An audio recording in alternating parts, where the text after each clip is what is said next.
Welcome back, fellow scrubs, as I move my microphone into position frantically. As I realize I forgot to change the game on Twitch. So I'm trying to put that in. Let's see. Give it an FGC tag, pixel art tag,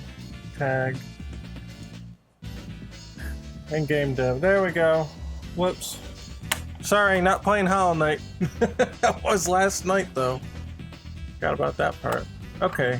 Are we good now? Is everything okay? Everything should be alright. The preview is a little wonky.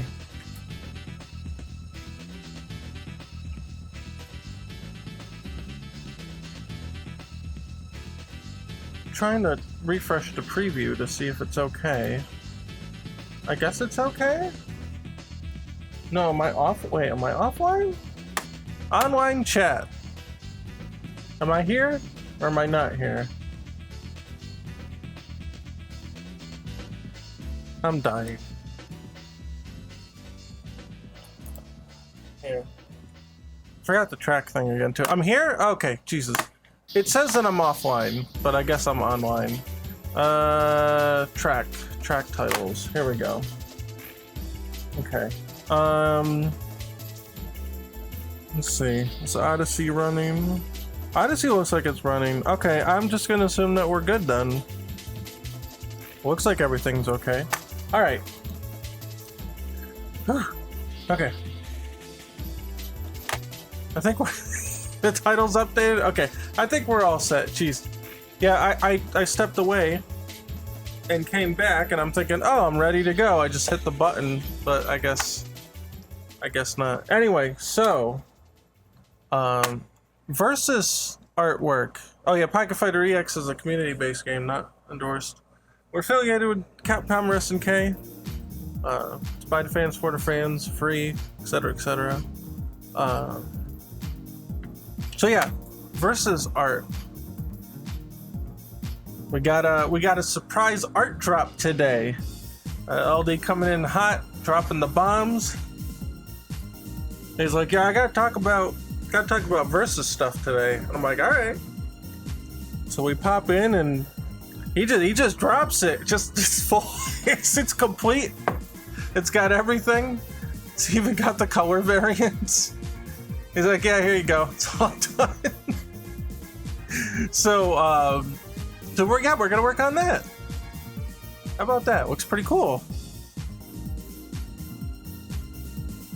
So we got a couple things that we're gonna have to establish today. One is a new versus screen layout, and then two would be getting the art set up in the right scale in order to start pixeling again. So we're back on the art. Art streams are back for the foreseeable future, which makes me very happy actually. I really miss doing the portraits. So we've got menu here. Menu versus version 3. And well, we're gonna have to pull the V2 assets first, right? So here's the mock-up. Is this layered? This should be. We can use this as a base. So I'm going to save as, and I'm going to put just call it, versus mock-up. So we don't need the characters. I guess there were other characters. Oh, that was when they didn't have a thing. We can leave the HUD, yeah. Wait, does the background have the? Oh, it's got the verses on it. Do we have a clean version? Oh yeah, here's the here's the draft for this. Oh geez, this might actually be different than what I've gotten here too. Okay, we're gonna just take a screenshot out of the game. That might be the easiest way. So let me just play it. We'll just take a screenshot. It's fine. So what we would do here is let it get all the way to this point. Let's stop it. The verses and the teams, we'll just remove them. We'll change the resolution to the base resolution. Oh god, I have to turn off the frame FPS here. Okay. Step 1 frame, it should now be at 1:1 scale. Okay. Now we can just copy it.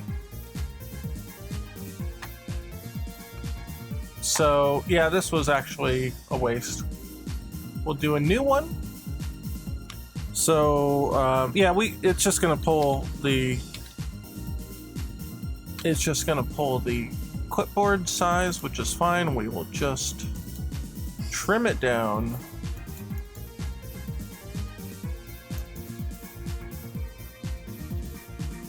So we have to know, basically, first and foremost, we need to know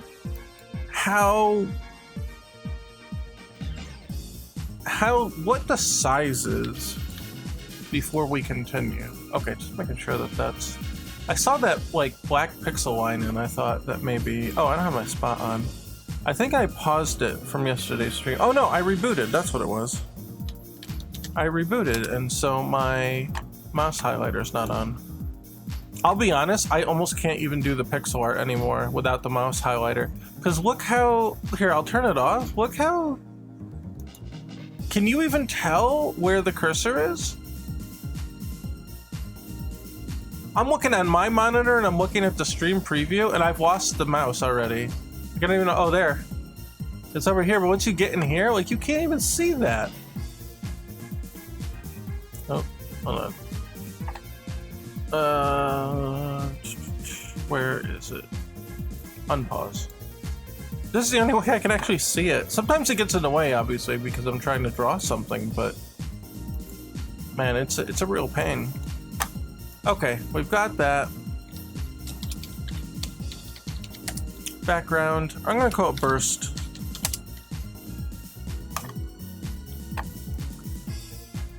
Okay, then based on this, we need the top elements here. So we will turn off the backing. Oh, I guess we'll turn that off too. Turn that off. Okay, and then get the team left, team right. Turn them back on. Oh, it's the whole thing, huh? That's okay. That's okay. We can work with that. We'll just grab the whole thing, put it on a new image, and we'll just cut it out. So, yeah, I was gonna say that last one probably won't work. So, we'll just switch to localized. Oh, it took out the white on the diamond, didn't it? Okay, we're just gonna do it this way. Boom, boom, boom. Could have saved myself some time, but... Oh, yeah, before that... There we go. Alright, now it's transparent. Copy it over. Put a... Was it Control-Shift-N? What is it? New layer. Shift-N. It's always different. So I'll say titles. There we go. And we're gonna save this over this mock-up. There we go. Now at least we have the in-game version of it, right? Good job, it's looking very good. Well, I appreciate that, thank you. All the art credit goes to LD though. He did all the actual like drawn art, and I'm just going to transform it into pixel art. Alright, and then now...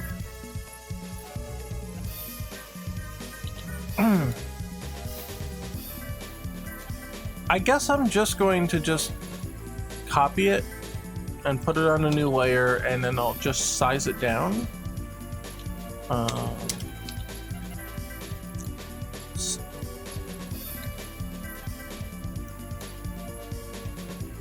Until it fits. Push that in. I wonder what this inner line is. That's at the edge of the screen, is it? I wouldn't think so.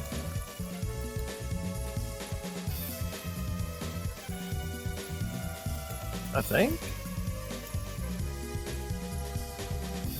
I actually don't know. LD, since you're here, I get it can't be. No, it can't be because it would cut off part of the. It would cut off the names and stuff. Okay. Yeah, it is awesome, right? Look at that. It's really good. Got all the colors. It's got everything. It even put the guides on here this time for me. Where are they? Right here. Boom, look at that. It even got the guides. The inner line is not the edge of the screen. Yeah, I figured that when I was looking at that, I'm like, well, it would have cut off that. So what is it, like a danger zone or just like a helpful guideline that you use? What software are you using for the game development? Well, programming is Unity. Pixel art is an Sprite. And Photoshop for basically anything that's not covered by Sprite.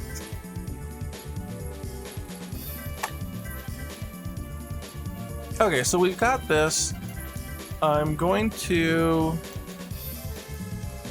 copy this, throw it in here on its own layer, and then we're gonna size it down. That is not right. Wait, do we have? If I press Control, Shift.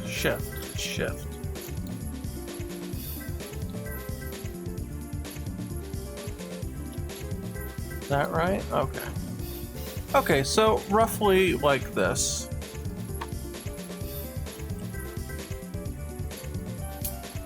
A title safe zone, also an action safe zone. Okay, I think I know what you mean. That makes sense to me. That does. Okay. Let's see the grid. Oh, it's perfect. Yeah. All right. So I'm gonna use the left side here to draw on. I'm gonna call this frame guide, and a new layer.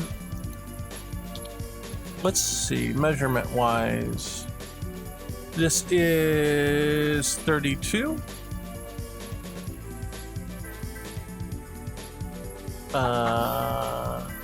Wobbles, how'd you get back in?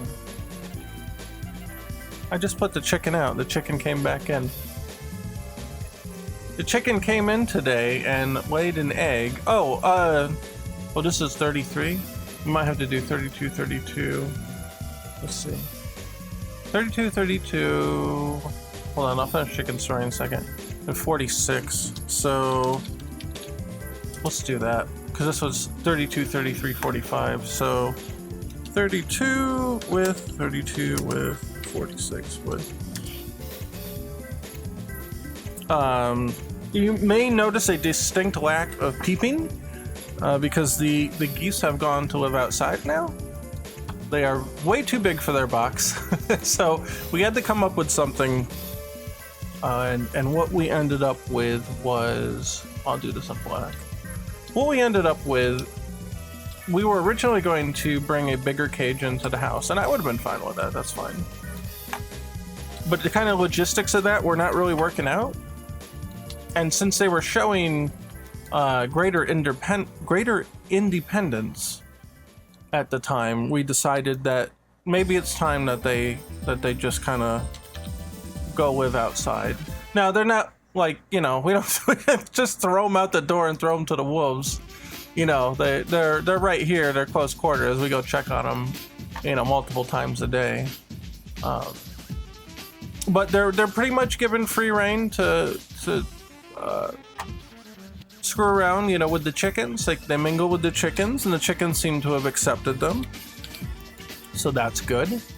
And so far they seem pretty happy about the arrangement. So I'm happy for them. And whenever I go outside, they greet me. But they don't really freak out anymore if I'm not out there with them. They do a little bit, but they're very quickly becoming independent, and so I'm proud of the geese. I think we raised pretty good geese. Let's see. Will there be alternate panels for the second person and the first person teams? Oh, the two person and the one person teams. Oh, do you mean like it would scale?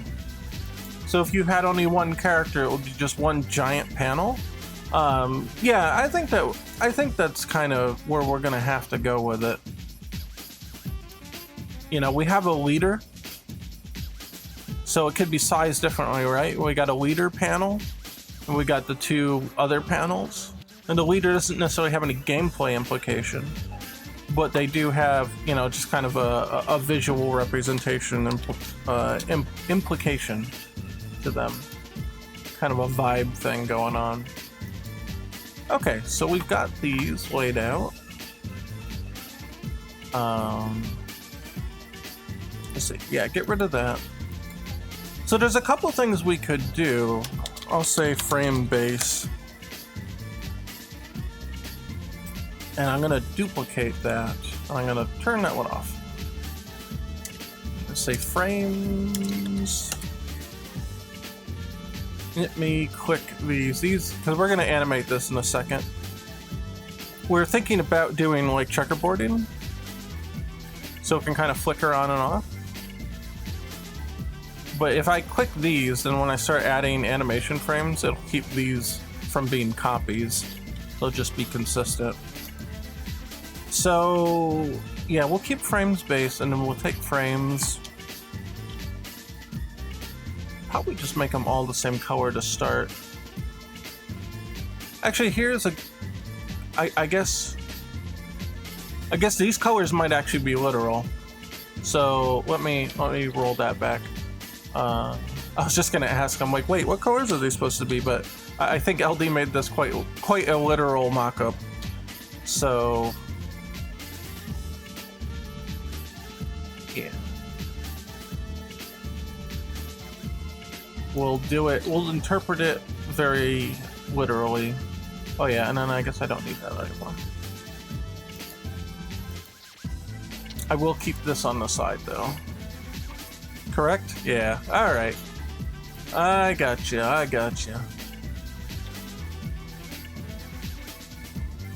I don't know if I can just do...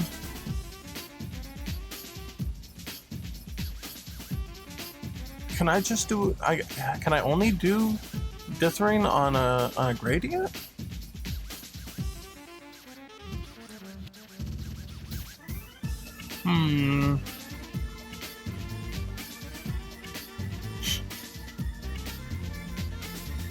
I don't know if there's an easy way to do this now. We were thinking about using the dithering to, let's see, fill. You can fill ink. Wait, what's ink? Shading, lock, alpha. Man, I don't know. I thought you could dither like, I thought you could like flood fill dither. Maybe you can't. Damn it. I don't know. We may have to mock this up in game to make it easier. I don't know, like an easy way you could just flood fill checkerboarding. See what the shading option is for fill shading.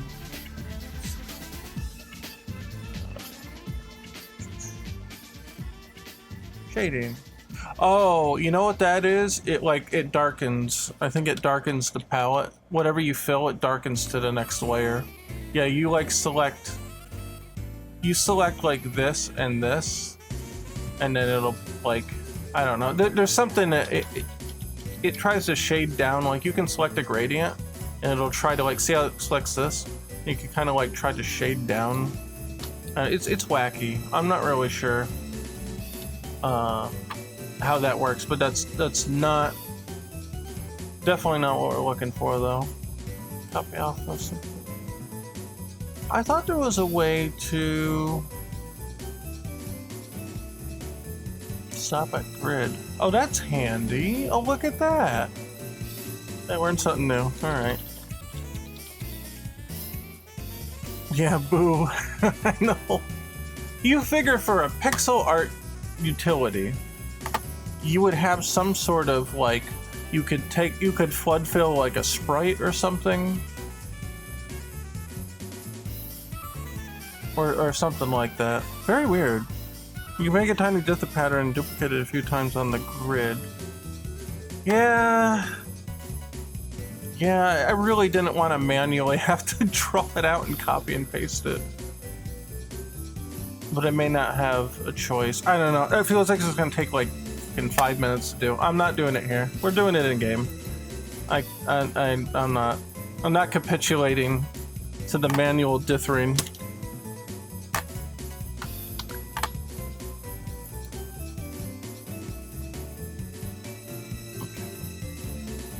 Then the next layer, we need a Ryu. And we'll use these guides, top and bottom, when it only takes 5 minutes. I'm not wasting 5 minutes of everybody's time.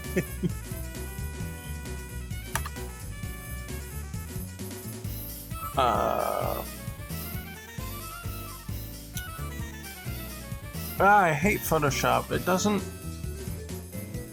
I wish it showed the quick access in the drop down. Pocket Fighter EX. Resources, menu versus V3. Ryu render.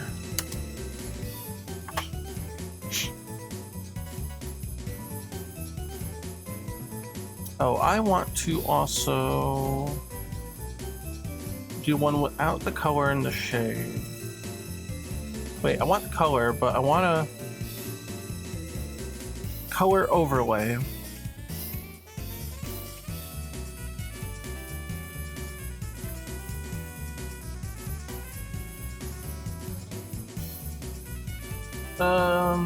Alright, hold on. I gotta turn the opacity up. Here, I'll bring it over here.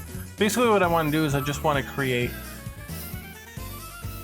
a contrasted color for that. So I'll use like orange there. And then when I do the pixel art, I can, how do I'm gonna say? When I do the pixel art, I can choose like a contrasting background color. So I can put like blue on. Oh, wait, right here. Like we got blue, but then I can see what's in and outside of the lines. So if I ever get like zoomed in here, and I'm like, I don't know what's what, right? Because you could just take this and it's a little ambiguous now. What is inside? What is outside? Just want to make sure that they're nice. Hey, G-Man, what's up?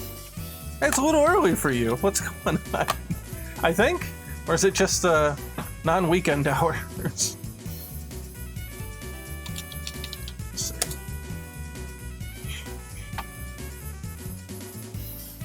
LD did a whole art drop on me today, so we're working with that. We got new versus screen stuff he's laying out. We'll have cool characters and a little background. We're gonna try to do a semi-transparent and checkerboard these and flicker them. You know, Alpha 3 did that in their arcade release, and that worked out pretty well. So I want to try to emulate that and see if we can get something looking pretty cool. So that's my only fear with the checkerboarding. It's the fact that I don't do it almost anywhere else. So going back to bed soon, it's too early. I was gonna say, you showed up pretty early, man. I can understand that. I have sympathy for that. Okay, we're gonna save this and we're also going to export it because we're gonna drag that into Photoshop first and find the percentage values on how much to shrink it. So we'll bring this in here and then we will drag in Ryu with the lines. You know, at first it's just gonna do that. I'm gonna add a stroke only so that I can better see those lines, because it's really small to the point where this one basically disappeared. So it might help me line it up a little bit here. And then when it looks about right, oh my god, it just disappears.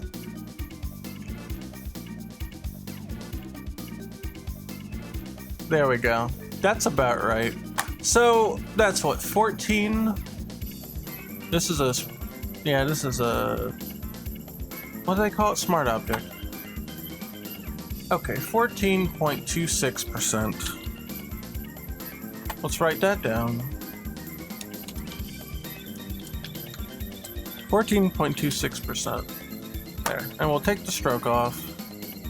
Make sure it looks about right. Oh yeah, you can kind of see it here. So top and bottom, okay, that's looking pretty clean. Okay, and then we will take these here. And I forget what the shortcut is. We want image size, Control-Alt-I. Or, what was it? What was that? It was Control-Alt-I. Okay. My brain saw Alt-Control-I and I'm like, wait, maybe I screwed it up. So let's see. 14.26%. Oh, it doesn't like the percentage symbol. Okay. We did bilinear because when we did bicubic, it kind of got weird. Kind of like introduced like a halo into the image, which, you know, I could deal with, but it made it easier to just do it this way. So I'm gonna save this as small, SM for small.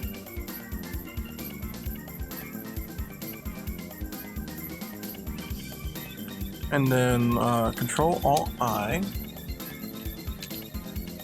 14.26. And then save as lines small.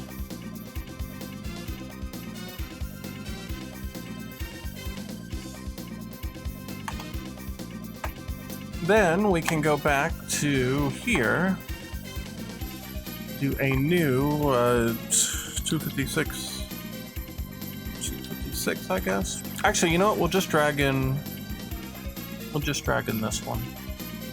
Oh, that's a biggie. We want the small. There we go. And then we can save this as an ASprite file. So Ryu versus port for portrait.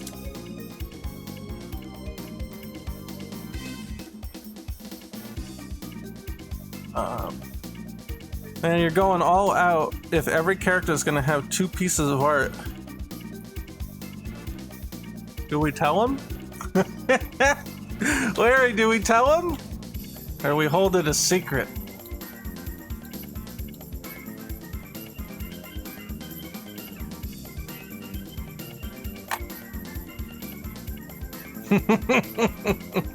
Yeah, decisions.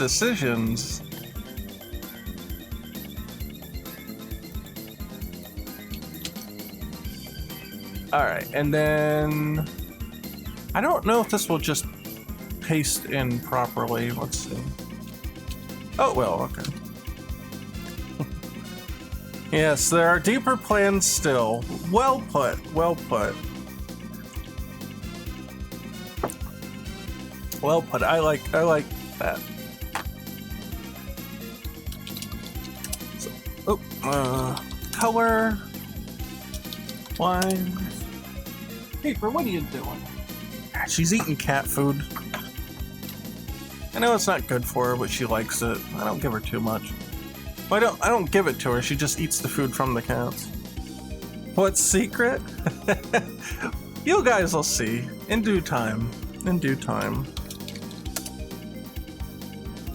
Okay, and then a new layer outside of that will be outline, and that will be under the pixel group.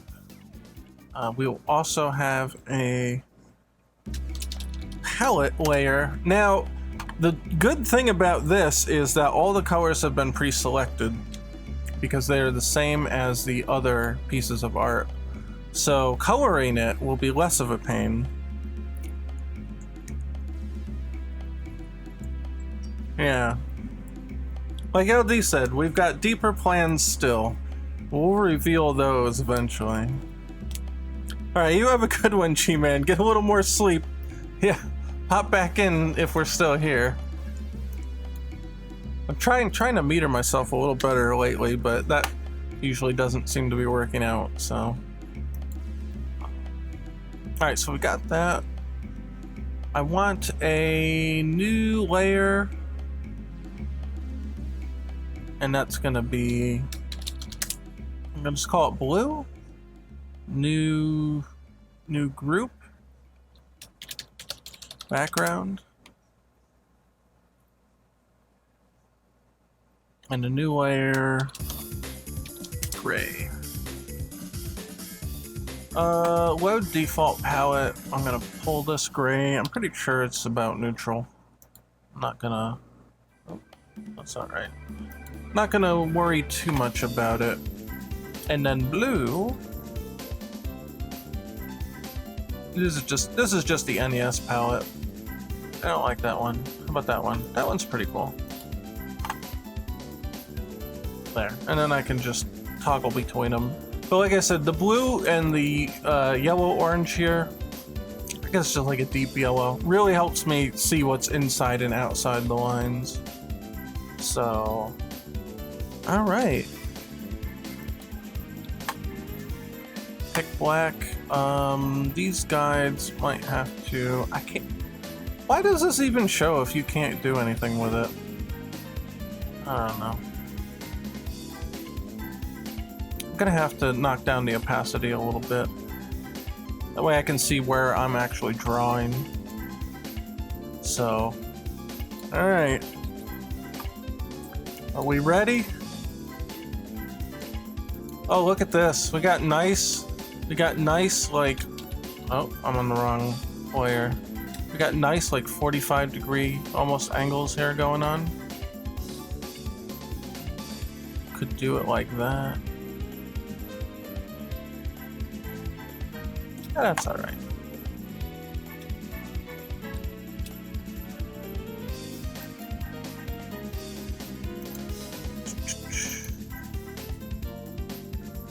Fill in a little bit. We do have to make these outlines thicker at some point, so really helps.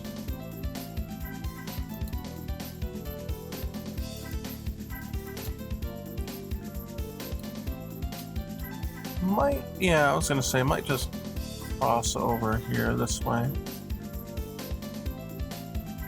Wonder if those angles are a coincidence. I could tell as soon as I saw them, and I was like, oh yeah, he's making it easy on me.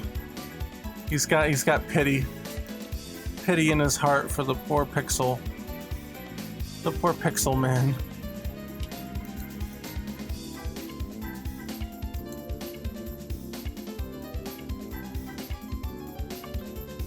I'm calling it now. Secret character portraits made in Mortal Kombat 4's graphic engine. Ugh. Ugh. Saying such a thing should be a bannable offense. No, that's... I at least confirm that that is not the case. How about that?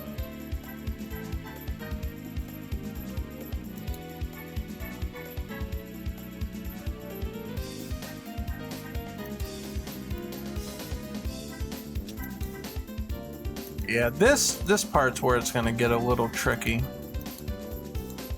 Going in on some of these angles.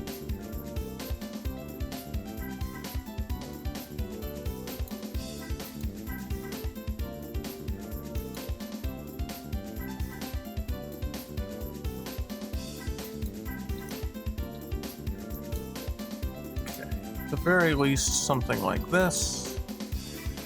This is rough. I don't like to cut into it too much here.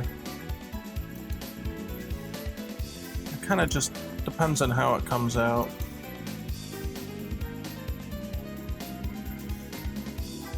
Hello. Hello. How are the geese? I'm fine. Like Charlotte screamed more when I picked her up from Teddy. I know, she's always like that. She used to be the more mellow one. Really? Yeah. Oh, that's true. Yeah, Teddy used to be a bit more rowdy. Teddy's a scrammy boy. Yeah, I think that's where it looks like the female one might have sprained her foot a little bit. Yeah, I think it's where she hurt her foot. Yeah, so we're keeping a close eye on it. She's walking better today than she did yesterday. Somebody else came in when I went out, Daddy. Yeah, Wobbles, right? It's a wobbly girl. Yeah, I heard her clucking in the background. Oh, it's There you go. okay. There you go. She don't like being picked up.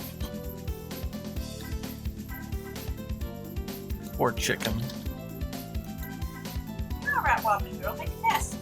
Come on, make a nest. Do you think stuff like this would be easier with a tablet or some kind of drawing device? If I had to like hand draw the base art, absolutely, 100%.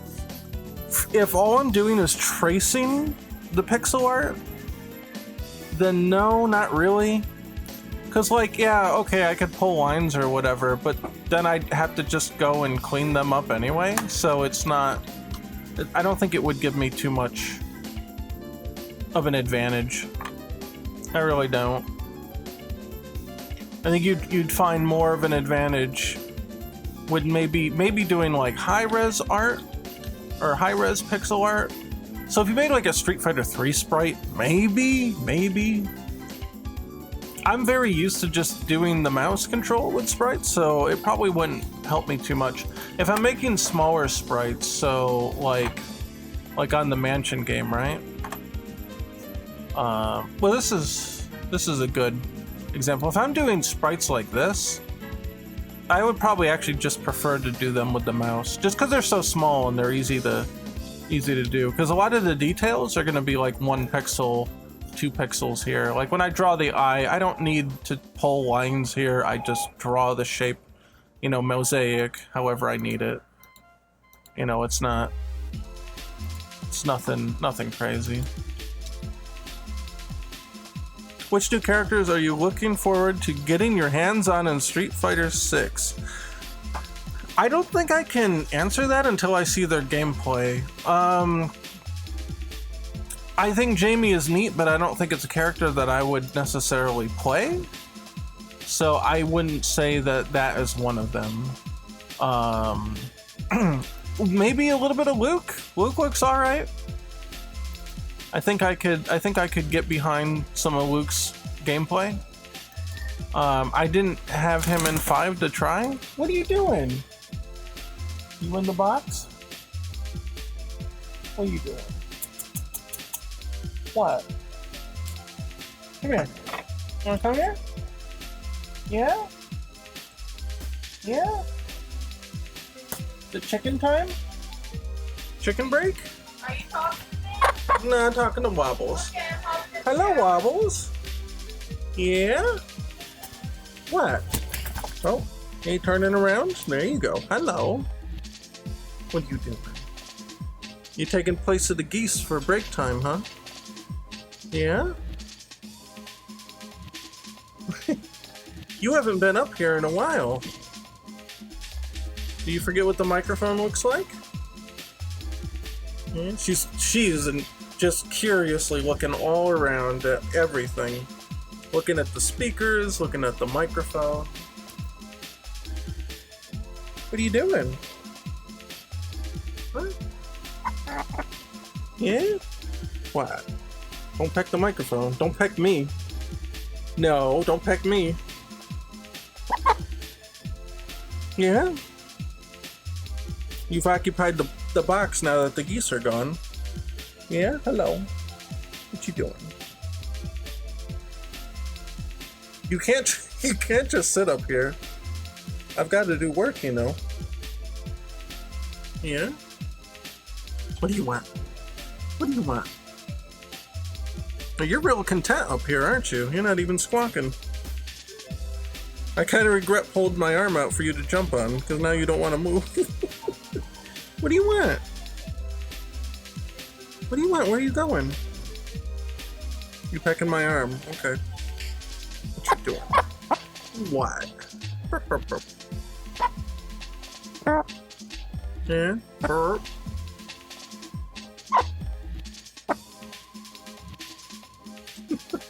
You really won't move, will you? You would sit up here all day if I let you. Well, you're gonna poop on me, so you're gonna have to go. I put you out before the stream, so you're gonna have to go back out. Come on. Go on. Go on. Go on. Go eat cat food or something. No, she actually laid an egg earlier today. It was really funny. She must remember her time inside, because just like the geese, the box right over here, I just set it next to my work desk, and because I'm home, I watched the new animals, and so her and her 3 rooster brothers used to sit in that box, and what happened was I opened the door. And she ran right in when the geese were still up here. This was like Friday or Thursday last week. And she just jumped in the box with the geese, and the geese freaked out. They didn't know what was going on. Geese freaked out. And she just sat in there right next to him and laid an egg. No shit. Just popped right in, laid an egg, and that was it. And it was just so funny because then she just kind of jumped out and left. Now, she's laid a couple eggs before. For whatever reason, she has no intention to parent them. She lays them and she just lets them sit. So I'm like, screw it, free food. I get my fresh eggs. I've wanted that for a while, so you know, at least consistent ones. And so every couple days, she's at the door. I open the door up. And she just pops right in. She just pops right in and lays an egg right in the box. And so I just pick it up, and that's it.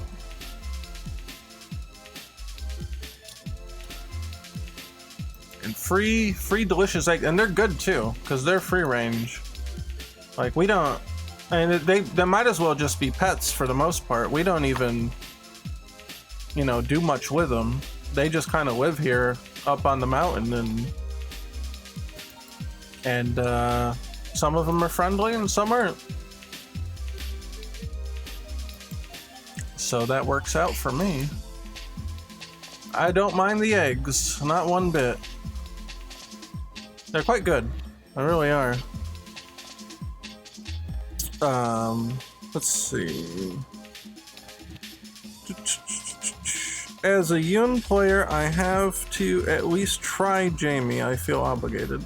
I can see that. I think that's the clear, idea they're going with. I think that's a pretty safe bet.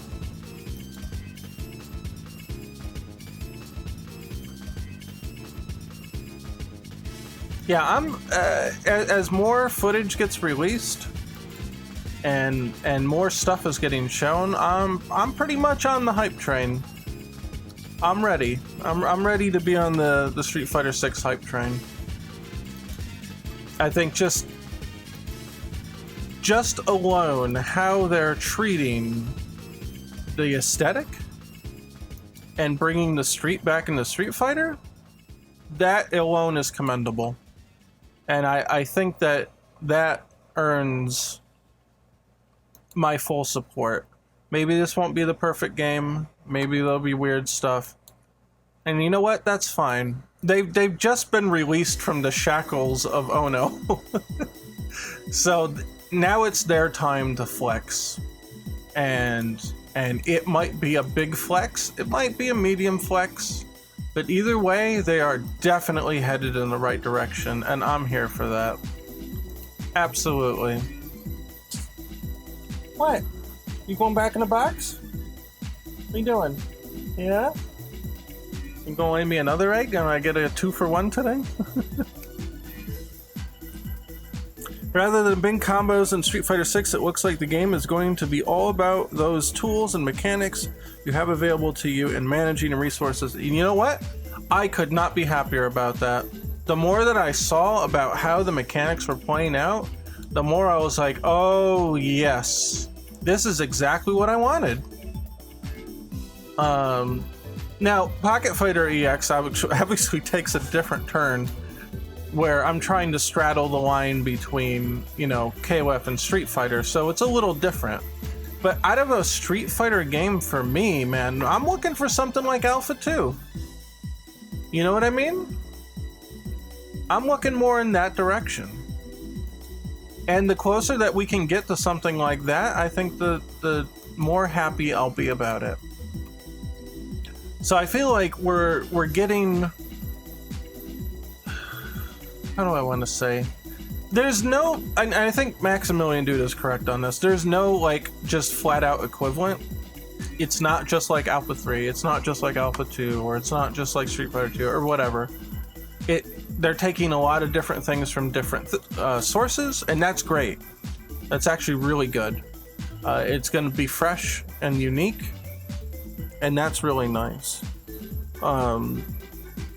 And so I'm glad that they're not just copying like Street Fighter 5 or whatever. And to an extent, I'm kind of glad they're just not copying Alpha 2.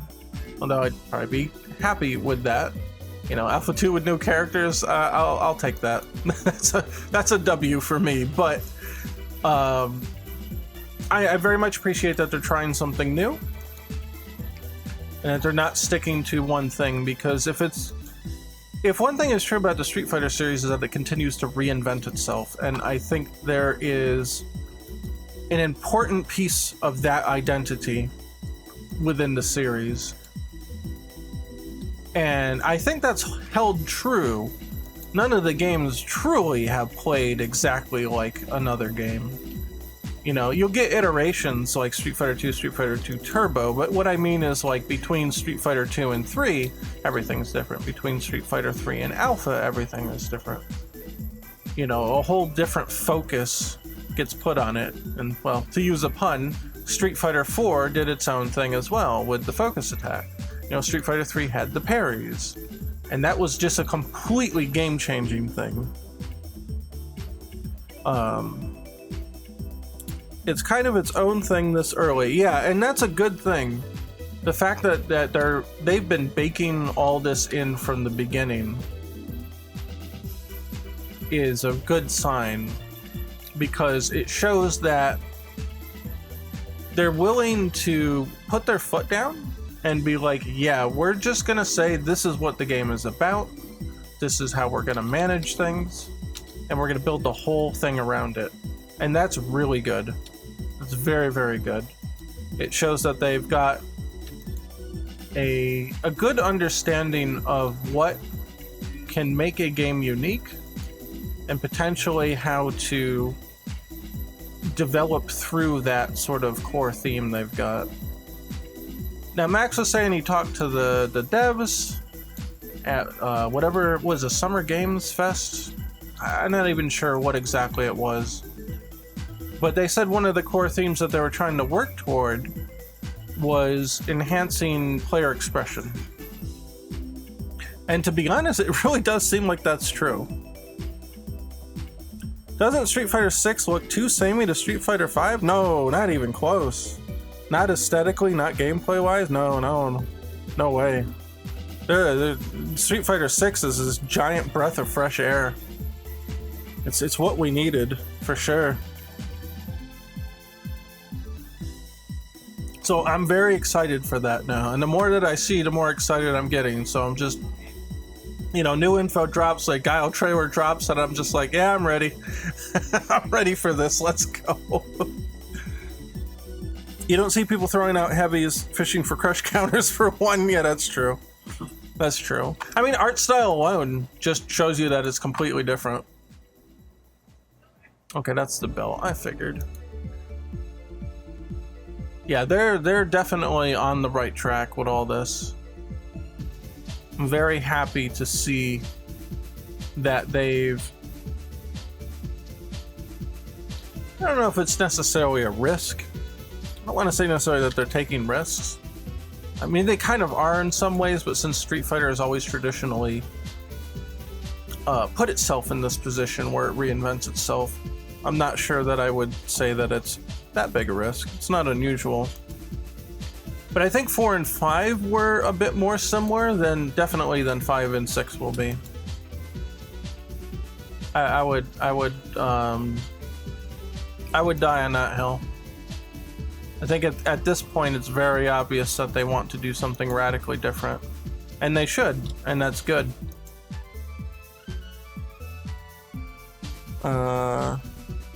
Yeah, the photorealistic approach, it's growing on me, but if I had my way, I would like something a little more stylized.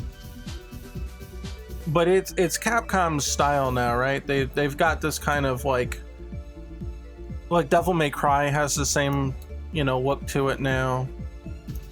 Resident Evil has kind of the same look. It's become kind of the Capcom art style, right? And that's okay, I guess. I'm not too hot on it personally, but I don't know. I'm not gonna throw him under the bus for it, I guess. Ryu's pants also move in this game. I cannot stress this enough. They move with him. There seems to be a very heavy use of physics, which is good. The way that they're doing it, at least. It appears to me, and LD pointed this out, it looks like the poses for the characters snap in when the animation starts. And then at that point, they selectively release parts of the model to then get picked up by the physics. And if you balance it between those two, hold on, let me look at this in color here. What do I got? Where's my outline? Yeah, I can live with that. By doing that, you can get kind of a balance where you get a little bit more of like free-flowing, you know, elements and animation, but without kind of the drawbacks of just letting the physics system run wild. Street Fighter V kind of had the problem of the physics system just running completely wild. And to a degree, it looks like Jamie's hair, when it gets let down, might be a little wacky. Kind of like Nikali hair. But it does have a little bit more quality to it than that, especially when they're just, you know, in their normal states. And that's probably the best way you could go about doing it, at least with the current tech. You kind of give the physics system, you hold it in place when it needs to be held in place, and then when it can be let go, you just give it a little extra.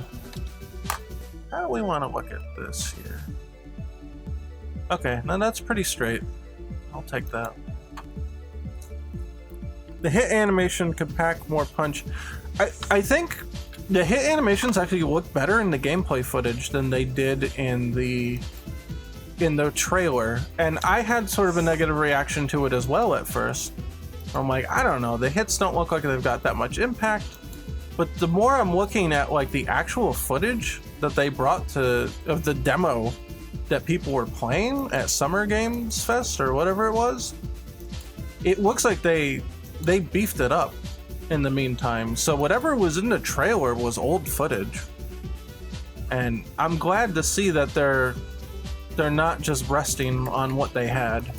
They're actually making, you know, the effort to fix things and continue to develop things and not just kind of leave it. You know, Street Fighter V had the problem of, you look at it and you're like, you're gonna fix it, right? It's that meme. It's like, oh, it's beta footage, but you gotta fix it, right? You gotta fix it, right? And then they never did. But it looks like the fighting game department of Capcom is now under new management, and that management is telling them, you make this shit look good, and you just do it until it's right. It's kind of the vibe that I'm getting off of it. So I'm very happy to see that that looks to be the case currently. You know, at some point, you know, the polish will have to end and they'll have to release the game at some point. You know, you can't develop forever. But right now, it's looking pretty good. You know, you see the improvements between the gameplay footage in the trailer, and I was pretty skeptical at first, but when I saw that, I was like, okay, no, I get it. No, they're actually doing it.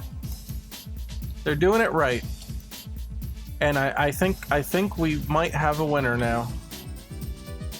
Shit. I think we might be doing pretty good. So they've won me over. I'm officially on board. Even if it's not the game, my dream game, I think it's still shaping up to be a good Street Fighter. We'll see. I mean, hopefully they keep it good, right? Like Beck said, there might be a honeymoon phase kind of thing going on, and there might be, you know, because like Street Fighter V when the beta came out, right, and it was really good.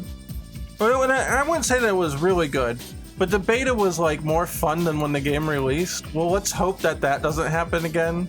You know, I can understand people being skeptical, you know, because of all the things that have happened with Street Fighter V and how that launched. And I understand that, and I agree with that. I think we should be looking at it with two eyes open, you know what I mean? But credit to where it's due. It's looking good so far. The RE engine magic.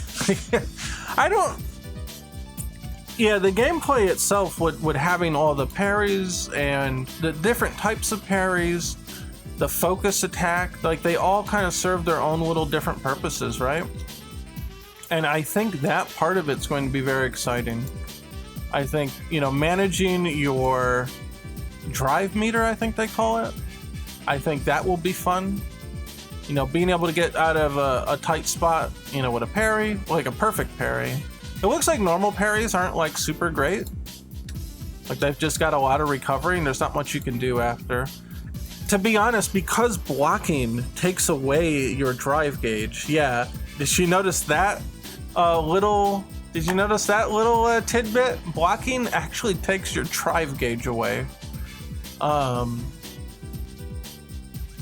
It forces you into the mentality of you have to risk parrying something and getting punished. Otherwise, you may get essentially guard broken and put into that burnout state. So you have to be very, very, very careful about that. So you're forced to parry so that you don't lose your drive gauge. Or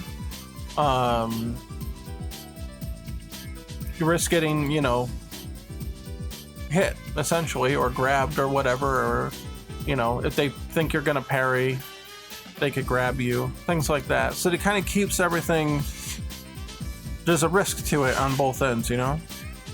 It's odd, but I think they started adding a few Street Fighter Alpha game elements.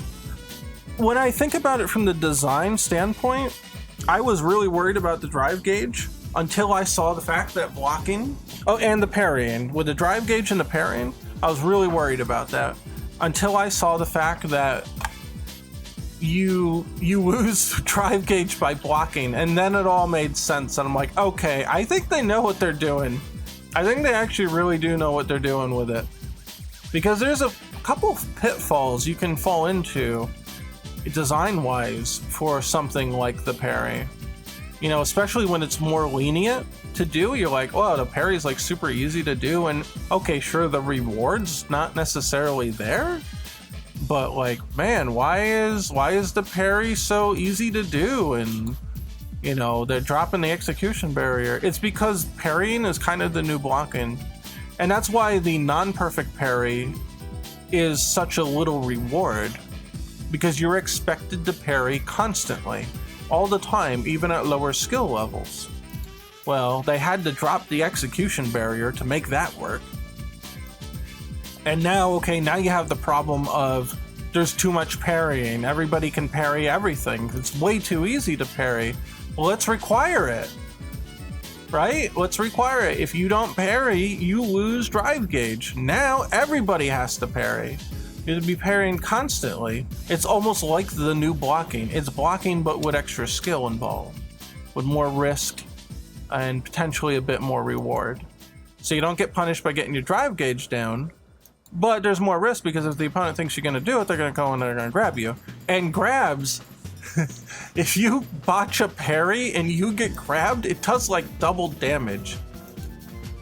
Yeah, so that new counter system, where a punish counter, where any punish adds like extra damage, dude, you grab someone, you get rocked.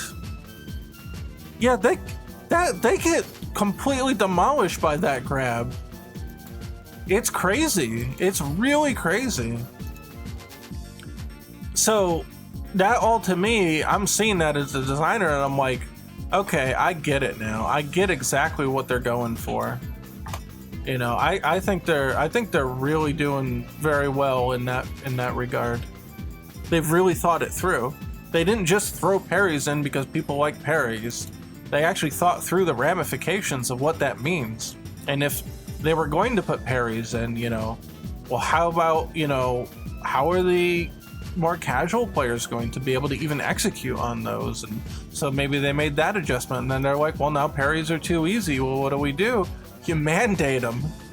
You make that the new blocking, and it's really good. It's a really good idea. I think they did very good in coming up with that. So from my perspective, when I'm looking at it, I'm like, yeah, they've really thought this through. They're not just throwing, you know, shit at the wall here. So I'm really excited from that perspective to really try it out and see what can be done with it. Artwork is looking sick. Have a good one. Thank you. I mean, props to where is it here? Props to LD though. He did the real artwork. I'm just tracing it into pixel form.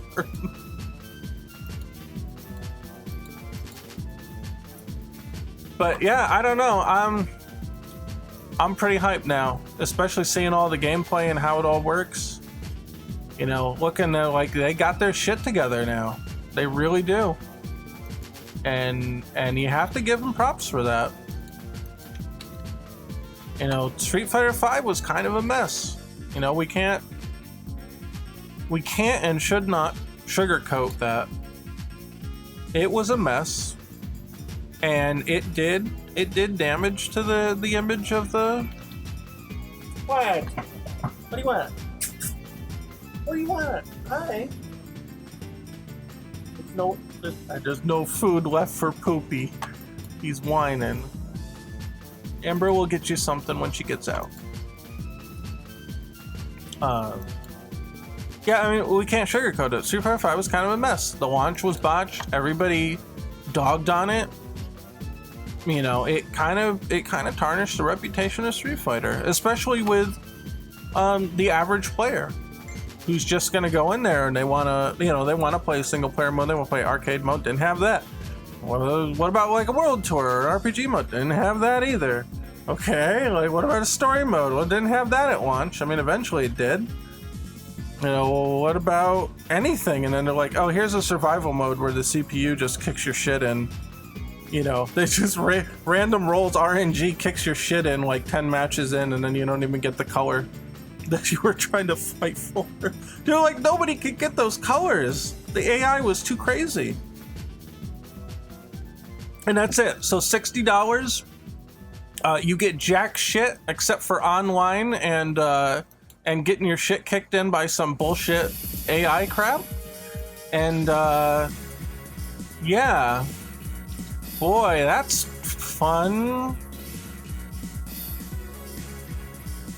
And I think they've learned their lesson. I really do. I think they've absolutely learned their lesson. And it looks like they're paying attention. And it looks like they're willing to fix it. And if that's the case, which it looks like to me that it is, I'm on board with that. I will give them the credit for stepping up and trying to do something good. It would be really easy, just keep this in mind. When Street Fighter Cross Tekken blew up, and that blew up in a good way, but it blew up in their faces because of the DLC practices that they were doing, which that's a whole other topic. We could get into that, but I don't think it's necessary, at least just to discuss this part. There was a really bad negative image about the DLC practices. There was backlash about that and the gems, forcing people to play with gems, even in ranked. You know, no options to turn them off. All this stuff kind of added up, right? And Street Fighter Cross Tekken was an expensive game to make. And it bombed. Like, it blew up in their faces. They put a shit. When Street Fighter 4 made bazinga bucks, they were like, okay, fighting games are back. Let's put them back on the docket. We can do fighting games again. And let's call Namco up and let's just do this big old crossover. Let's go all in on it. Just like the 90s. And it blew up in their fucking faces. It absolutely just devastating. It bombed so hard that Namco was like, we're just not going to release the game we're making. Because they were coming in hot with Tekken Cross Street Fighter. It was going to be the Tekken equivalent of it. I think most of you know this story there. And it's just like, yeah, they backed out of that super fucking hard, man. They did not. Let me. I'll keep the color on there. They did not do well with that. And so Capcom's response was, well, I guess Street Fighter doesn't make money anymore. Yeah, the Ondas DLC is probably the worst part of it. And that did not do them any favors. But Capcom's, their take out of that was, oh, well, I guess Street Fighter 4 was a fluke.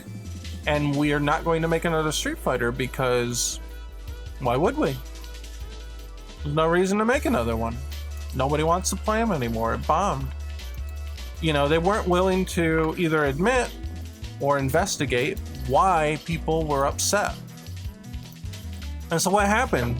Street Fighter V got a shoestring budget. It got such a low budget that Sony had to step in and give them money. Now, we don't know exactly, and we may never know the circumstances involved with that, and exactly why that happened the way it did, or, you know, what the real details of the story are. We may never know. But one thing's clear: Street Fighter Cross Tekken really, in Capcom's management, in the eyes of management, really put a damper on that. And their response was, we got to cut the budget. Don't make the next one better. Don't make the next one the same and fix the DLC issues. Just cut the budget. We cannot spend money on Street Fighter again. Same thing what happened with Street Fighter 3. Oh no, Street Fighter 3 greatly missed sales expectations. That one really bombed too. And now it's lauded as, like, you know, oh, it's one of the creme de la creme, one of the best, you know, things the industry has ever pumped out. But back then it was like, nope, Street Fighter 3 is a bomb and we're just gonna bury it and pretend it never happened. And that's what stopped them from making more fighting games at the time, which was a shame. But that's what happened. That's what low sales can do. So okay, now we're here. Street Fighter V's got a shoestring budget. They're hardly doing anything with it. It launches in a devastatingly incomplete state. It gets rushed out and damages the brand even more. Now everybody's like, holy shit, Street Fighter's washed up. Look at this thing, 60 bucks at release, didn't have jack shit when it launched. And part of that was a budget issue, and part of that was a management issue. You know, you can't sugarcoat that. Part of it was a management issue. But that goes to show you the way to fix that is not to just cut the budget. They didn't really have any intention to fix it. They just figured, well, Street Fighter's not popular. Again, they're just gonna cut it, right? This looks like a job for investigative journalist Matt McMuscles. Well, Matt McMuscles didn't he do a Street Fighter Cross Tekken? Let's see. Street Fighter Cross Tekken. What happened? Yeah, right here. Yeah, Matt McMuscles did one. So go watch that. If you want to know the whole story about what happened, well, as much a story as we're gonna get, I guess. Yeah, check it out. It's actually a great episode. But yeah, so Street Fighter V didn't do well at the beginning. So let's bring it back around, right? Street Fighter V didn't do well at the beginning. You can all admit that. It's all right.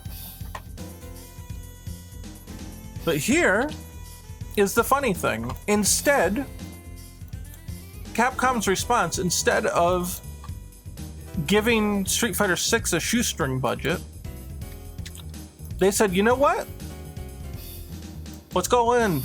Go all in. We have to reinvigorate the brand, as they would put it. That's how they would put it. We need to reinvigorate the brand. We need to pump some damn life into it and actually do it justice. And then bring everybody back, and then everybody will be happy. Theoretically. Oh, I see. I gotta figure out how to represent this shape here.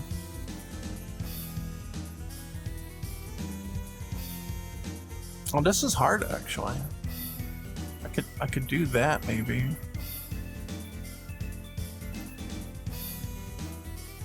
That's all right. I'll have to anti-alias some of this, right? Yeah, it's not. There sometimes it's easy to go and to look at the developers and say that they're not trying. It's usually a budgetary issue. Most of the time, the devs do not want to deliver an incomplete game. Sometimes you get on a hell project and you just don't give a shit. You know, let's be real, that does sometimes happen. You just get stuck on Barbie's Super Horse Adventure and you just don't give a shit. You're just gonna shit out whatever you can. You're gonna make your money and you're gonna move on. But typically with a franchise like this especially, the devs that go in typically don't want to make a bad game. They really do care about what they're doing. But they may not have the funding to make it possible. And that's unfortunate because a lot of people don't like to admit that that's a thing, if that makes sense. You know what I mean? They'd rather just shit on the devs and say, no, the devs are just lazy pieces of shit and they don't want to do anything and we're just gonna shit on them and that's it. That is a common attitude, and it's one that I find unfortunate. I understand in some ways where it comes from, but I don't think it's accurate, and nor do I think that it's very helpful. Let's see. These are all spikes, right? Yeah. We'll put the little pixel on the end there. Make it nice and spiky. It's actually coming out pretty good. It's easy to fall into that mentality to be like, oh, they're just lazy, they're not doing anything, etc., etc. But like I said, most of them really do want to just make a good game, they're just not given the budget to do so. And remember what budget means. Budget means time, essentially. So, okay, you can make a good game given infinite time. You know, people look at like Pocket Fighter EX and be like, wow, this is a great game. Why don't other companies make a game like this? And I think like if they had the time, they had the money to dedicate toward it, they would. They would absolutely be able to pump out little details. They would absolutely be able to give it like extra care and attention and draw sprite animations and do all that, and that's fine. On the other hand, I will never ever in my life be able to do like full 3D realistic graphics. That would take money. So they've got me on that one. They definitely got me there. So I feel like it's unfair to just shit on the devs and say, well, why didn't they just do this? Why didn't they just do that? And if they had the money to do it, if they were allowed to have the money to do it, they would. They just would. But they can only work with what they're given. And if they're not given a lot, then there's not too much they can do, unfortunately. How well will a Street Fighter game do with the full resources and top-notch production values? I can't even imagine. It's like the only other brand that I feel can match Mortal Kombat. Well, other than Smash, right? I mean, Smash, if you're talking about traditional fighting games, yeah, I get what you mean. I mean, Smash is right up there, though. They stand over top Mortal Kombat, I think. God, they would have to, right? Let's see. Super Smash Bros.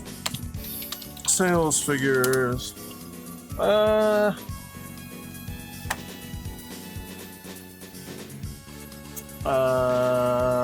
should probably put Ultimate. Smash Bros. Ultimate. 28.17 million copies. All right, let's remember that. 28.7. Mortal Kombat 11 sales figures. What we said? 28. Ooh, okay. Yeah, Smash is the king by far.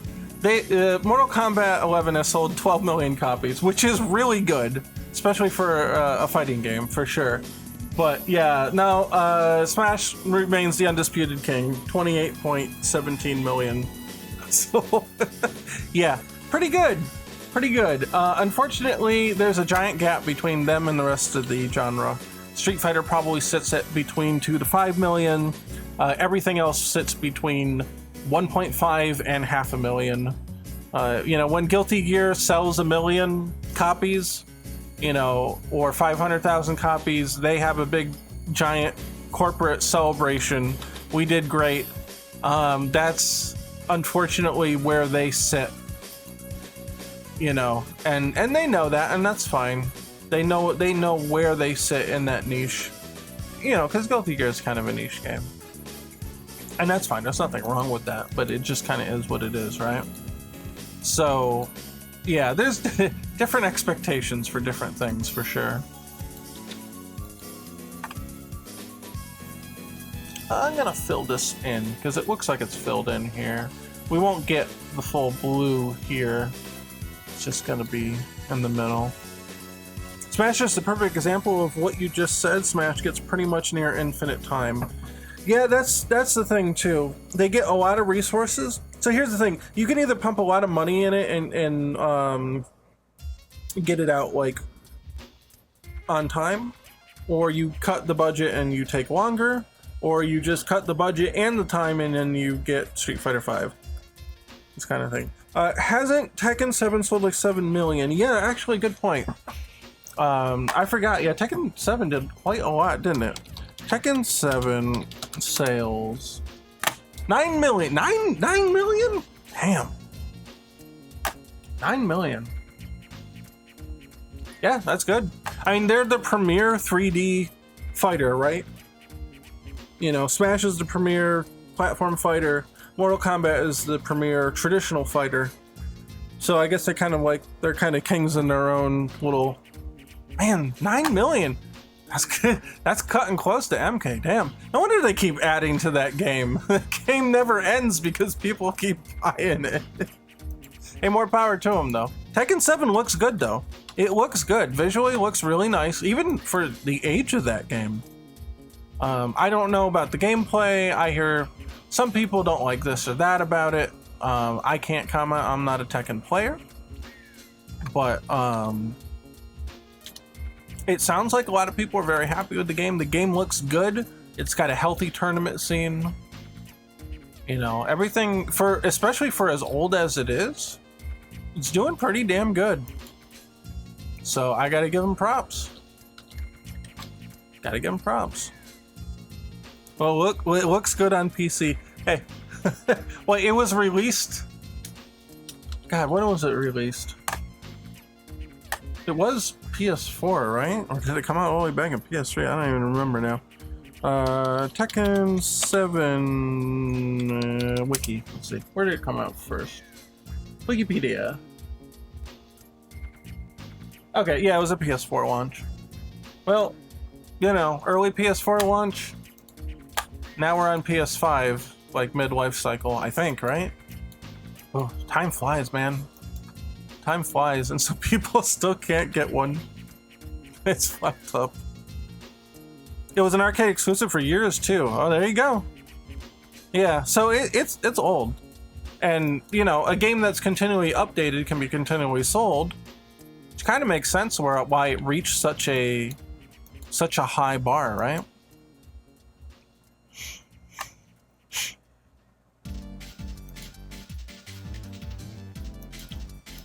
Okay. This kind of has, well, we can probably anti-alias that. This kind of has like a curve here. I'll leave that pixel there to kind of remind me about that. Now I'm looking for like line integrity to see like where can we add two lines, you know, thicken some lines, make sure everything looks like it's, you know, getting rendered in the weight that it needs to be. That kind of stuff.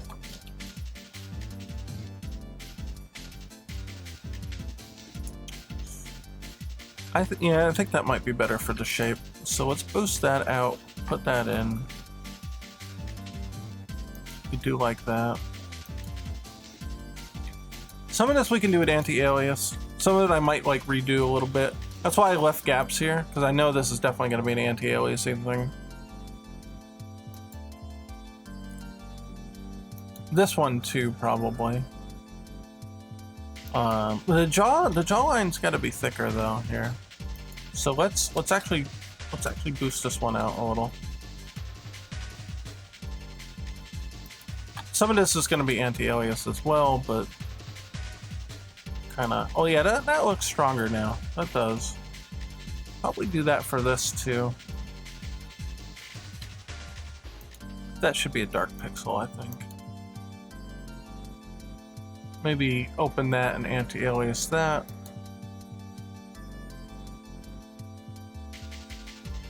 Yeah, I think that looks pretty alright.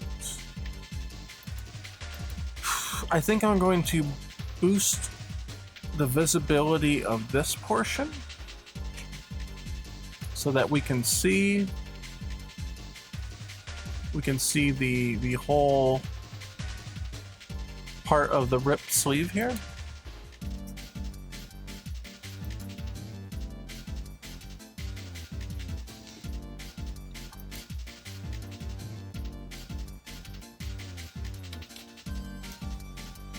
Maybe something like that.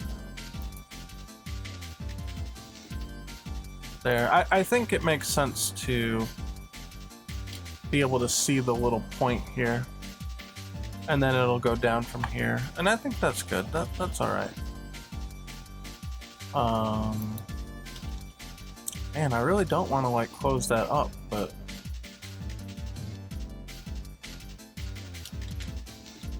let's try that. Let's try that. It's almost a proof of concept for Tekken Cross Street Fighter with all the 2D characters. Yes, I've heard that, And I think Harada at least confirmed that the design and assets for Street Fighter Cross or Tekken Cross Street Fighter were used either directly or to aid in development of adding Akuma to the game. So you think of like how Akuma plays, that might be a really good glimpse into how Street Fighter or how Tekken Cross Street Fighter might have played out. Gotta make his chin look like a ball joint on a Bionicle. What? I've never played with Bionicles. I know what they are, but I've never actually played with them. Oh, this will be... I don't really have to make this thick, because his hair is going to be really dark. So I'm not too worried about that. Okay,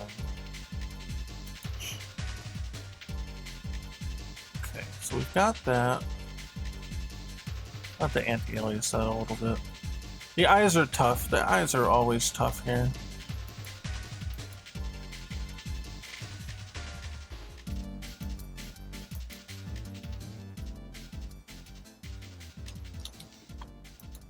The eyes are probably going to get shaped and reshaped a couple times. Yeah, mouths and eyes, ears and hands are really... Oh, I gotta really look at the shape here. This doesn't fit. This needs to go like that. That helps there.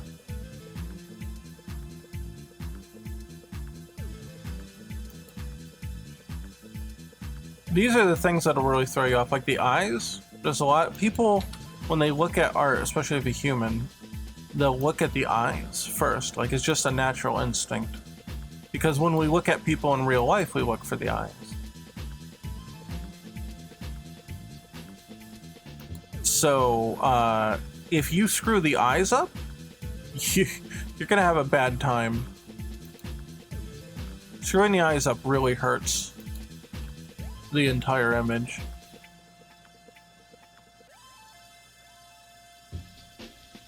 As long as you curve the glove lines on the fingers, they'll read fine. Yeah, alright, fair enough. I feel like they've got a curve now. Sort of? I don't know, I guess you could go further like that. Some of that's gonna get anti-alias, I guess. I'll address that more when I get to the shading phase. Yeah, and this one feels like it. Like it's good there. Oh yeah, I didn't look so much on the other side here.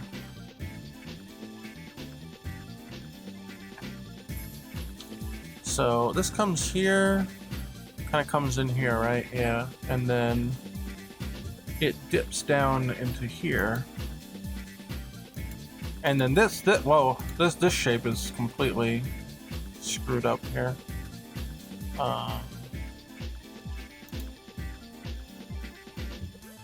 I feel like I just have to just ignore the trace and just draw it explicitly.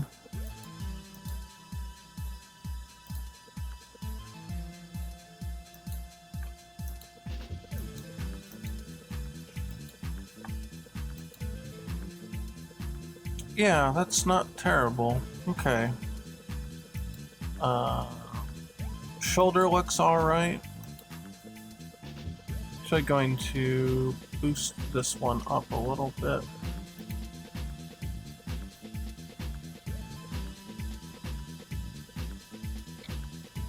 No, I'll stick more strictly to it.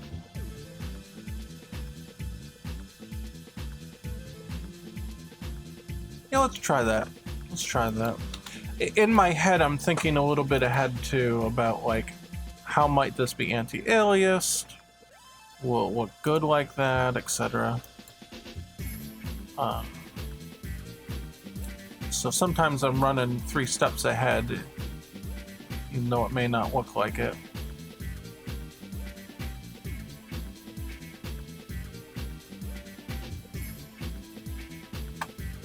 It's actually kind of a hard angle to work with here.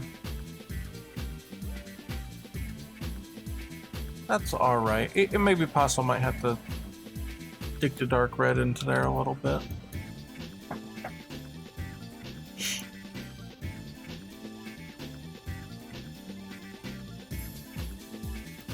Okay, let's see. Do we have all the lines?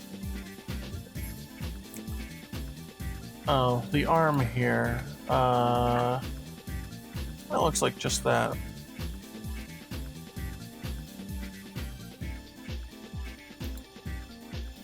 I think the shaping here is gonna need anti-aliasing. Okay, so then now let's take out the line layer, the guide here. And let's see if we look for any gaps, if we see any gaps. Finger lines on the rear hand? Oh shit, you're right. Yep. Yep. It came off as shading to me, I think is what happened. Yeah, you're right. They're very uniform. I'll have to address some of that.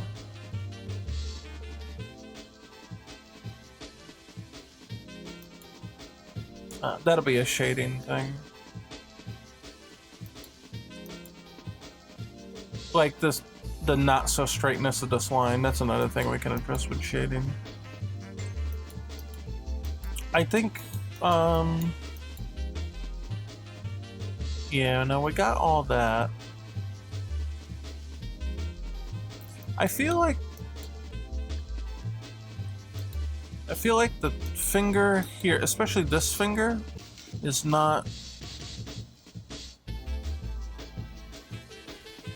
like, it kind of needs to do that essentially, but I may not be able to do that without color shades at least. Yeah, I'll leave it like that for now. I might have to adjust the outline, but I think that'll be okay. And then this here, I think needs to have a more prominent straight top to it. See how it kind of comes here and it makes a bend, right? I feel like that's important. Again, that may be a... Oh, that's a little better right there. It might be a little easier to adjust that with color. So yeah, well, let's see how that goes. What else? Oh, this line goes all the way down. This one kind of does too. I think this is going to be another one where color is going to be an important factor to getting that right. And the same thing with this is actually come up like that. Might be a little difficult. That's not too bad right there.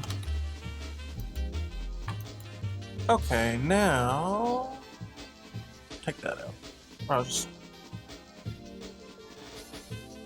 Alright, I think we can start filling in just flats and see where it takes us. Now here we have the benefit of already having... Oh, that's the other project.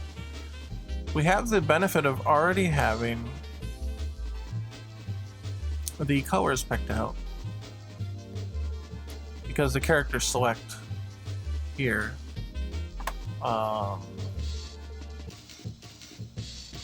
Guess under Ryu? Yeah. Here, we already have the colors selected, so we can honestly just copy the whole damn thing and bring it in here as a new layer. So, other pixel. Oh, I guess I have to... Would make sense that I have to make it visible in order to paste it in. And from here,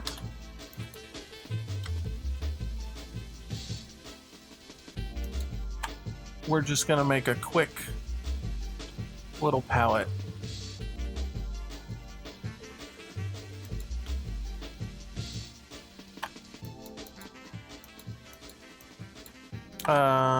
And we're gonna, I'll just hide that and hide that. Okay. Pretty sure he's got, yeah, he's got a third shade there.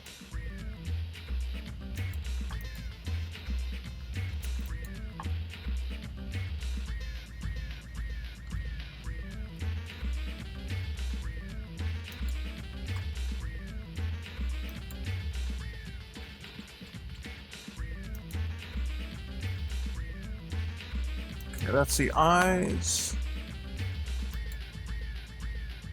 There's the eye whites. Of course, this pink color is a placeholder for the gloves.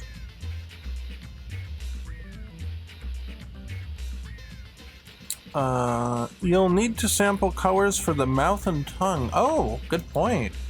Good point, they're not on here. Okay. We will do that.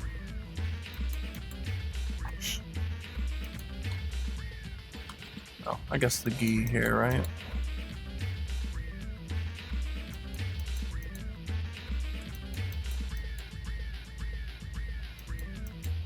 Hey, C33, what's up?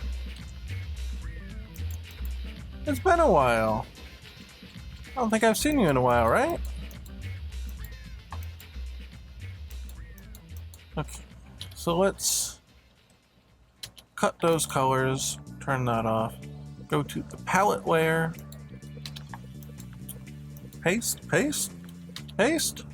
Oh, it's not visible. Now paste. There we go. We'll duplicate this. I found, at least for myself, keeping the outline and the flats in separate layers, while I might do that in a digital, document, I don't feel that it is appropriate for Pixel. It just becomes way harder to manage, in my opinion. So, especially when I need to make small little edits.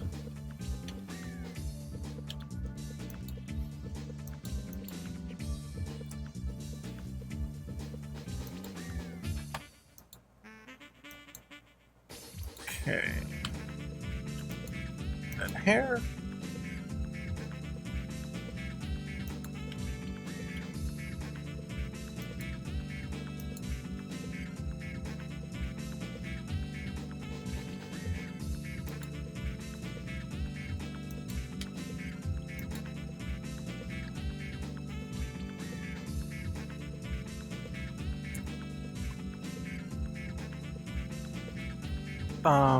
That was earlier in the stream. What was earlier in the stream? Am I missing a message? The last thing I saw was C333 say, "Hello everyone."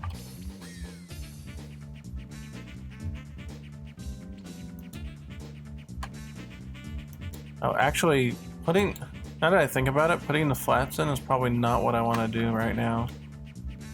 Because I'm just gonna have to take them back out again to see below the layers. I just want to see what he looks like with basic color, though. It makes me happy. You know what? Makes me happy, and that's what counts. So shut up.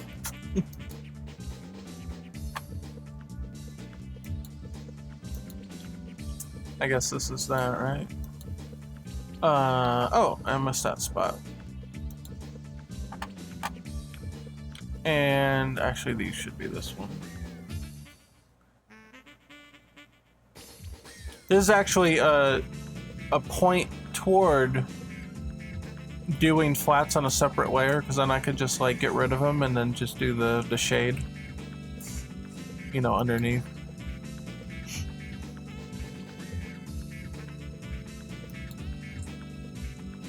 Yeah, so other than the mouth, yeah, let's sample those into the palette at least.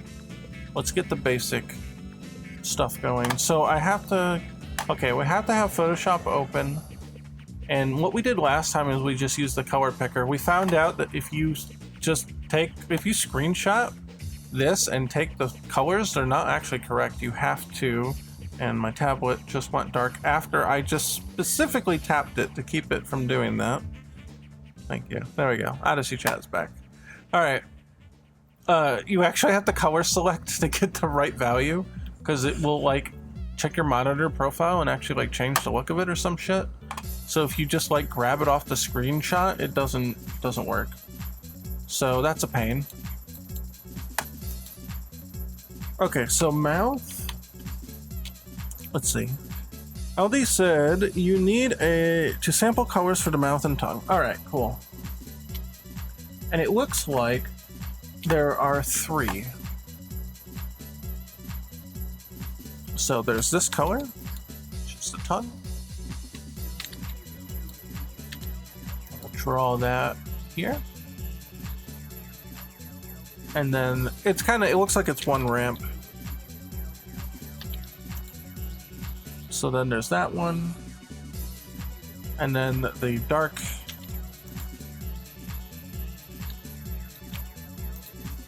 There we go. Perfect. And I'll just move that over. Be more shapely with it. So.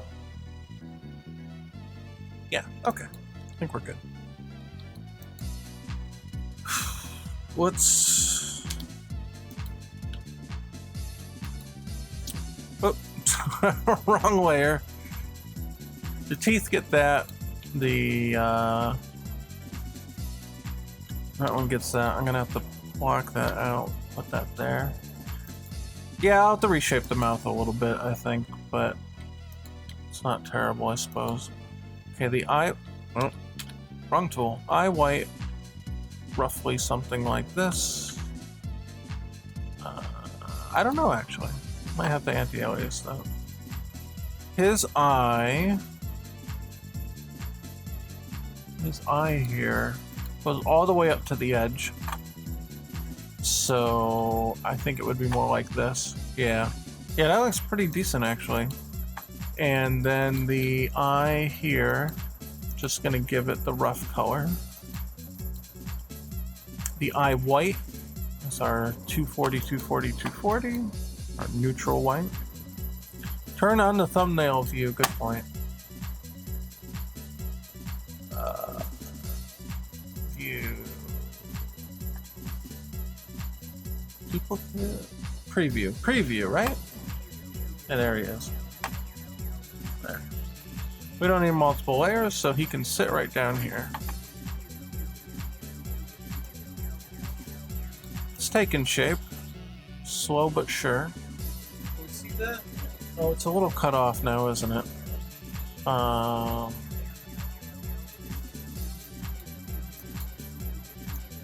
Here. That's probably a better spot for it. Okay. Does it look like we have gotten all the color groups here? I think so.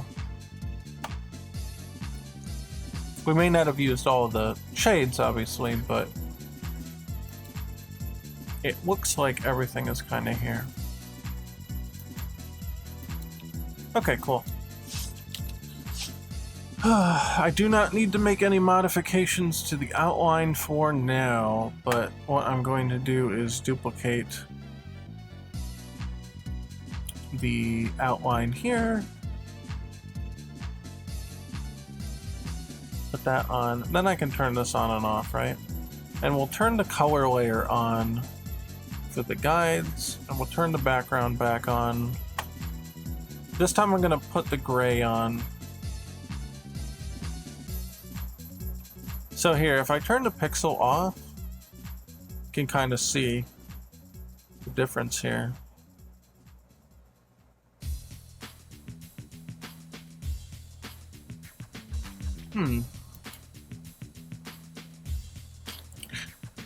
Well, one thing that I noticed here, it kind of feels like the eyes should be more like that.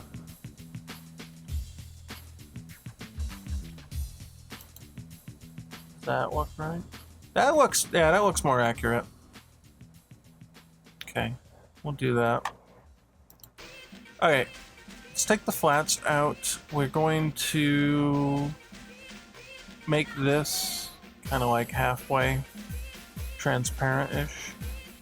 And right here, all I want to do is I want to get where the shading goes. That one more buffed in. Yeah, yeah, right. The eye looks more forward now than it did.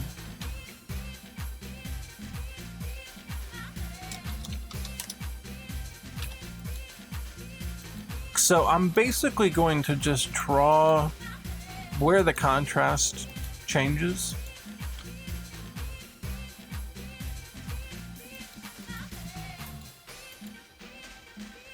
So like here, I would draw this part here.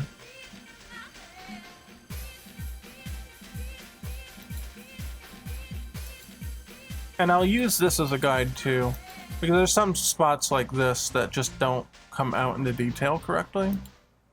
You know, in a way that's like super helpful. So I can do that, or like here. That might be its own challenge there, but we'll see how that goes. The ear has some of that too. And the chin here. What? I gently patted her back. Aw. I'm so fucking mad. She shorted out my iPhone charger cable. Oh. Poor chicken.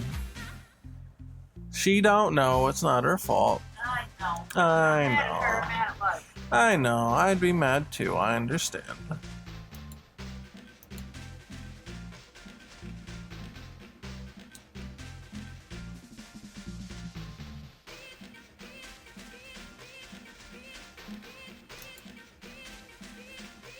This one might have to come down. I think. Well, we're gonna have to jimmy with this part, because it's gonna have to like get a little anti-alias with the line, and that might influence how it looks there. Let's do that one. Here basically is this.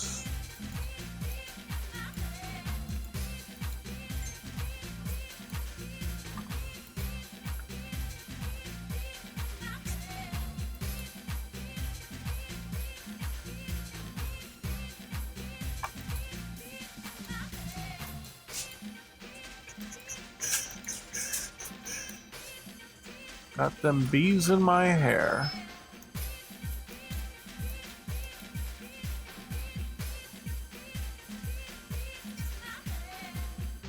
Oh! I had to take my pills.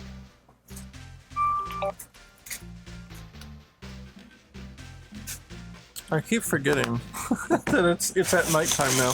It used to be at noon, and then one of the days I actually forgot. And so here I am. I didn't catch it until 10 o'clock that night. And so that was my new pill time. Now let's see. 1, 2. Borrow your iPad charger. Okay, that's alright. Just give me a minute here. 3. Boy, 390 days left to be married. Oh boy. Tell them all about it. Oh, we're getting married next year. Yeah, if you didn't hear. Yeah, July the 8th. And I have a wedding app, and I'm womaning out over it. It's great. I've already got my wedding dress and my veil. Go ahead. I'll be right back in a second.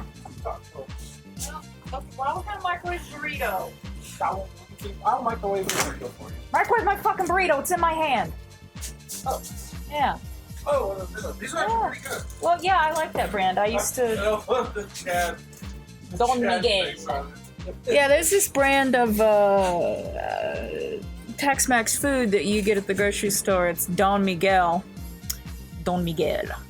And it's cool because he's like a Mexican Chad. Like, that's the drawing of the guy. It's just, he's got the side profile Chad going on. He's got the stash. He's got his sombrero. It's Got just the smile. yeah, the smile. It's just that casual, you know, just chick magnet. It's fun. It's great, you know. It's not bad either for, a frozen burrito. Yeah, it's pretty good. I used to buy those a lot like 10 years ago. Would you not have the Taco Bell taco sauce? That's okay. I just want sour cream with it. Okay. We do have like Greek taco sauce, and I haven't tried it. Yeah, I might take a dab. Yeah. We'll see. See, Mark got the Street Fighter 3 soundtrack going. What? The closest thing we have to the 6 soundtrack. Oh, I see. Thank you, C33_C33. They congratulated us. Billingsley, Don Miguel rocks. They were pretty hard to find up here. Yeah. I used to see him a lot more down here. This is the first time I'd seen him at a grocery store in a while. I've never seen him before. Not in New York, especially. Yeah. Well, Brian P. Billingsley, he says hard to find up here, so I assume he's also northern. Maybe it's like more of a middle America and rural South thing. Oh, boy, I hope Mark hurries back because your girl needs to put her facial moisturizer on. Because she wants to be a pretty lady. But yeah, they're really good. So I've kind of heard Mark on and off talking about Capcom's numerous blunders. With a good old Street Fighter there, particularly Street Fighter Cross Tekken. Boy, that was a turd. Ah, Cleveland. Okay, so Northern Ohio, yeah. Yeah.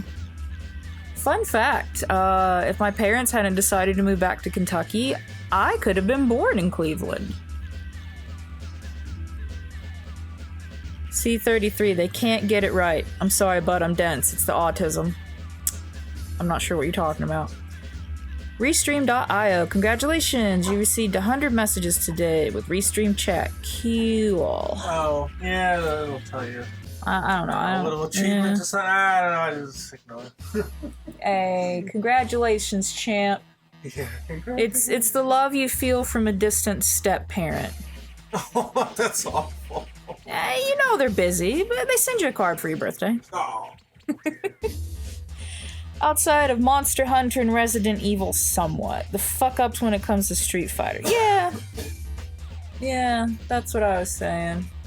I feel like they fucked up with 3. There was a lot of cut content compared to the first one, but what we did get was great, don't get me wrong. It's just, fuck, I didn't pay $60 for a game I can, like, you know, kind of coast through in 4 hours. God, I was looking so forward to that St. Michael's Clock Tower Part 2 and exploring the city more. It just, man, it just felt like such a tease. Like they just gave you a taste and then it's like, nope, that's it. You've eaten the whole thing. No more. And I'm empty and angry and sad. No clock tower. Yeah. Yeah. There was a neat fan project I came across a couple of weeks ago. God, probably a month or 2 ago at this point. Basically it was their final project, like they're in school. And I think it was, God, I don't remember the engine that they used, but they basically, it wasn't playable, but they came up with some still renders of their interpretation of St. Michael's Clock Tower if it had been in the remake, and they were pretty fucking good. That sounds cool. Yeah, it looked really, really nice. Like, Capcom just needs to pull a Sega and do like a Street Fighter Mania and just and Resident Evil 3 Mania and let the fans handle it. I think the remakes are pretty good. They just need to spend more time with 3. Well, yeah, exactly. That's what I mean. Like, give 3 to the fans. We'll fix that shit. Oh yeah, you microwave it for 2 minutes and then you flip it over and put it back for 1 minute. Okay, I'm just making sure. I didn't know. I can read the goddamn package. Yeah, well, that's a proper reaction to a simple fucking statement, isn't it? I'm so glad I'm marrying you. I am. I am too. Love you. Love you. Mwah. So here, I don't know if I want to try the avocado hot sauce. That was the other thing we picked up. And street taco sauce, mojo chili lime. I don't know. It's fine. Okay. That's what we have. We don't have any other taco sauce. I'm gonna go ahead and say that the hot sauce is out because of my tummy. Oh, that's right. I'm sorry. No, that's okay. I would have liked to have tried that before because it's got avocados. Shit, I love avocados. Yeah. That's why I don't know how hot it is. It says hot sauce, but I don't know. Yeah. It doesn't look like a traditional North American brand. No. I guess so. Yeah. Maybe it actually has some heft to it. You know? Maybe. We'll see. We'll see. But the street taco sauce is Ortega, so you can guarantee it's got no spice. Shut up. That's how I like it. If it's spicier than mayonnaise, I can't eat it. Oh. That's true. My tummy. Don't get old. Don't fucking get past 35. Make what you will of that, but just take my advice. I don't know if I like the implication. I didn't say Roblox. You filled that blank in yourself, buddy. Yeah, C33. Yeah, definitely check them remakes out. If that's what you're talking about. Brian P. Billingsley. Yeah. I didn't mind this skirt. It grew on me, but yeah, I do like her original outfit, actually. I will die on that hill. I like original Jill's outfit. Or original RE3 Jill's outfit. Why remake RE4 though? That shit's been ported so many times because it's that fucking good, son. It even has an HD version. That was the joke I made in general the other day. Like when they revealed the trailer before the Capcom thing, I posted it in general on Discord, and I was like, get ready to buy it 15 times over on the next 3 generations of consoles, boys, and PC. And it's true too. You're gonna fucking do it because it's so fucking good. Yeah, LD Sudoku. It's a good old Sudoku time. All right, I'm gonna let Mark take back over because I need to nibble and go to sleep to go to my soul crushing job. Bye. Well, let me get the charge cable for you. Oh yeah, do that too. I need to. My iPad's almost dead. Yeah, I was gonna say I'm at 100%. I just kind of Yeah. Oh, and give me my phone. plugged it in please. for I posterity. forgot. You what? It's under your. I forgot to lay my phone down. Okay. Let's see. This one My goes. phone's probably fine. I'll just charge it in the car on the way to work tomorrow. Do you need the charger base or just the cord? Give me both to be safe. Okay. Because it might have just shorted the cord, but it might have just shorted the whole fucking thing. Yeah. Yeah. Let me pull it through. Okay. Yeah. Try them Those are out. expensive. I know. Try them out individually All right. and see if it works. Jesus, I know what to do. Try the cable in your charge block first. I know what to do, Dad. Thanks. Well, listen. But do not plug your bad cable, Uh-huh. presumably bad cable, into my good charge port. Because if the cable shorted out the base, it will short that one too. Okay, Dad. So, just try that. All right. See if it works. All right. I'll come hold the flashlight for you anytime, Dad. Good talk. Love you. Love you. Oh, sis. Chicken's still up here? Poor chicken. It's hot out today. I don't blame the chicken for staying in the house. She's got to go back outside eventually, though. Poor chicken. And that's alright. She can stay for now.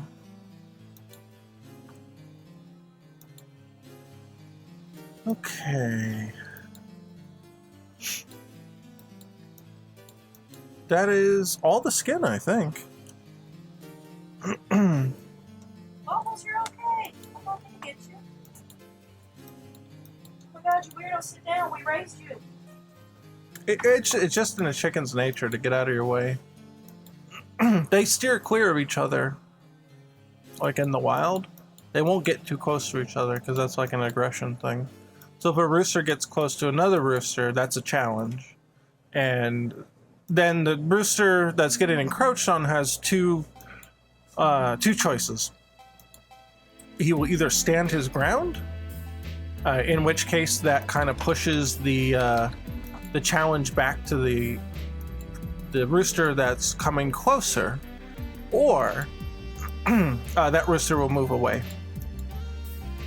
And essentially, it's just kind of it's a game of chicken. It really is. I don't know if that's where that term comes from, but it's basically what it is. It's a game of chicken. And whoever moves first is the loser. And that's how they operate. I have to make this there. I was gonna say I'll have to make it a little darker. So we can see the full extent here. Back to the shade layer. Do that.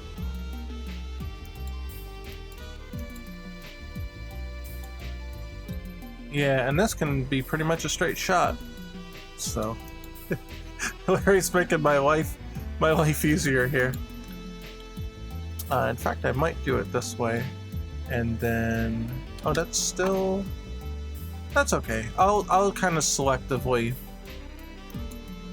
figure out what I'm gonna do there. And then on this one, do that.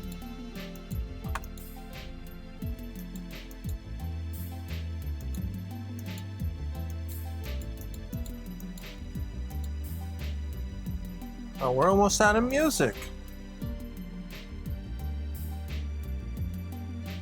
I'll have to get another playlist ready. Oh, up here then too.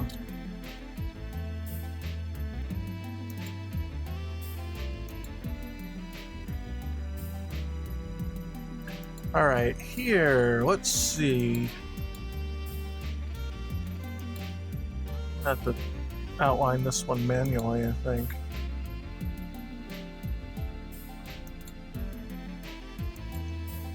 This one might be tough because it needs to come to a bit of a point here, doesn't it? You could do this. Problem I have with that, you know, that might work. That might work.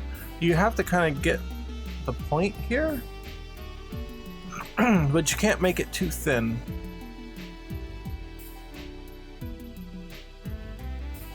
So something like that will be all right. Excuse me.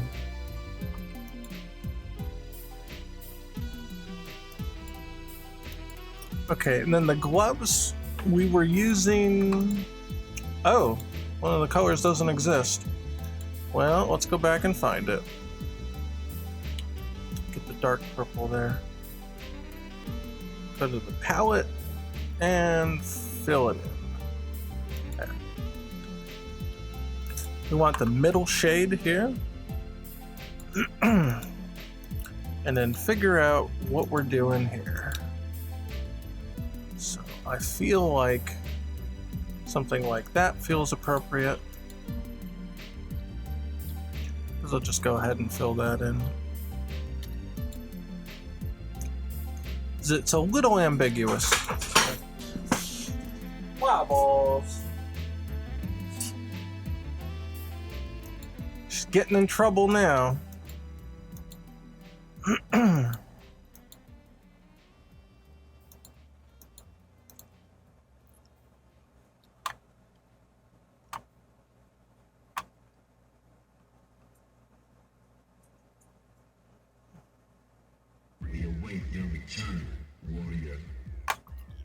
All right, what do we want?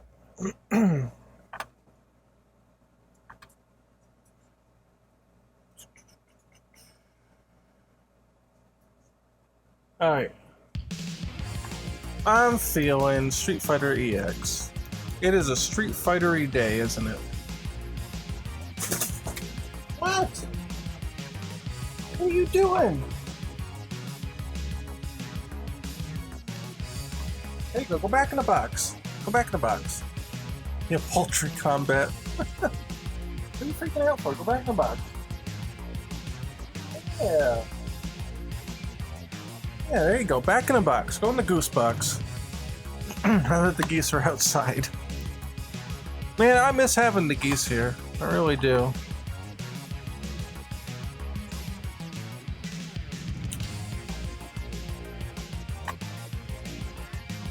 They made for some nice company because they were very chatty, right?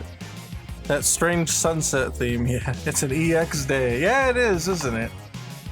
It is.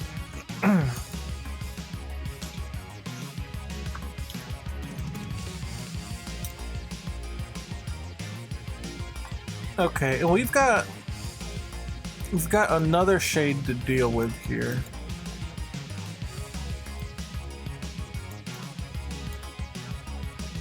Yeah. I guess we kind of do here too, don't we? All right, wait, hold on. Let me go back for a minute. Yeah, this is actually a dark red line. Wait, what? Why didn't it work? Or is it so close to the color? It's so close to the color. Wait, no, it just erased it. What the hell happened? Hold on. D. Click that one. This. Yes. Okay. Alright. I don't know why I just didn't select the color last time.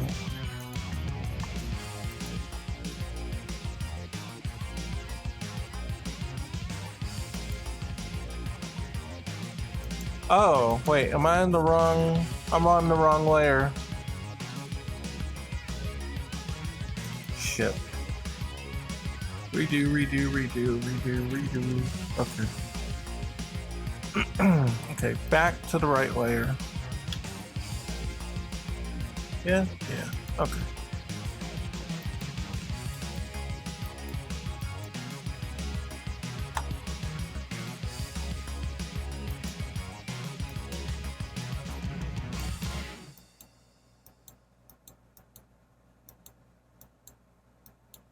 Okay. I feel like that's the only spot for that. Okay. So let's go back to... back down here, because you can see there's darker segments here that we have to respect. Oh. Not with that tool.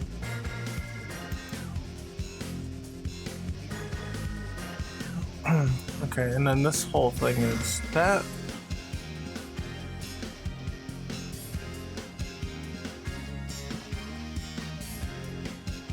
Yeah, I'd like to do it like that. And then this whole part here.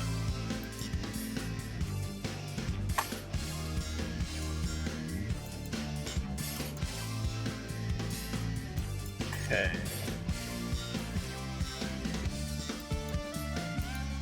Alright, then this side here.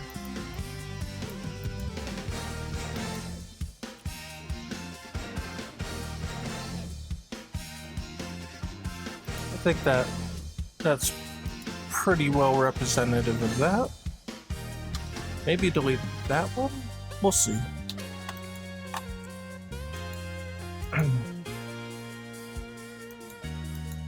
At the top here, kind of got that going on. Okay, and then the bottom. Definitely got whatever this is being dark.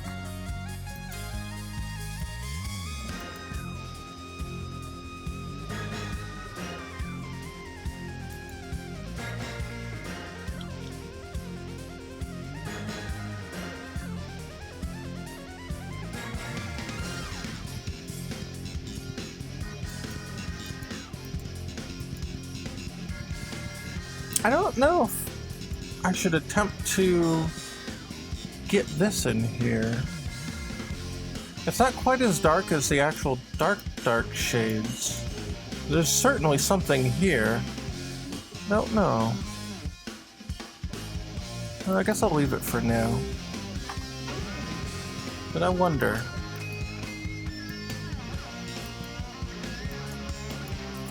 Okay, so both hands are done, with the possible exception of that one part. So it's hair and gi. I think hair is going to be a little nicer on me, so we'll do that one first. You don't have to bother with that soft hand detail. Yeah, I was just kind of wondering if, like, it's cool, but it doesn't look like there's enough contrast there to maybe like worry about it. But yeah. Oh, and let's do the eye portion here. I didn't do this part. So like that.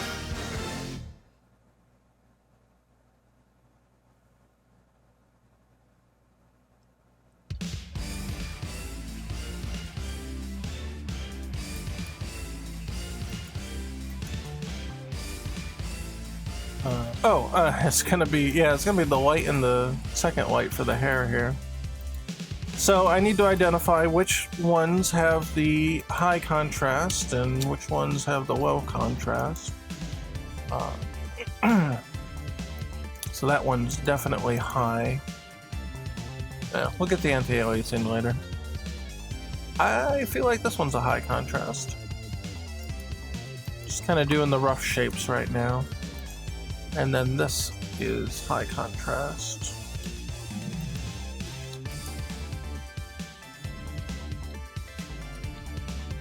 Something like that, yeah. Be either that or that. I think that makes more sense. Could like do it like that. That'll work. Let's see. Yeah, and those are the only those are the only high contrast ones, I feel. So we'll see about that. And here is a straight up triangle. That one might be a little difficult. Let me do this one first. Oh, I'm gonna have to transpose this one a little bit. So let me make it here. And then I'm just gonna move it so that there's the gap here. Because it kind of looks like that line exists a little off on here too, so I think that makes sense. This one should be like a 222. Something like this, give or take.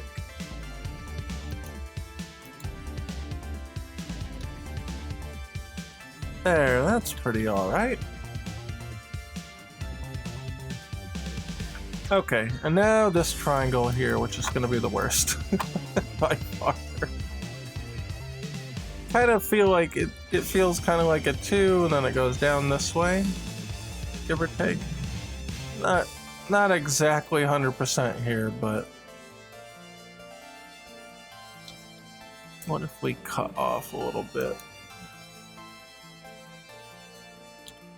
Now it goes with the line here, right? This one's a little tough. Detail shouldn't be that hard on you this time. No, for the most part, it's been really good, actually. I'm not complaining. Yeah, this part's been actually very good. This is the only real obtuse shape here. That, and I think a little bit here might get so sussy. Other than that, everything's been pretty easy. The mouth and the eye are on me. I'm just really bad. So we'll have to see about that. But I don't predict any problems with the rest of it. Not at all. Not even remotely. Okay. And the final little bit here. Do that.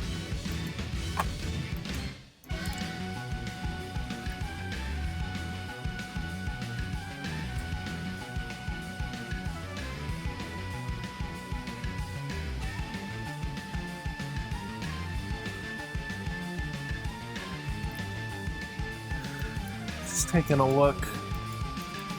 I think only the gi is left. Outside of, like, you know, other details. Oh, the mouth? Yeah, the eye, yeah. The eye and the mouth here. So... well, yeah, this kind of goes with the other bit here. So maybe like that? We'll see. Because, yeah, this is kind of one line.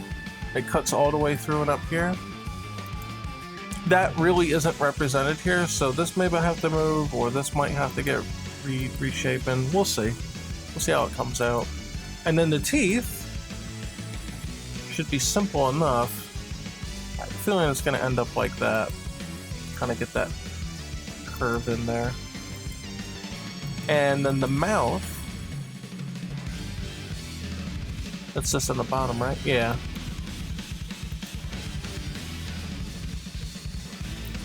Mouth will be kind of like that.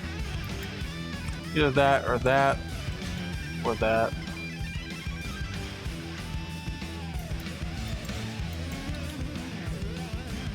Okay, no more avoiding it. I think we're going into the gi territory. Oh wow, this might actually be really easy. There's whole chunks of it just kind of there.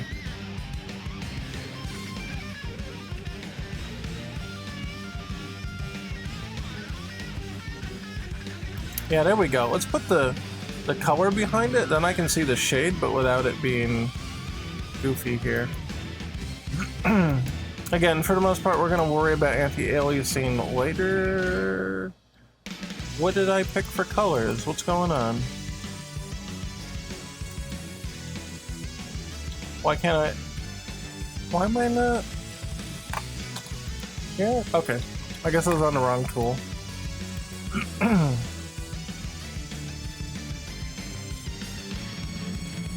Oh shit, I can't see that. Let's see. Yeah, the blue ain't gonna help. Not much, at least.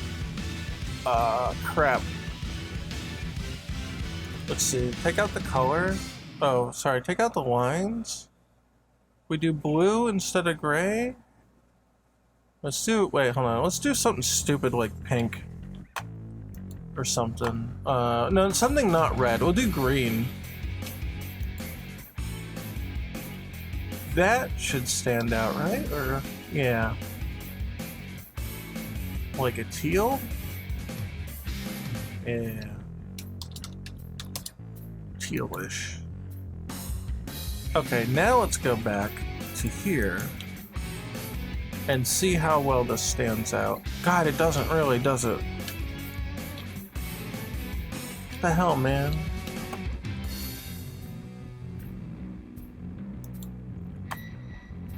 Huh.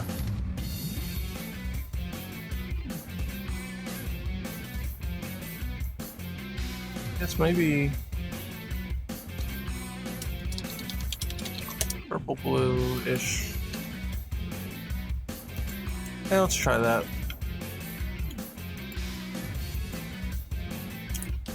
It's not terrible, I guess. Oh, I'm on the wrong layer. That also doesn't help. Yeah, alright, it's good enough. I can see what's going on at least.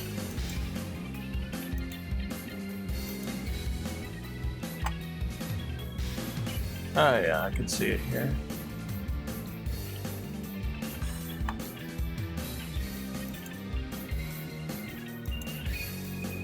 And then up here,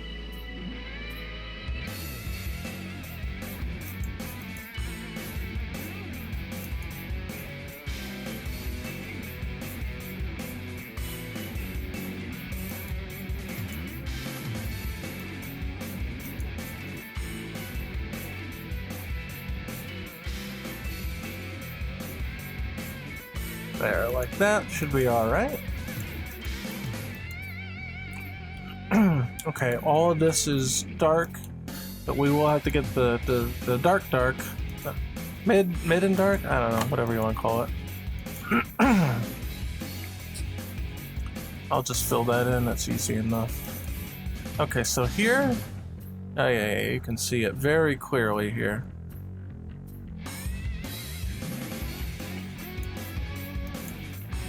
And it does extend down to here.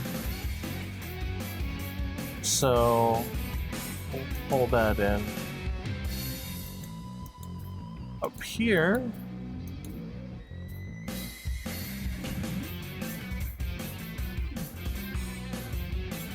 like that.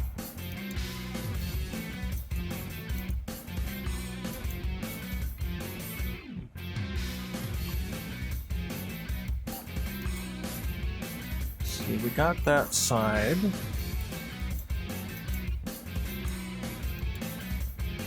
Okay, let's do down here.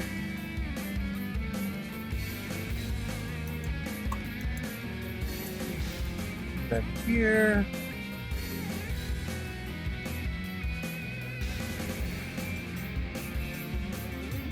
Let's try that. That one I might just have to wing a little bit.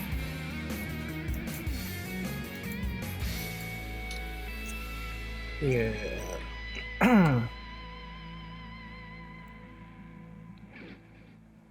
Oh yeah, that looks cool.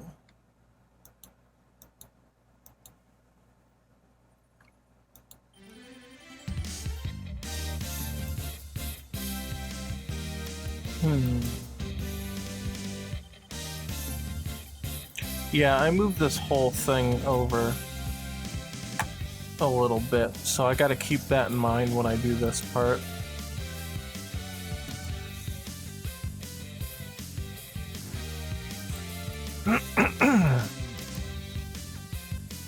Okay, that one looks alright. Look at that. Nice, easy shape for me. I appreciate it.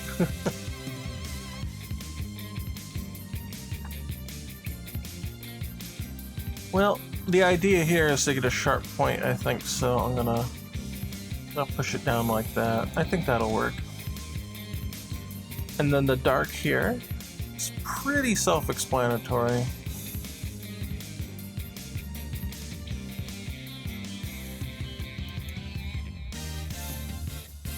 Oh, it actually doesn't match up down here. There we go. It's either that or that. I think that makes sense. How about that? Okay, up here, got a little dark core here.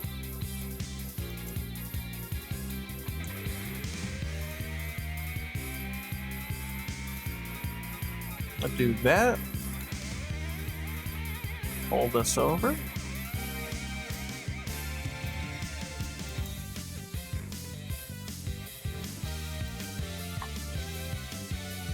Shit, is that it?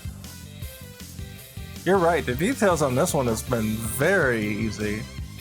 Yeah, happy little shading. Okay, I'm going to duplicate this.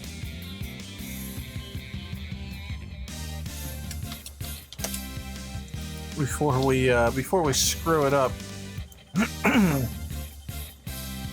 Oh, I actually did miss some in the ear here. That shouldn't be too bad to fix up here.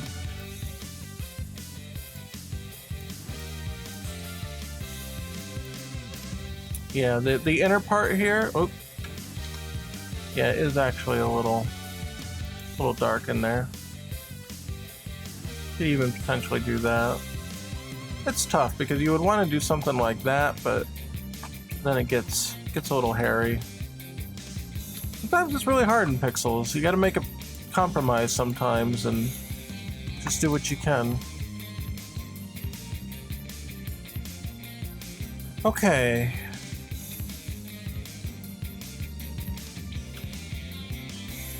I need to close some gaps. And then we should be all set. Let's see, there was that. The eye, I'll just fill it in explicitly.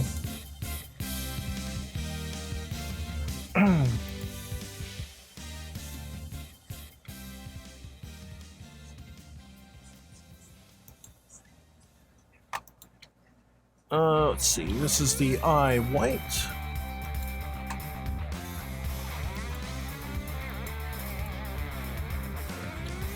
Alright, let's try to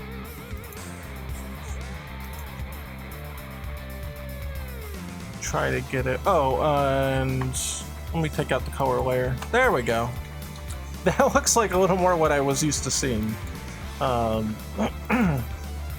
So let's go with it from there. Add that. Here's the tongue. Yeah, that makes it a lot easier to see. Much better. Oh, I don't know what the hell this pixel is. I'll get rid of that.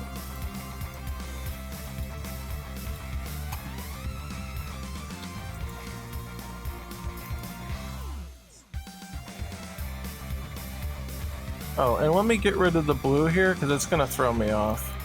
I just want to see the gray.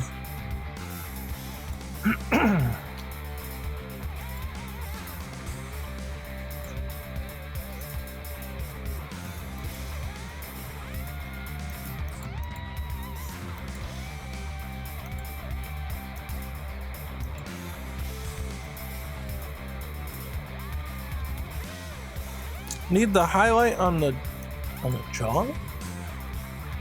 The highlight on the jaw. What? The jaw.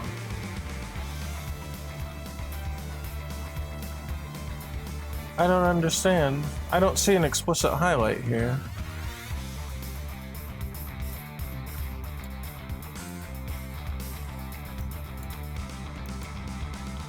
Like, I know I missed like this, but actually make it darker.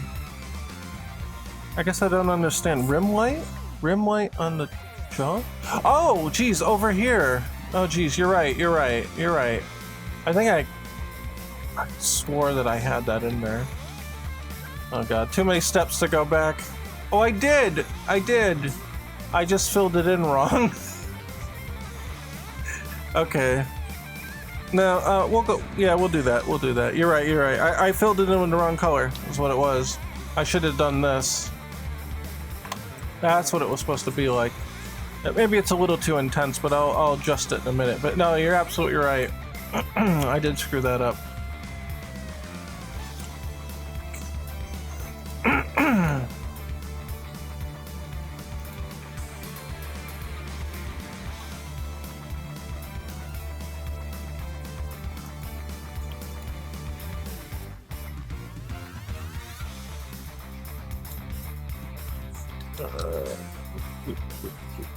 Boink. Okay. So this is okay. Yeah, that's the light. That's the dark, and this is. Oh yeah, this is dark in the middle. Yeah. Okay.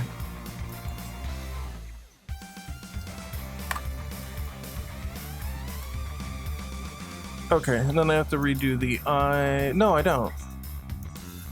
But I do have to put that one in. Bright, mid. Oh yes, and then I did that in there.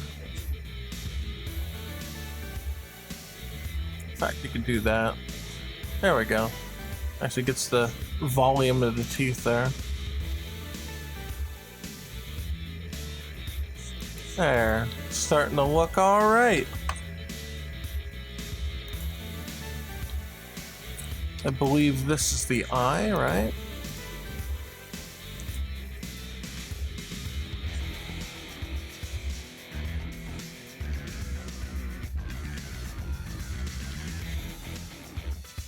And that looks pretty all right. How about that?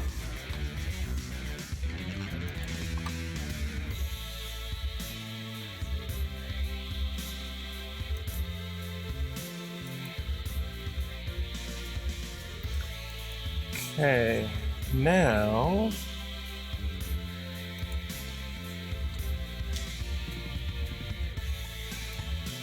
oh, I missed a dark detail here, the shadow under the chin.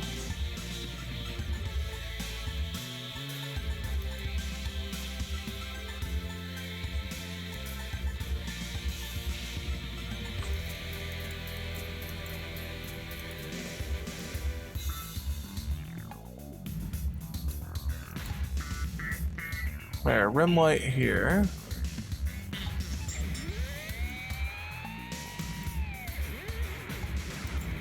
Okay, fingers.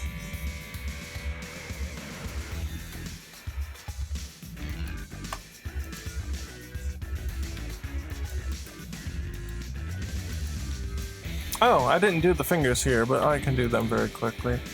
That's all right.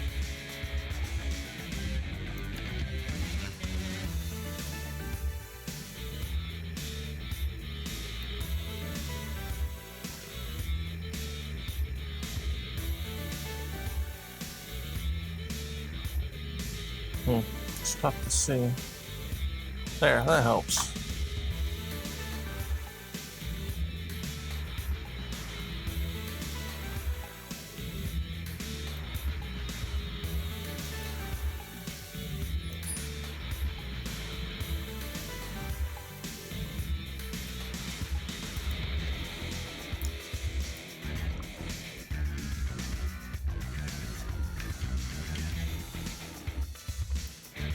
Okay, that'll work.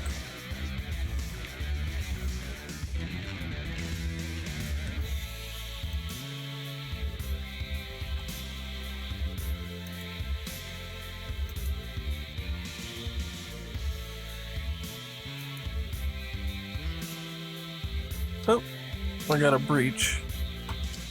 There.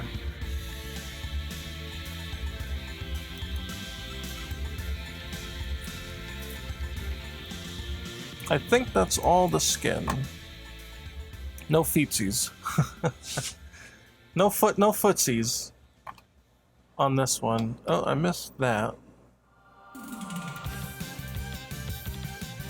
Okay. I guess the gloves are next.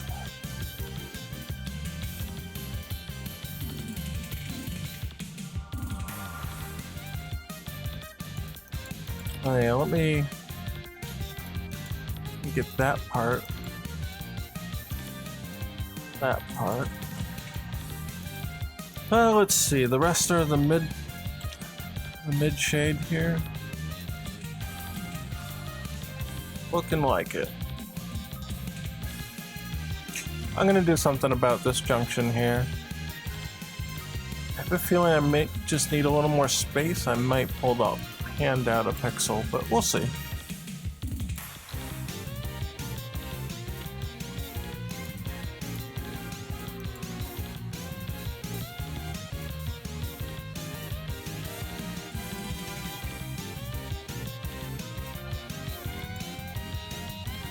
Okay, that one went in without a problem.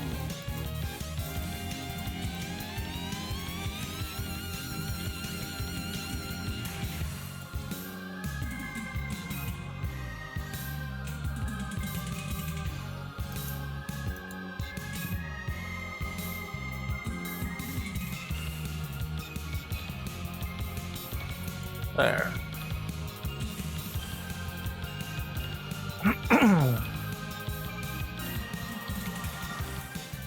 Okay, that's pretty alright. Only thing left is the gi? Well, the belt. The belt's easy. We'll get that one out of the way. It's got no shade. It's just wait, under the ear? What did I do wrong? Oh, I'm sorry, I'm reading old messages. Never mind. I'm reading old messages.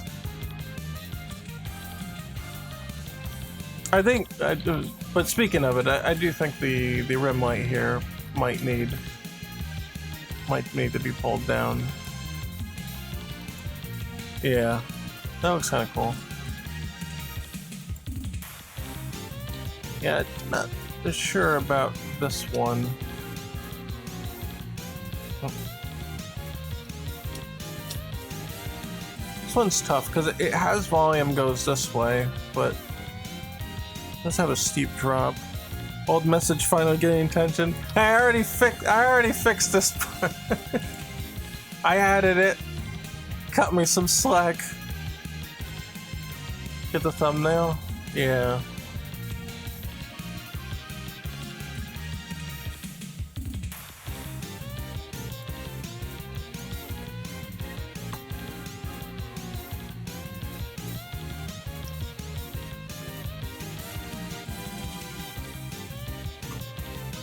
It's tough. This doesn't have quite the shape that kind of comes off here.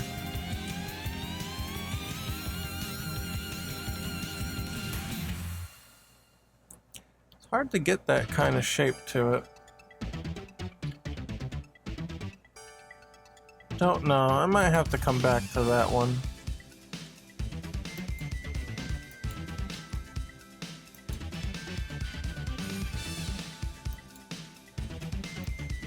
Gloves. Well, let's get the, before I start tweaking too much, let's get the gi down here. Yeah, let's do it like this. Okay, bright, dark, bright, bright, bright, bright, bright, bright, bright. That one's dark there. Dark here. Bright, bright, bright. Bright, bright, bright, bright. That one's bright too. Okay. Alright. And now the mid here. Mid.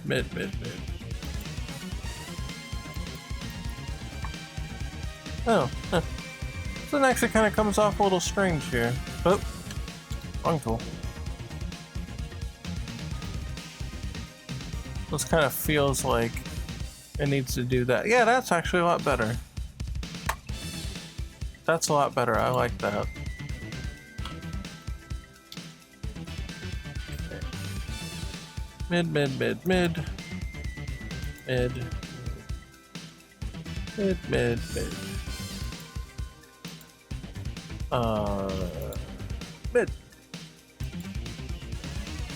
How about that? Mid.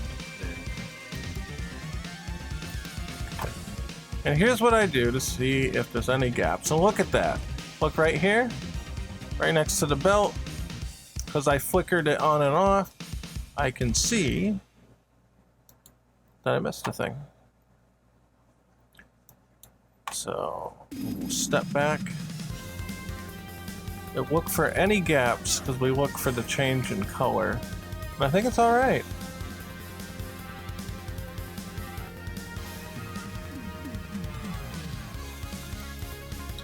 Okay, all right.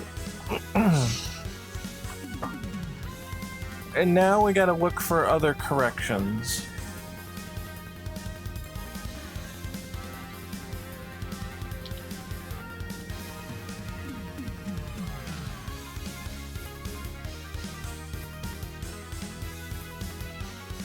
This one's kind of tough. It's kind of hard to imply this line here. Alright, I can look at my thumbnail. I'm trying really hard.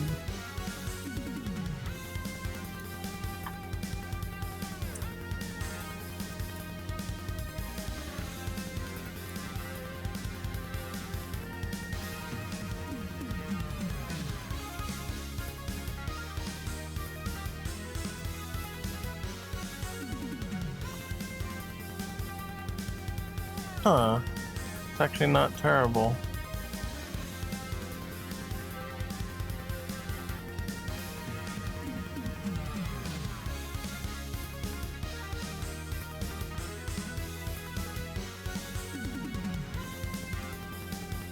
I don't know. That looks weird to me.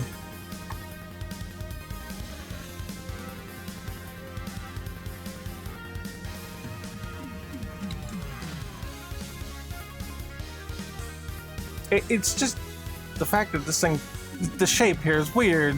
It's just strange. I don't know if I should go straight down and point out or just go in and just kind of ignore the extra point that goes out. It's kind of what I had before, was just ignoring the point that goes out. Oh, I guess it's not terrible? I don't know. It goes in and not out. Well, I see it like it points back out. So, yeah, I don't know. I guess it's like that then. Alright. Plug that hole.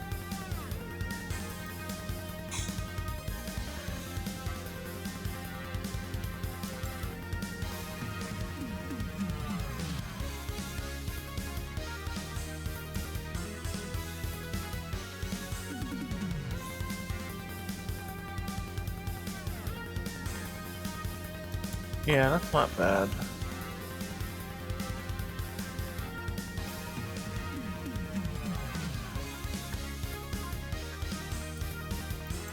Okay. That's alright. Okay, nose time. Time for the nose job.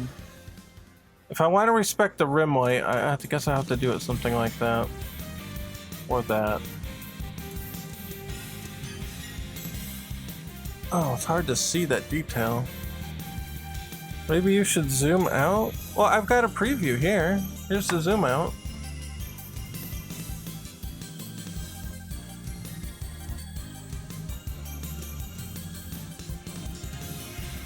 So then I can see what it looks like there. Hard to notice from a distance. Yeah. I feel like this is an alright shape. You could go down one more, but I think that looks weird. This one's okay, I guess. Let the nose be, it's okay. Yeah, that's why I think this shape is alright. I'm okay with this one.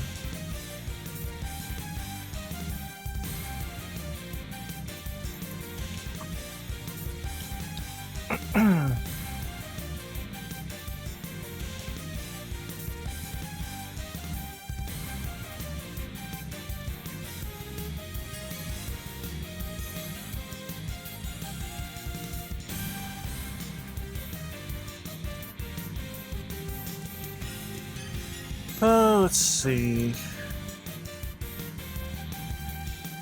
think that's alright.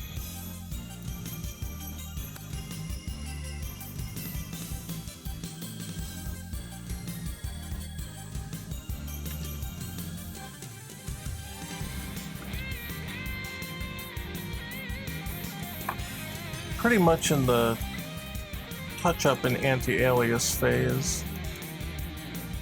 I definitely have to anti-alias this shit, because it's all over the place, but I'll get to that in a bit.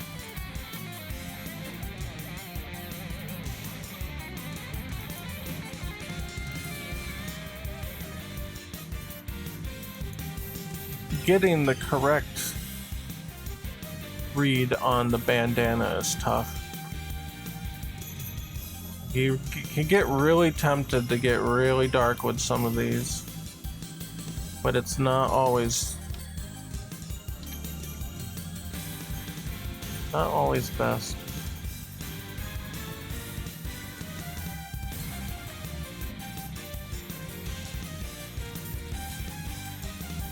This looks alright here. This seems okay-ish.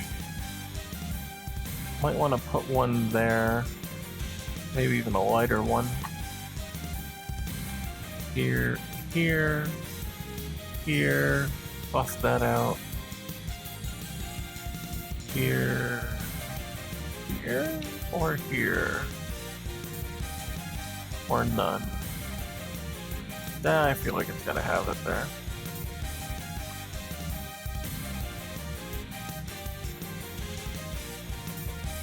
Yeah, and then cut that one there. No, that's not terrible. But the question would be, do we cut that into there? No, we do not. We do not. Do we erase that line? Only if we're gonna erase that. And then do that? No. Do that. No. I know I got a preview here.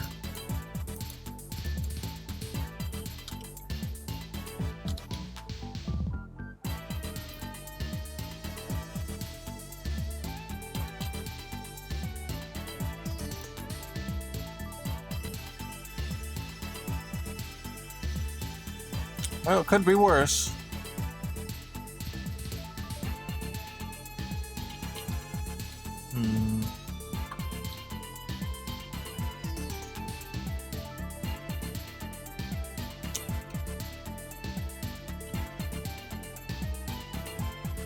It's not terrible.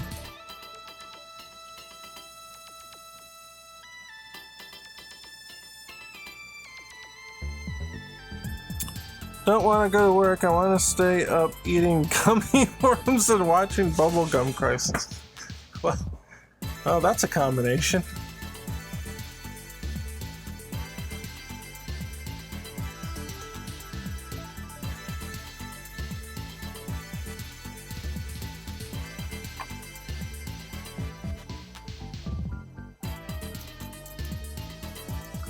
Well, it's not the worst.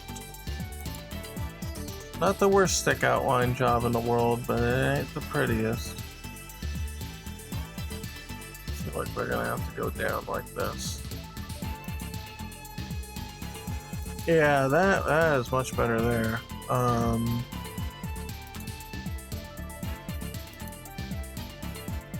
Sometimes going a little heavier than lighter is warranted. That might be okay if that gets changed to that. And this gets changed to that. That's a little better. It's a little better. Oh, that definitely doesn't work there. Okay, all in all, I think that's relatively decent.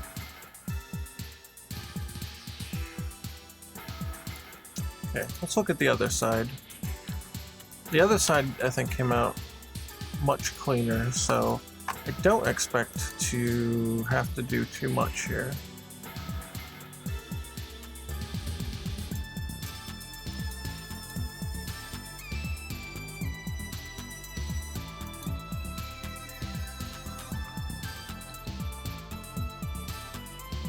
I'll give it that.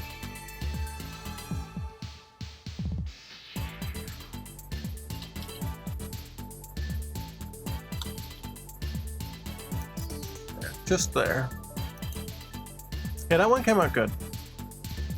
Don't think we need to fuss with that one so much.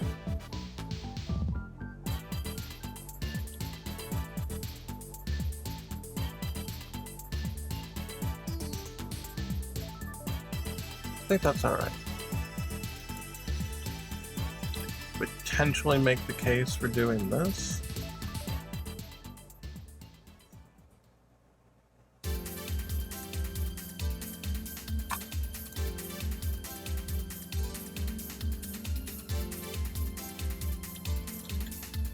Does look kind of cool that way. Yeah, I think that's good. No, not too much fuss on this one. The reds are really, because they're such fine curves, those are where most of the anti-aliasing attention gets. And then the rest of it is pretty much just kind of filling in here to make sure these lines come out all right.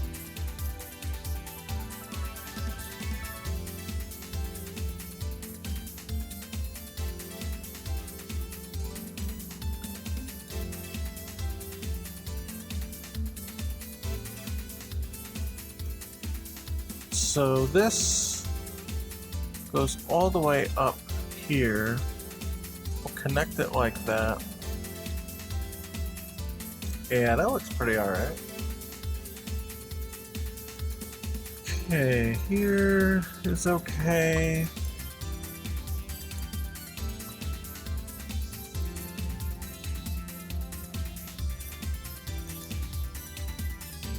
Got a little here.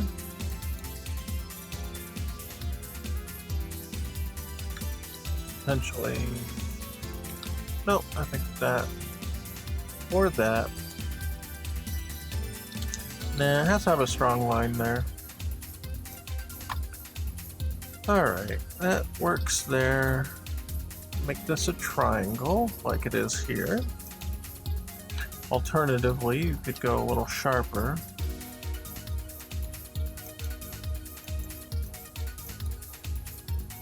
I don't know. I feel like this comes off a little better somehow. Alright, we'll keep it that way. Oh, there's a little highlight up on the top here. I almost missed that. It's very thin though. Yeah, I think that works good. Alright.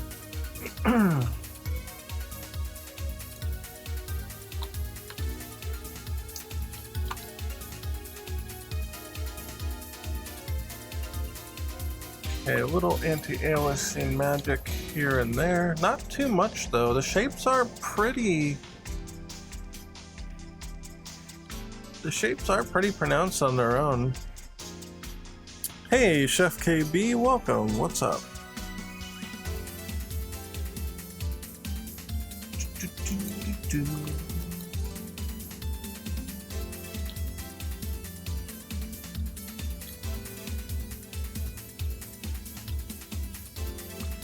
I didn't notice that this was rounded.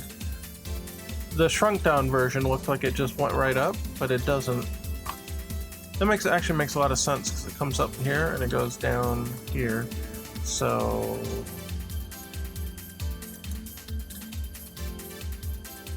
yeah, something like that.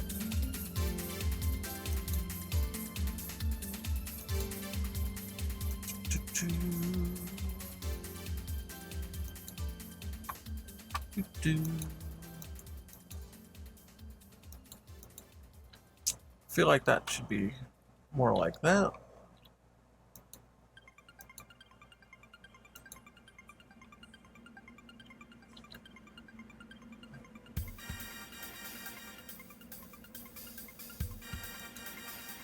Let's see. That's pretty good. Oh, may I ask what your game is? It's a fan game, Pocket Fighter EX. So basically, oh, we're stuck at the versus screen. Hold on. Basically, it's like a Street Fighter, King of Fighters, but we're using the Neo Geo Pocket Color sprites and stuff for it. So it, oh.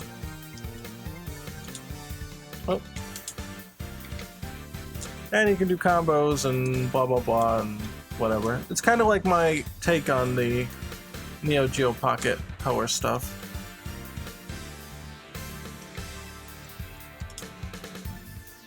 So I think it's cool. Been working quite a while at it, trying to add rollback netcode to it and all that. But today we're doing, well, you see, LD did new versus screen art for me. And so I'm taking this, what he drew, and I'm trying to pixel it. And then the idea is we'll put it on, well, kind of like this, right? This is the select character select art. We got different art for this. We'll take that and put it in the first slot. Yeah, here's the mock-up here. We'll put it in there, and then each character in your team will have their own slot there. Oh, thank you. I appreciate that. I think it looks pretty dandy too. So, oh. Okay, I paused it. I was gonna say if the game's running, it could be taking resources away from spriting here. So today's a chill pixel day. Doing a lot of the pixel work. Oh yes, I did want to do something about down here, didn't I? Yeah, in a minute. Let me review. Oh yes, get the GI stuff done.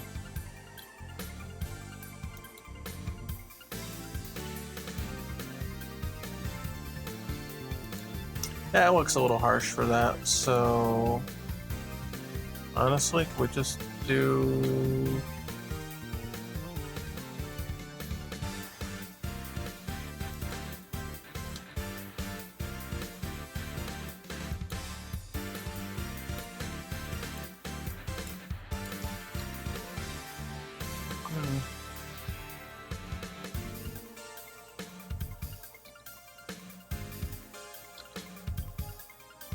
So it would be like that. Computer was chugging a little on stream, but seems okay now. Oh, okay. Yeah, let's... Oh, it is. It's lagging behind a bit. Well, that's no good. Yeah, I've been having a lot of problems with it just not being able to keep up.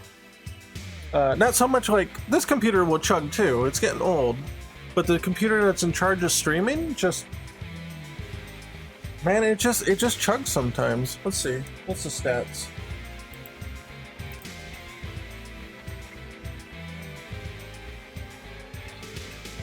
Yeah, it's just the CPU's getting maxed out.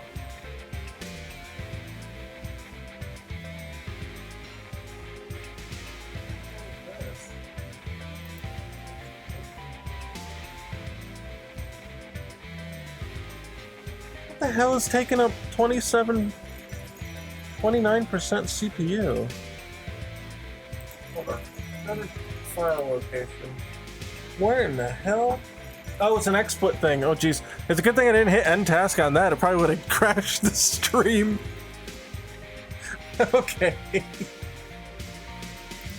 Yeah. I don't know. I mean, outside of just getting a new computer, I don't really know what to... Yeah, it's a little behind even on the preview. Yeah, it's chugging. It's having a hard time. I'll be honest, outside of just getting a new computer or substantially upgrading it, I really don't know what to do with it. I don't know, man. Maybe reformatting it might help. I really don't know.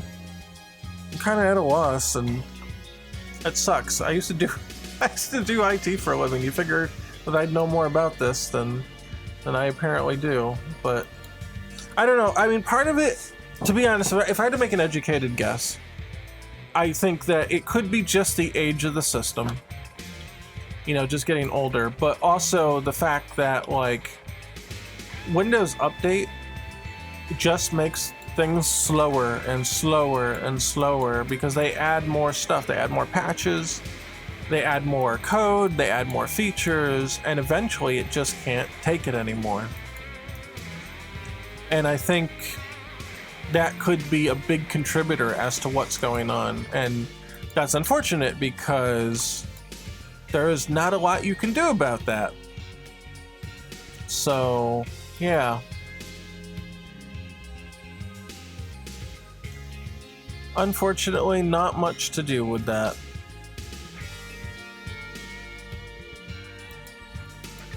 You just have to buy a new one, or you go without updates, and that is not good either.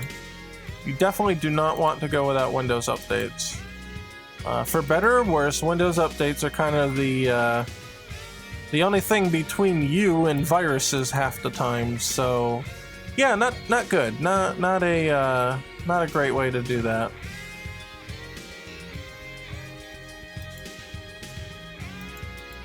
Oh yeah, so there were a couple things I did want to address. Let me clean up a couple things though first. So I think to get the look I want, I'm gonna have to do that and that. Put that one there. And no, I don't want to connect that because it is clearly not connected there. Hey, there's Strange Sunset. Nope, we'll take that out. Okay, down here, this is a pretty nuanced shape. I could just leave this 45 degrees, but I don't know how to leave well enough alone, so I'm gonna fuck with it.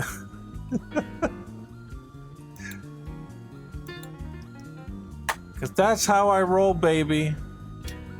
Why leave it alone when you can fuck with it? And you could do a couple things here, potentially. You could do that. And there you can get the dip without having a dip. Of course, then you kinda... Man, that looks a little too thick. It's tough. Always gotta mess with stuff. I know! I can't leave it alone. It's just how I roll. It's just how it is. I just can't leave it.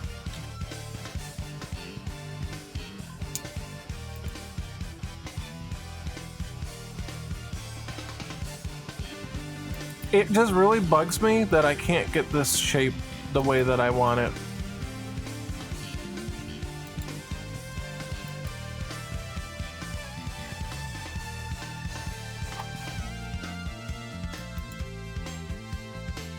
This looks too blocky to me, but this doesn't look quite right.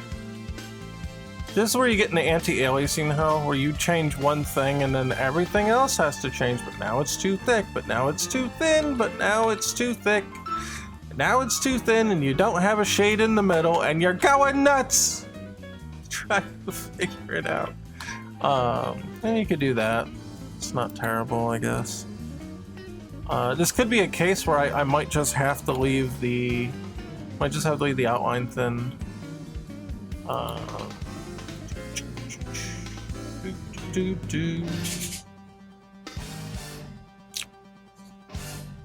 Then you get the blocky here. Always something's blocky. Sometimes you don't have a choice. Sometimes you just have to add more shades, get something closer to the outline, so you can anti-alias it harder, but that also has its own drawbacks. It's tough. Never said it was easy.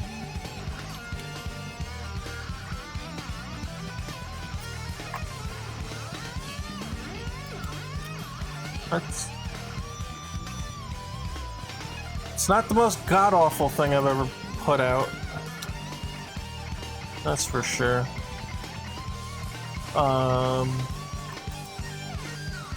Take that one out off the top. In fact, even might just reduce that.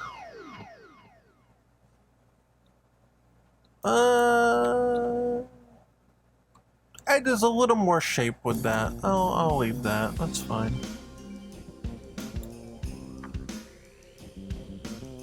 And you can kind of like imply more of a shape like this too.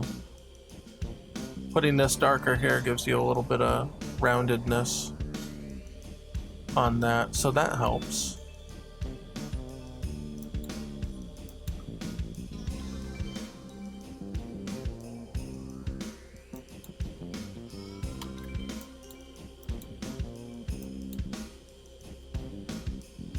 All right. Hey, let's see. No, that don't look straight enough.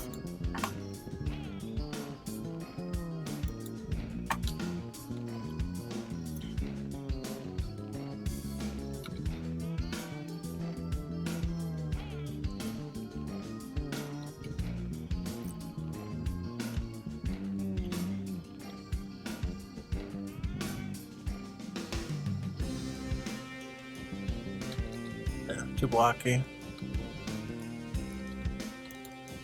I don't know. I think that's the best version I got so far. I don't like it necessarily, but... Okay, and then the hand? Actually, this could help the entire thing, to be honest. Honestly, I think the hand needs to come out a pixel. Yeah, let's just do it in blocks here. Just chunks. And the reason I say that is that this looks so flat here that I think the whole thing has got to pop out so that I can do this. And now we got a little bit more rounding going on here. And we can even potentially get this rim light going. So there, that to me, as far as I'm concerned, that's a win-win, baby. Pull that all the way up to the top. There. Let's patch up the holes. There we go. And as a bonus, I suppose we have a little more room to potentially wrangle something else out of this. So...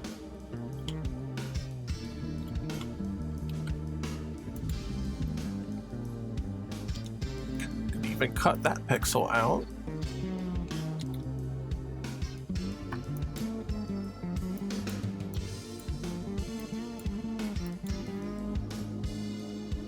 Well, it's not the worst I've seen.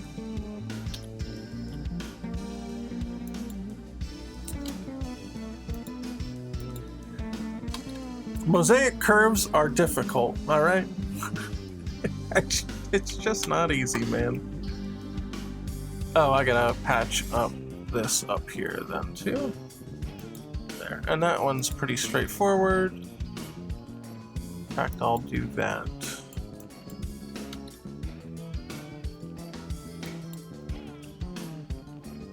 You know, that's not too shabby.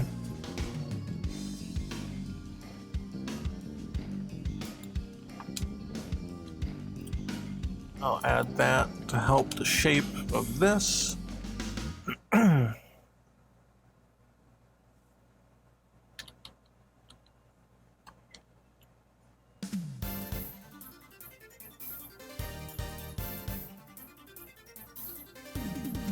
Yeah, that's good.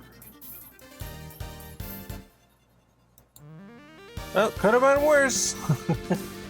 Could have been a lot worse.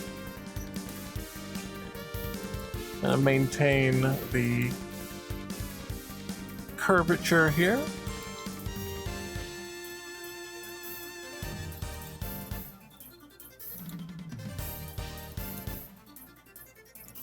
No, that doesn't work.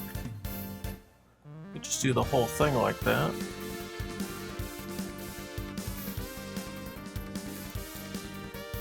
Yeah, this looks more... Gotta get that a little more connected here. I think that accomplished that.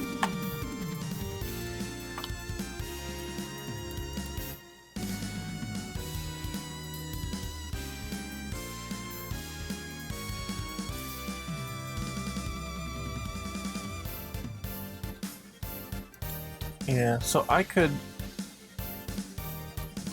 I don't know. You could do it with black, but I don't think it comes out quite right. Could do that. No, that's not quite right. Could do it on either end. That look okay. Get like that bend in there.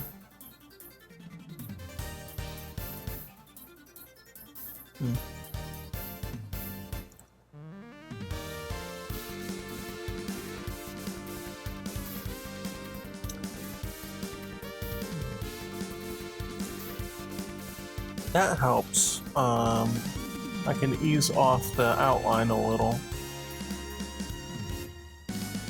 When's Luke for Pocket Fighter EX? I'll be candid. I don't necessarily hate Luke. But on the other hand, I find it difficult to think about who would I remove or who would I delay to insert Luke into the game? And I don't have an answer for that. I really don't.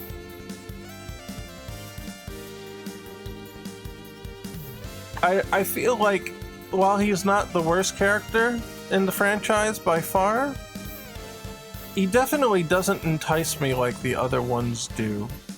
And for that reason, I just can't think of including him over other characters.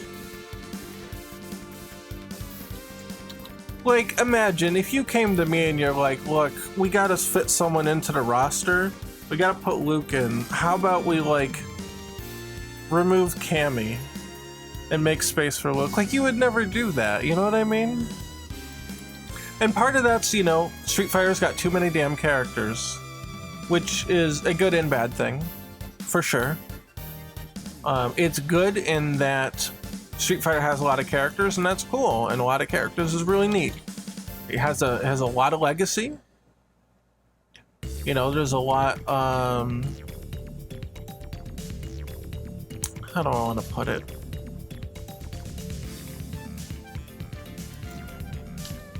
I don't know. How would I put it?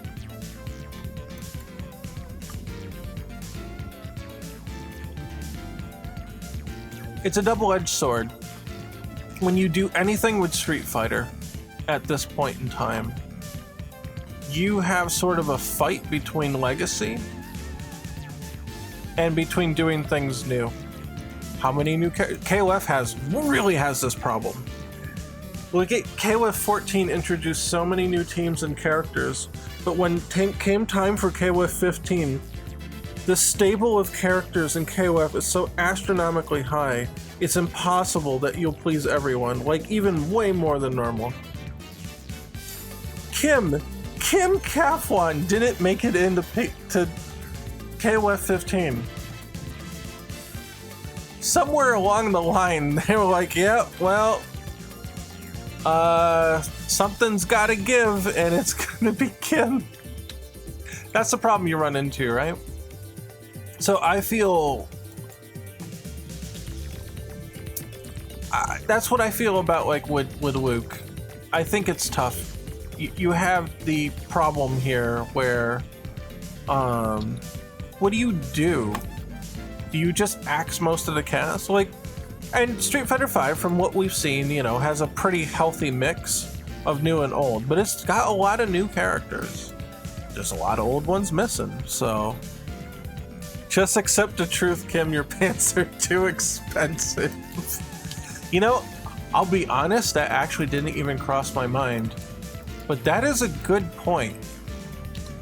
That's actually a good point. Did they look at Kim's development cost and be like, and they just kind of like shrug and then just not do anything with it? I'd hate for that to have been the case, but I won't lie that there's a more than zero chance that that might be the case. It is very possible.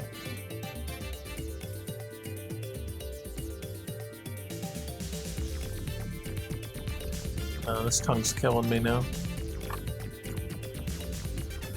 Now I'm in anti-alias hell with the tongue. I know I shouldn't be messing it with it, but now I feel obligated.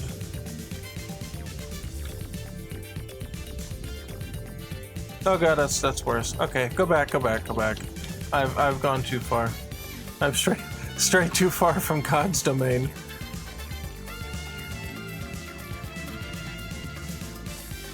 This is okay, I guess. I don't know. It's like the tongue is kind of bothering me.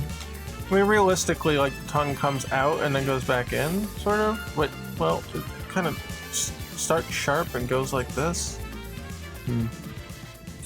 I find it mind-blowing that Daimon and Kim didn't make it.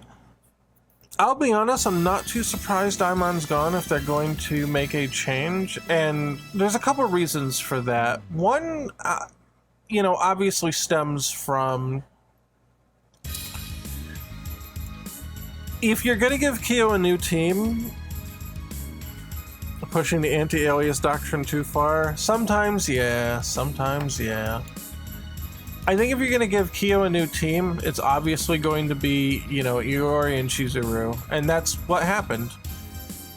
You know, completely. That's just straight up what happened. And that's okay. That's fine, but what are you gonna do? Who are you gonna team Daimon up with if it's not Kyo? Benny's kind of traveled around different teams. But Daimon it's always pretty much been stuck with Kyo, right? Well, where was Daimon in 99? Kyo, or Benny went to K's team, right? So you had K, Maxim, Benny, and who else? I don't think it was Daimon. Was it? I actually don't know. Does chat know? Maybe Shingo, Asaisio? I don't know. I can see Shingo and Saisyu being together. And the reason is because kind of like the sort of implication is that Shingo's been training under Saisyu in some way. Maybe not like too formally, but he's been hanging around, right? So they have some sort of established relationship. I could potentially see Benny, Shingo, and Saisyu. But Daimon? Yeah, I don't know. I don't know about that.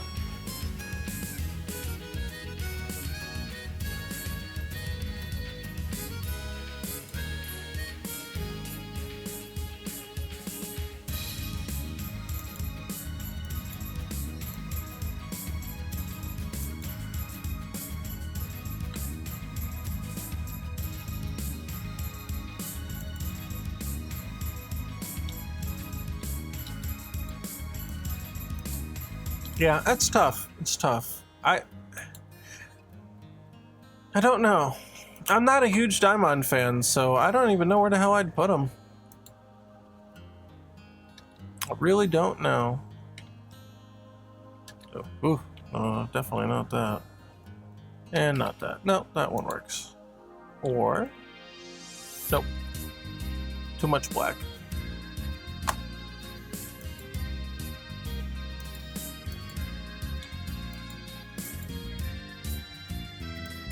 I think it came out pretty good. Did I miss anything major? I feel like I pretty much got everything.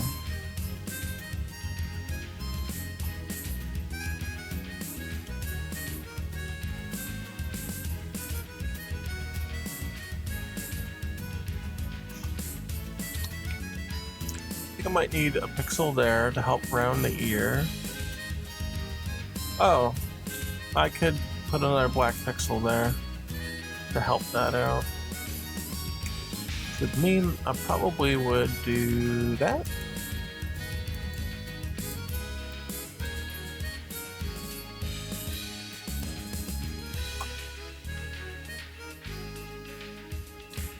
Yeah, I think that's appropriate.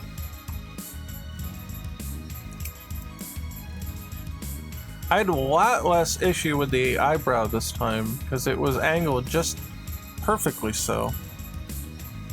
So I'm happy about that.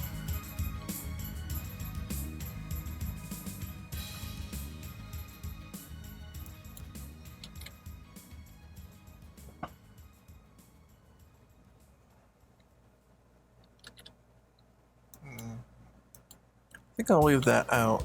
The very most have that. No. Could do that. Nope, that destroys the angle. Test it without, or test it out with the mask. Oh, yes. Yes, yes. Good point. Okay, let's hide the palette. So we've got our mock-up here, right? We've got frames. So here, I'm gonna copy this. And I'm gonna use this as a template here. So I'm gonna make a new layer. Frame. Oh, I tried to Control G. What is it? Alt Shift N? Really? What's Control G? Killing me. You could probably change the shortcuts. I really need to change them to Photoshop shortcuts. They're killing me. It's yeah. Frame top. Background.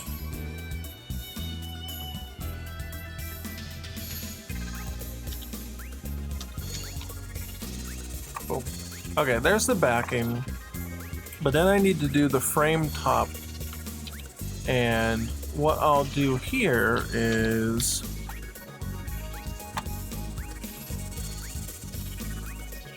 steal this color. Actually, I don't know if I can even do that. Where am I here? Okay, we're closing that. Did I steal that color? I did. Cool. And then we take transparent. And then we'll move it around. Obviously, it's gonna have to be reshaped a little bit. Oh shit. Where's my guides here? Hold on. Take frame and the pixel out, and that one. Oh, yeah, okay. Turn guides on. Oh, there's my lines. So.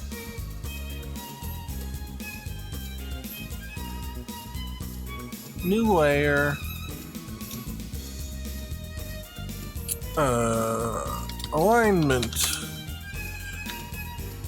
Maybe we'll take a nice hot pink because we will be able to see that very easily. And here to here. Actually, I'm going to use. I'm going to renege on that. I'm going to use a palette color. Well, the one that's close to it, I guess. There. Oh. Okay. Alright, turn palette off. Turn top frame back on. And try to align it. There we are.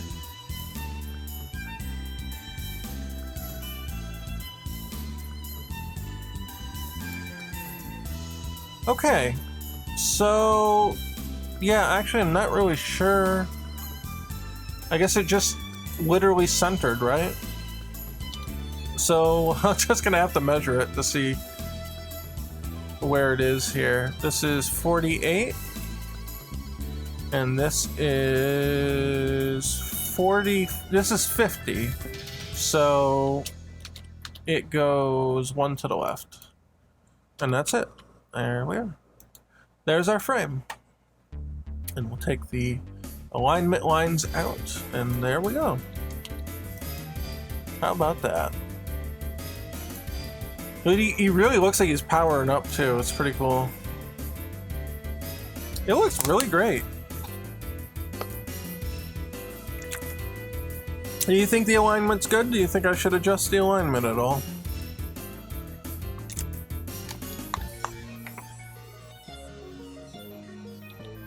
Let's see. Push it back one. Back. Oop, back. Ah, two. Oh, it's the... I'll turn it off.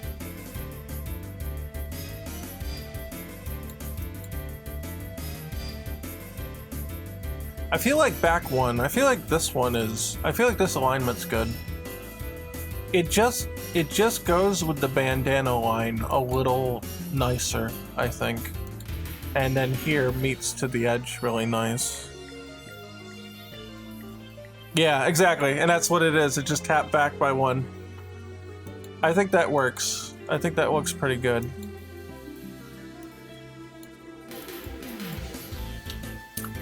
Save-a-rooney.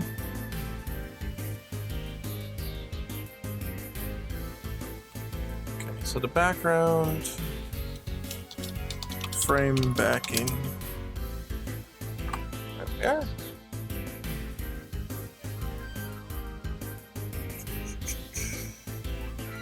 Making all these layers linked.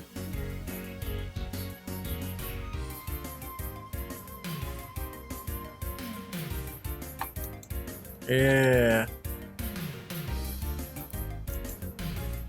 It's looking pretty slick. How about it? And all the work I did to make sure the bandana curves were really nice is all hidden. But that's fine, that's fine. If there's only one character, I imagine the frame is going to be much bigger than that. So that's alright.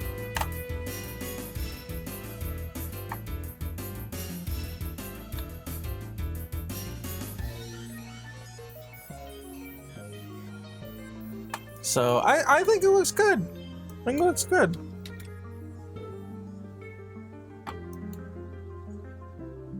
So let's see.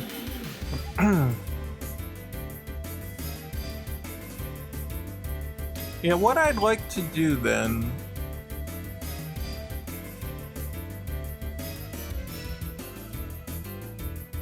Wait, what the hell? I don't want it there. No, not guides, background. New layer. I'm gonna make a new group. Frame bottom. I'm gonna move this here. Solid back. The third back.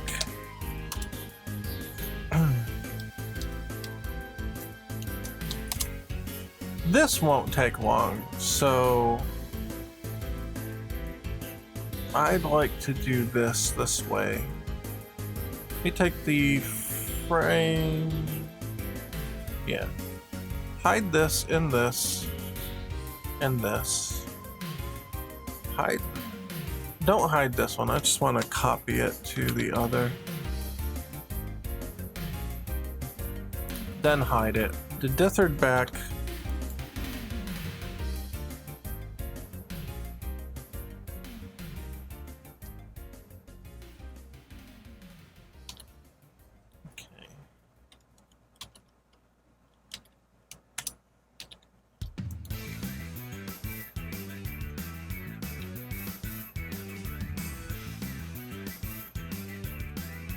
Here's where we can try it out.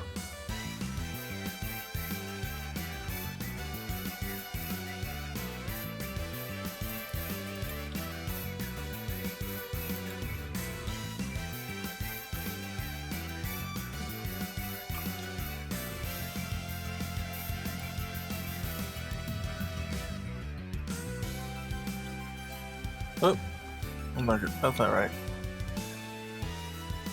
not right.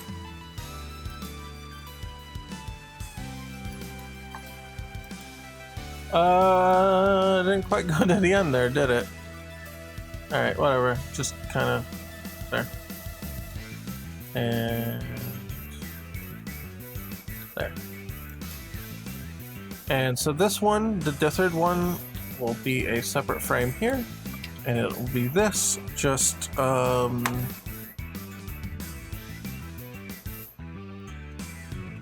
flip horizontal.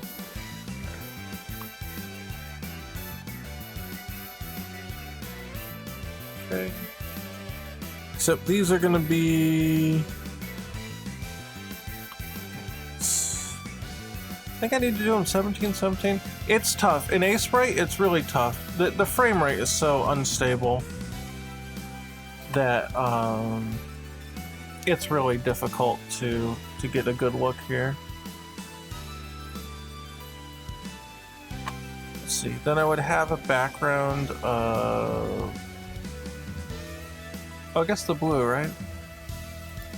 It's really tough to see if this checks out or not. My only concern here, because the checkerboarding is dark, it could interact with the outlines in a weird way, but it's tough. A-Sprite's just not a good, it's not a good animation preview. It's really not. I hate to say that, but it really is not a good animation preview. You have to either export the GIF or just put it in the game and try it. You know, if you're going frame by frame, it might not be too bad, but if you need any nuanced timing, it is too inconsistent. I mean, just look at it. It just... You can even set this to 16, it doesn't matter. The reason I bump it up by 1 is because sometimes it just frame skips. Yeah. Well, what you gonna do with that? It's not great. But whatever, man. Hey, Noko, what's up? I think it came out good, though. I think it looks good. There we go. And then without the frame, there it is.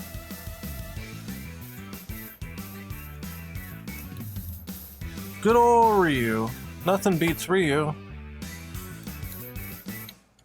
Okay, if we think it's done, I think it's good. I think it's alright. I don't foresee any major changes.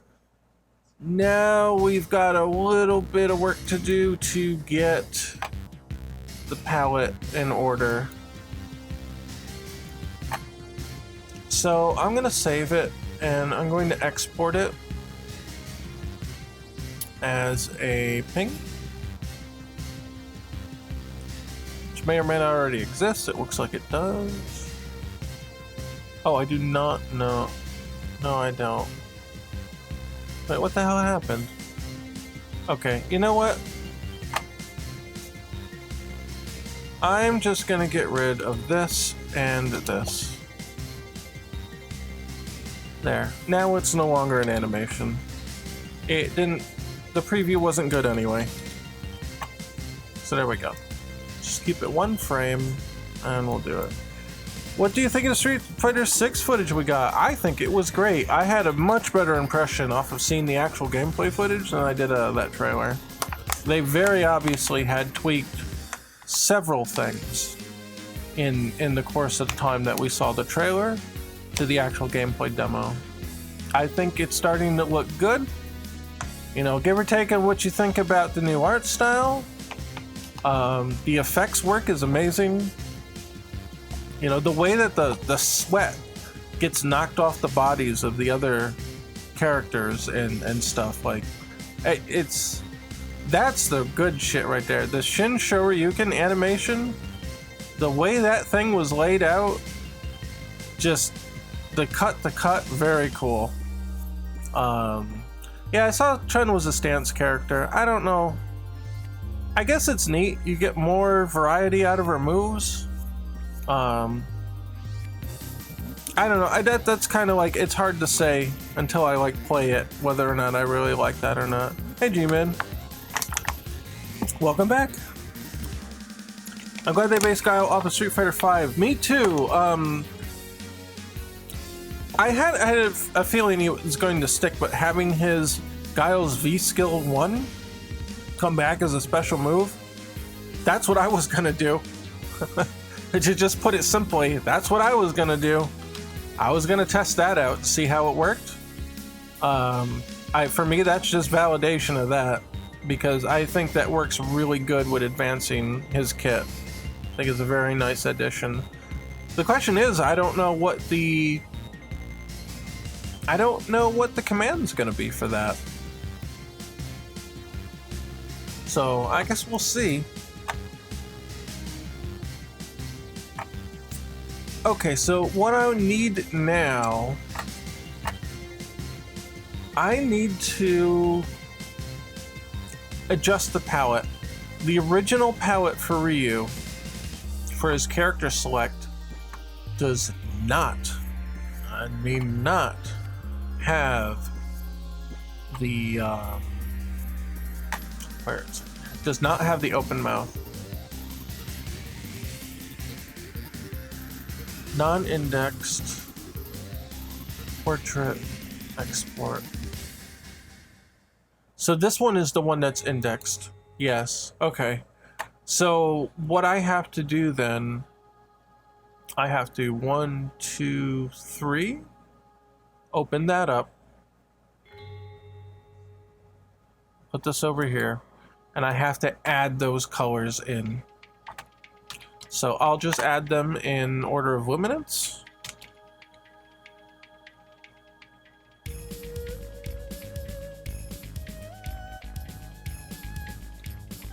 One.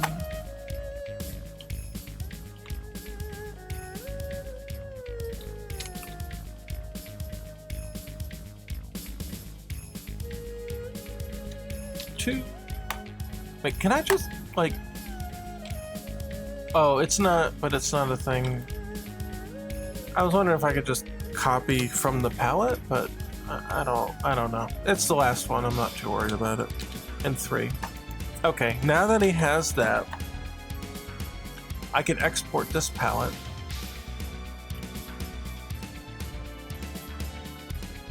So save palette.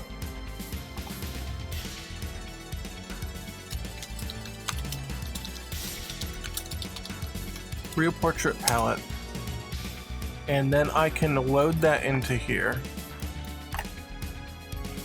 So this is going to mess up some of the colors, and that's all right. You know, the frame's gonna get a little messed up. I'm all right with that.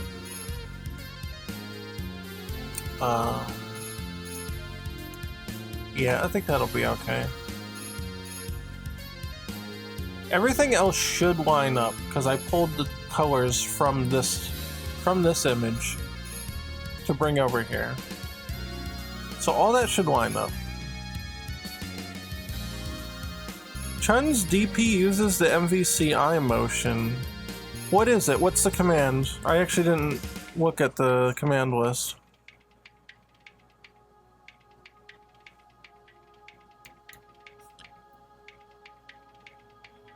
Okay, so then I can do load palette, this. Okay, and now that didn't make any change yet. You see everything's still kind of there. But now I'll take this color mode indexed and just kind of look to make sure everything stayed put and didn't break, which it looks like it stayed. Now you see the background is kind of changed a bit out here. Oh, I wanted to see what frame background, right? Yeah, now that's the nearest color it could find was the background color, and that's fine. I don't have too much of an issue with that. I don't really care about the I don't really care so much about the frame at this point. I need the color integrity to be there, and I'm okay with that. So alignment, is going to be like that. Let's see. Let's...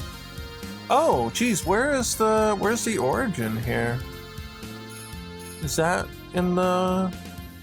No, it's just a horizontal, huh? If we go to rough, does it show me anything? It doesn't. All right, we'll just take the middle.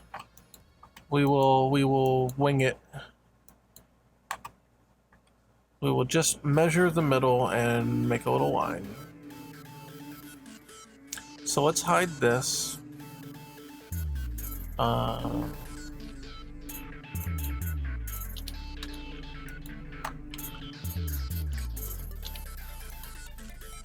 We are how large here? We are 144. And because I'm terrible at mental math, I'm going to shamefully pull up the calculator, type in 144 and divide by 272. Okay. So we get to 73.2. So if I make a mark here, that is the middle. And I'm going to cut out here and paste it here. And to make it even, we'll do that. Okay.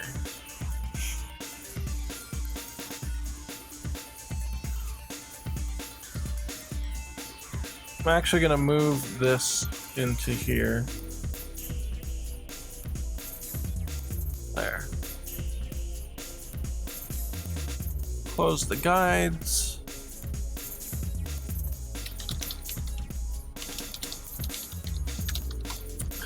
Is it illustration? Sure. Good enough. Not gonna... Down kick? Really? Down kick is her anti-air. Ooh.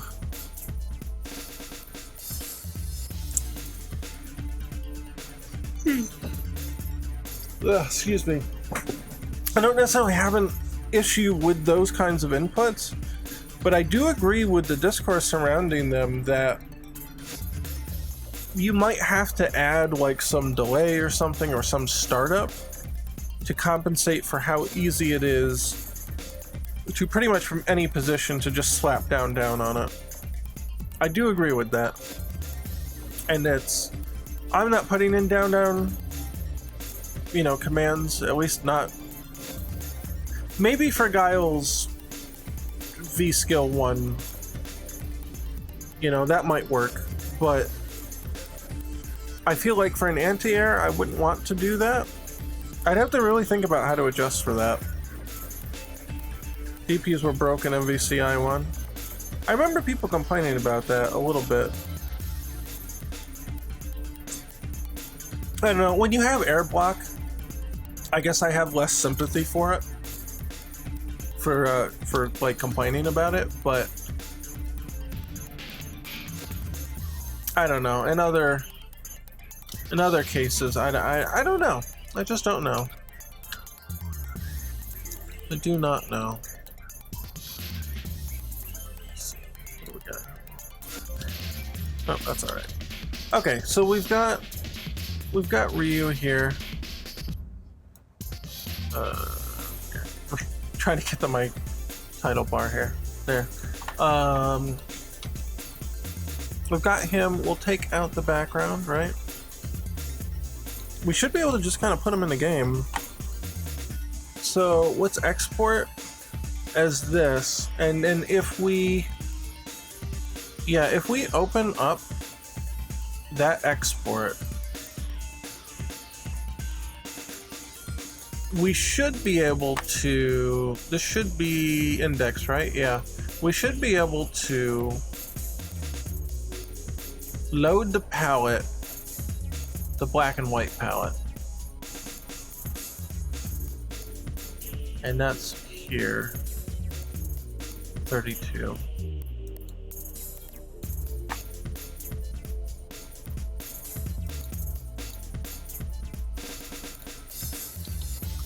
So this should theoretically be that. Actually, I'm gonna first import it with like this, so I can clearly see the marker here.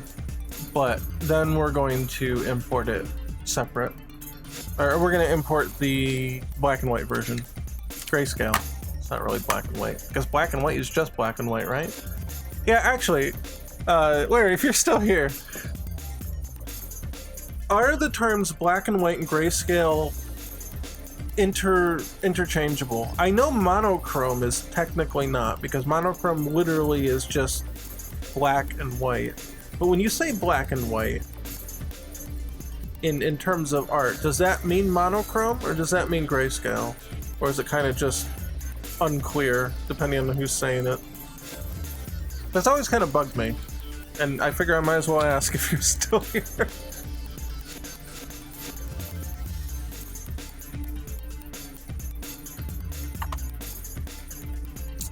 Oh, let's see. I need to go to Unity.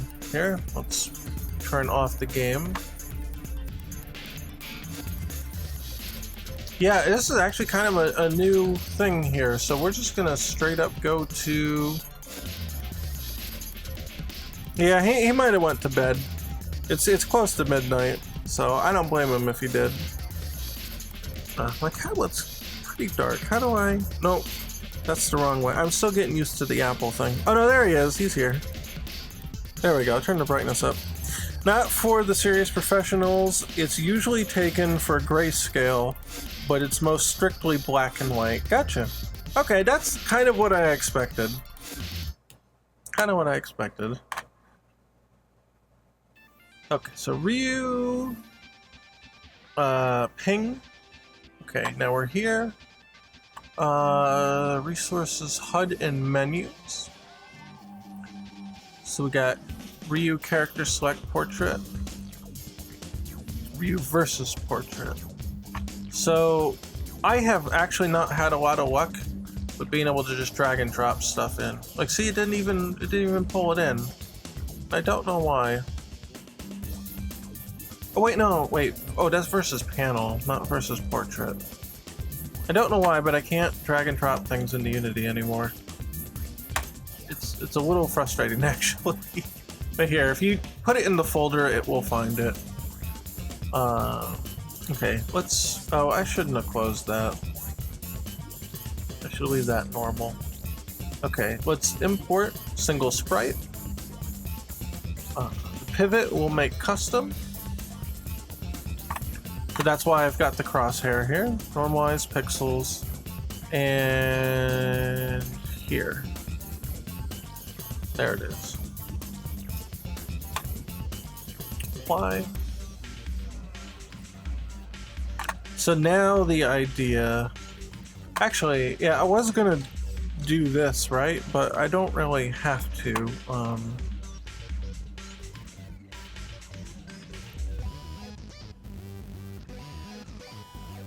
Man, I should also... Hold on. See how I size this one up? I should do that here too. That's on me. I made that mistake. I'm gonna have to re-import it. I should have sized this up.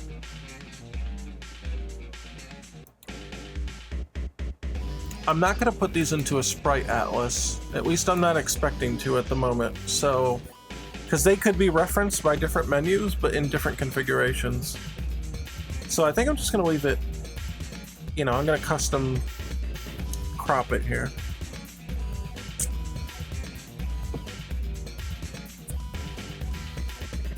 Hanging on by a thread? Yeah, if you gotta go, man. Don't lose the chance to rest, but if you got a deadline, I understand. I will always encourage you to take care of yourself. But I know how that works. I know the pressure that comes with that kind of stuff. Oh, slightly off here. There we go.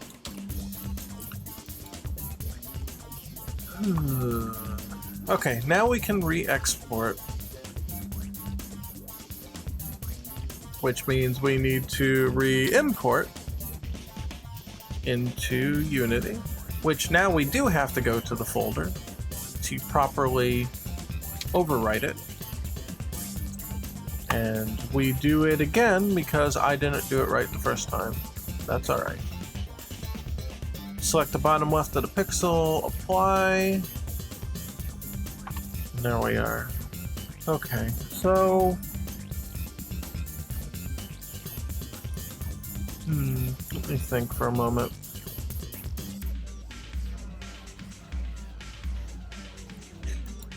I'll be honest, I think we need to make a new...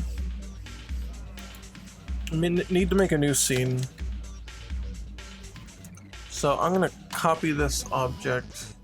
Oh, and the camera. Copy both. New scene. Empty. Paste these in. Should have no controllers on them, other than the palette sprite renderer, that's fine. I'm going to save this as... Is there a scenes? There's a scenes. And I'm going to call it versus portrait test. Got the nice background here, and then we can pull in.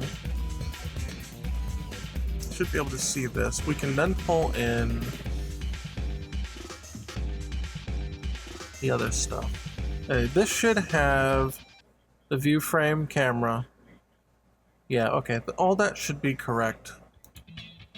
And I'm just gonna press play just to make sure everything looks like it's okay and the camera shows up and everything looks alright. Okay, that looks correct. And if I free aspect, yeah, alright, we're good. We're golden. Golden! So now I need to make a new sprite renderer. Portrait sprite.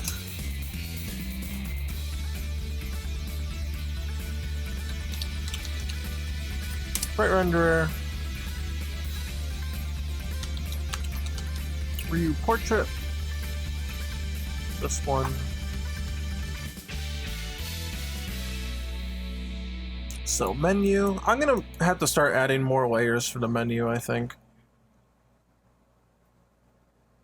So like menu background, like menu portrait, things like that. In fact, let's do that right now. So if you do menu and then slash, you can actually get them in like a menu. I'll show you, or yeah, a menu in a menu, right? I'll show you that in a second. So let's do portraits.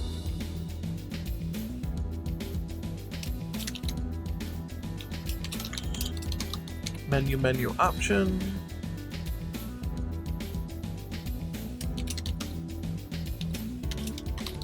Menu backing. Menu frame. Call it menu frame. And that will go under portraits. So background, frame, portraits, menu options.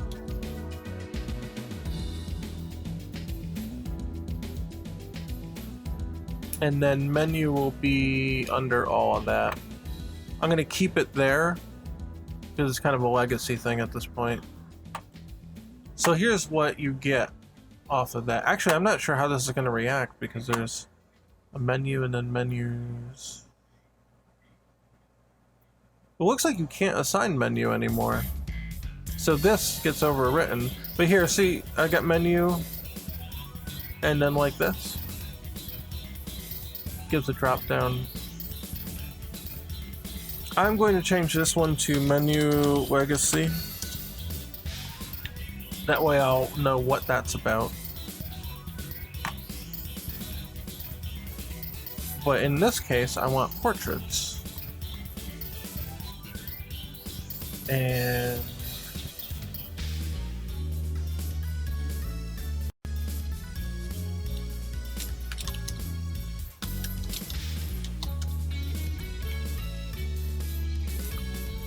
I'm gonna call this one Sprite, I guess. I don't know. Portraits backing.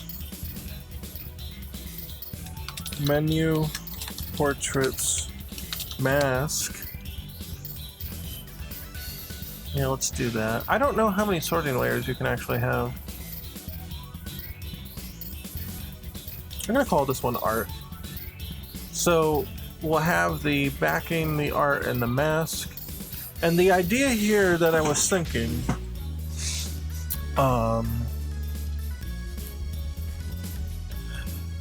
maybe we can just mask out the sprite. And the backing part too.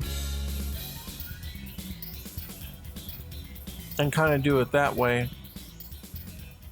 And then we don't have to crop specific versions for every one, right? We could just mask out and the shape of it that we want.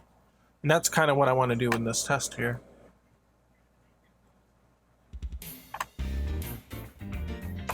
So I'm gonna make a parent object here and put this one in. So 0, 0, 0, 0, okay? And then we can move this one around if we want. Kind of get it in the middle here.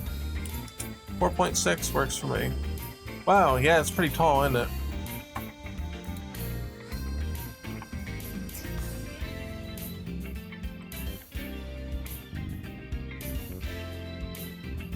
Oh yeah, and then this...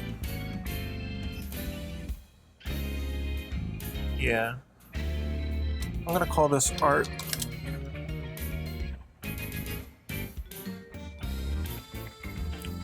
Okay, that's on portraits art.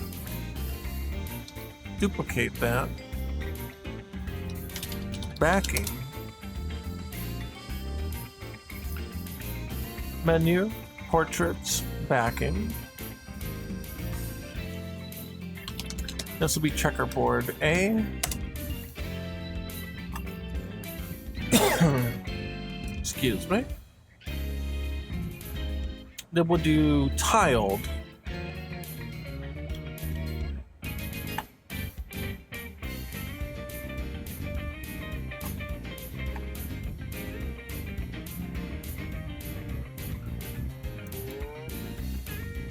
So, I don't know, 16.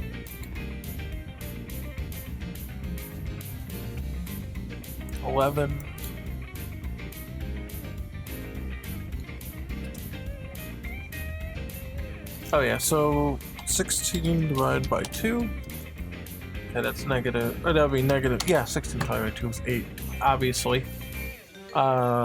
Negative 11 divided by 2 would be 5.5. And it fucking disappeared. Positive 5.5? Really? Is it just 11? No? Oh, yeah, because it's actually aligned here, right? So...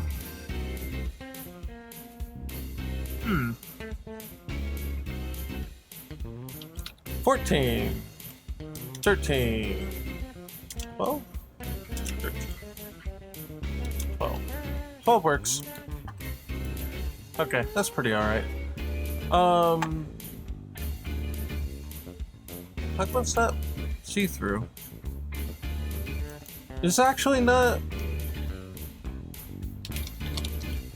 Checkerboard A, B... Oh, you know why? Okay, hold on.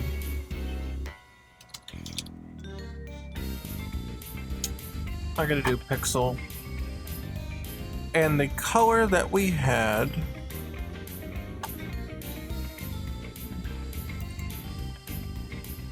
was this.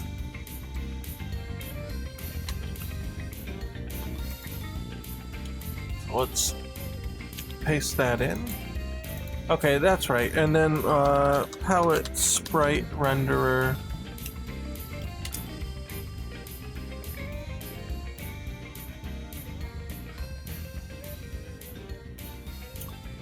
The cutout, that's it. Checkerboard. Man, we don't really have to do that, I think. Hold on. No, we shouldn't have to do that. Where is that checkerboard?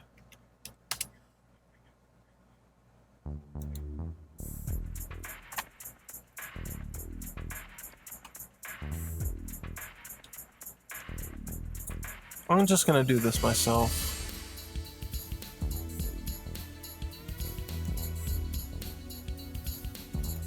Where is... Oh, it's so small. What are these? These are pings, right? Okay. Color mode, RGB, but this has to be layer. There.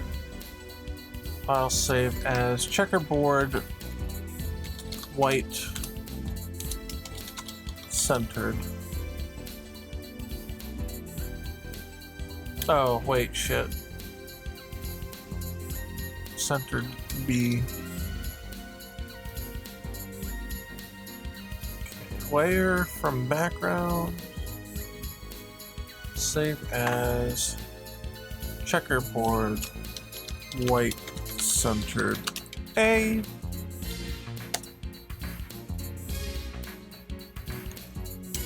Then we'll go to checkerboard, white centered, delete that one, we don't want that one. Go back into Unity. Both of these will be single sprites, apply, and centered. So there's a couple advantages to doing this. One, I added transparency to it.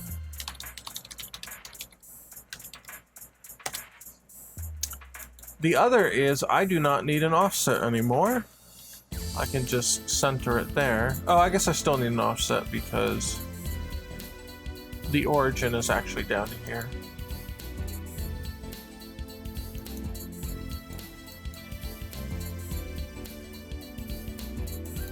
But see now how it is see-through.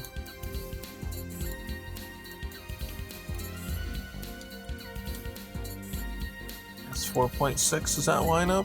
Looks like it. Yeah. So there's two ways we could do this. We could, I think, yeah, if I just change the X, we'll get the pattern.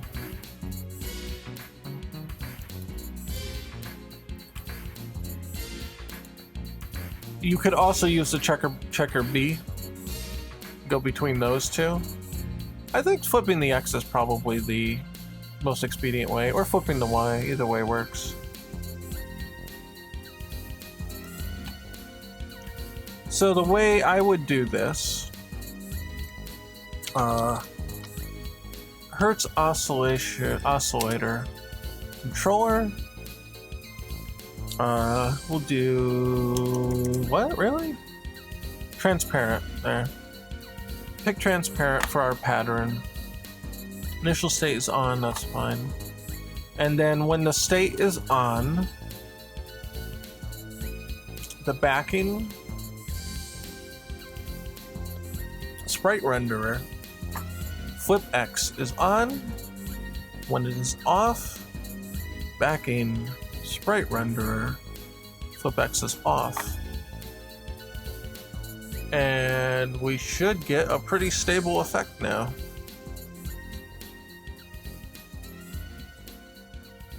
There we go. You might get a frame hitch here or there, especially in editor. Editor gets a little wacky.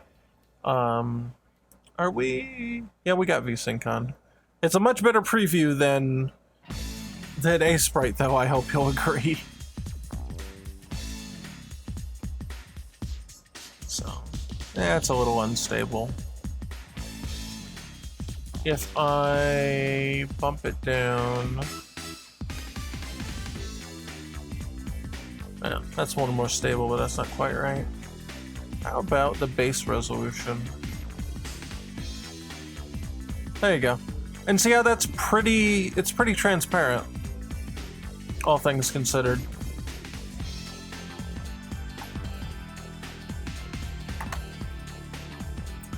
Okay. So we'll close that.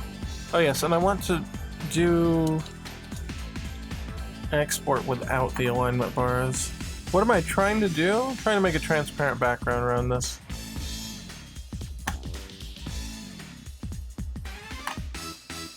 Or a flickery transparent background. But then we also have to mask it. So here is the basic idea. We have the new art for the verses. We have to basically put it in this frame. My plan is, I'm hoping this works, we can just make a mask to go around and to eliminate the outside that we don't want to see. And that way, because we have multiple sizes here, potentially even a really big size for when there's only one character versus 3 or 2 characters versus 3, we can dynamically scale that in the engine without having to cut and crop like 6 different versions of this. That would be really nice, and it would save space. So we offload that duty to the processor in that case. So yeah, I think that will work out. Let me... we got the HUD menu open. Okay, let's close that one.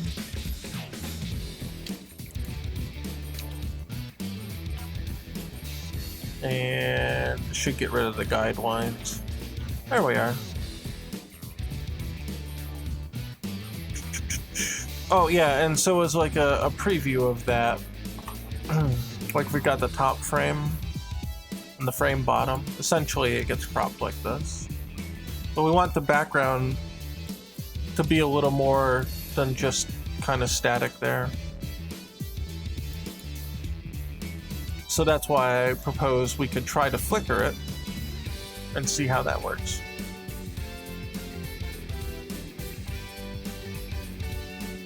Wait, is this set to maximize? Yeah, let's just do normal. So now we just need to get the, we need to get a, what the hell do I want to call it?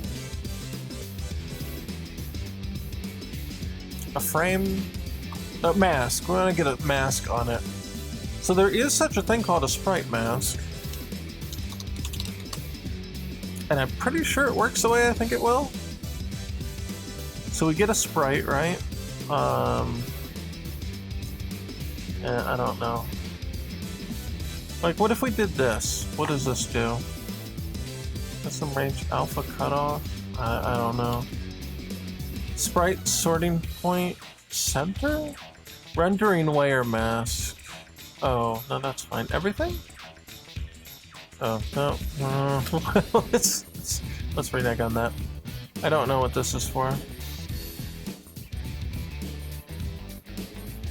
Where's our checkerboard pattern? Does that do anything? It doesn't. Alright, we'll have to look it up. Usually achieve this by having several layers. Not sure how CPU intensive it is. Several layers? No, we need to cut it. We need to like make part of it disappear. But hold on, Amber needs help with the light. I'll be right back.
Okay, I'm back.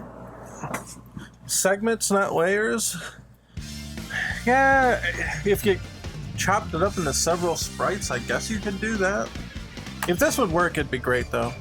So let's just go to Google. Unity, sprite mask.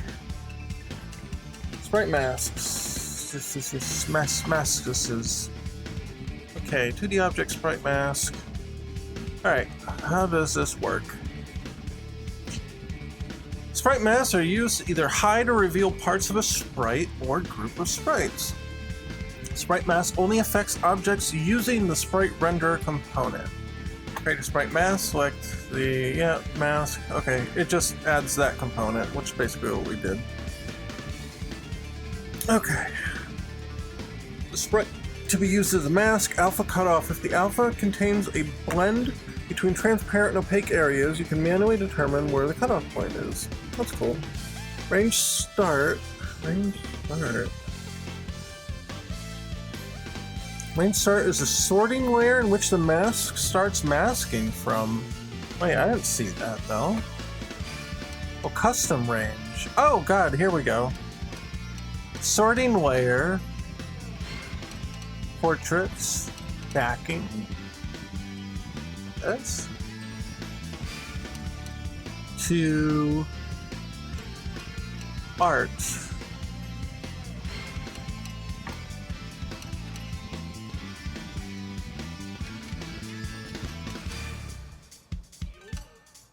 I don't know. It doesn't seem to do anything. Alright, let's keep reading. It could be just like an alpha thing. Right? I don't know. Alright, continue reading. I'm jumping ahead.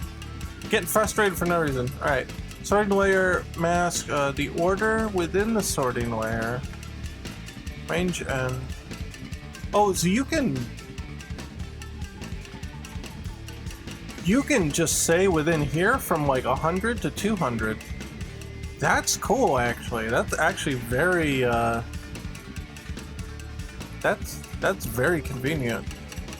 The range end can be set to a custom sorting layer. Yeah, blah, blah, blah. Okay. The sprite to be used as a mask needs to be assigned to the sprite mask component. Okay. Yeah, like this. All right. Oh yeah, okay, so they're showing using the... We can use that as an example. There's like a button. No? What the hell is it? There's built-in Unity. What is it called? There's nothing called mask. Oh, UI mask. Here's one. Oh, no. I don't know. Don't tell me it doesn't work with the URP. The Universal Render Pipeline. I don't know. Let's see. Let's read on. Oh, I might have to turn sprite masks on. Wait, where is that now? Hold on. On the top left. Oh god, it's different. We're in a different version of Unity. Wait. Yeah, 2021.3? Or am I in 2022? I'm in 2022. 2022? Sprite masks. They did not update the screenshot. Of course not. Okay. Oh,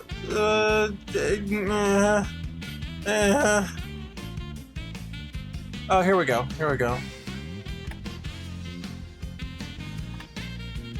I do not see sprite masks.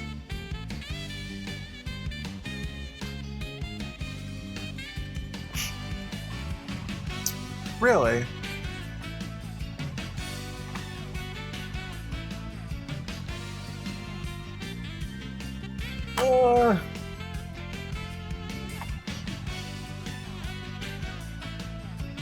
Where is my browser window? Here. Oh, I see. They're making a card here.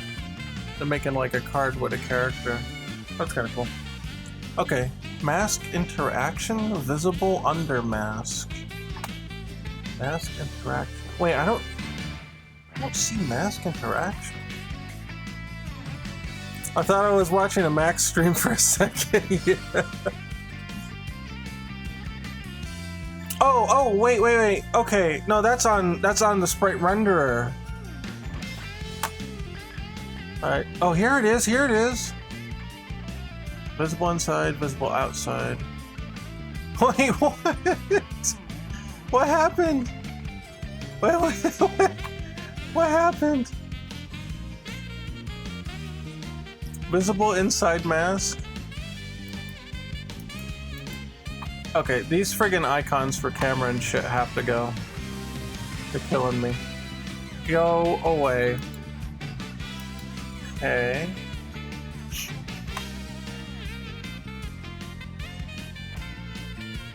Is it because it's too small?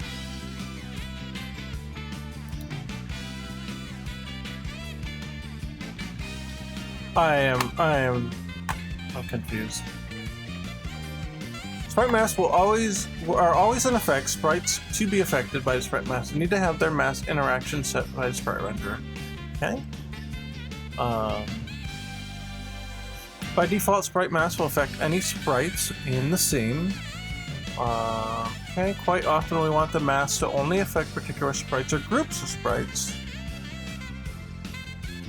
Sorting groups. Okay. One method is to ensure the mask is interacting with particular sprites in a sorting group. Interesting. Okay. Right now it's covering the whole picture, I think. Make the mask cover half the picture. Yeah, it sure looks that way. I'm just not sure.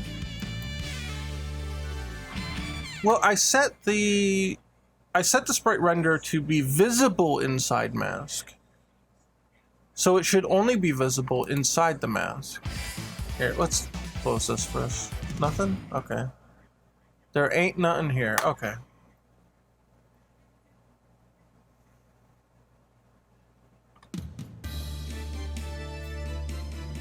Oh, wait, this should be... Hold on, this should be backing to portrait art. Still don't go. Here it is down here, it looks like. Okay, I think the mask is going to have to be its own component here. Let's try this. Copy, remove. Paste. Paste as a new component. And then just make this thing fucking gigantic. It's just fucking 20. There we go. Okay, and then we can move this around, right? Okay, that might give us a little bit more of a thing here. Okay, order and layers 0, 0, custom range.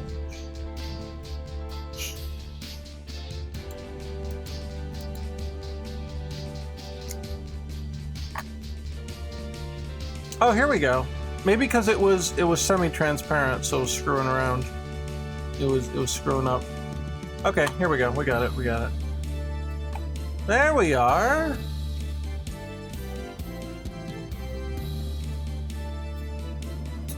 But the other one's not showing up.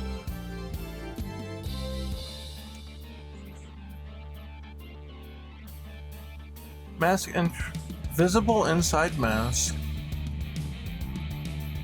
We're on backing.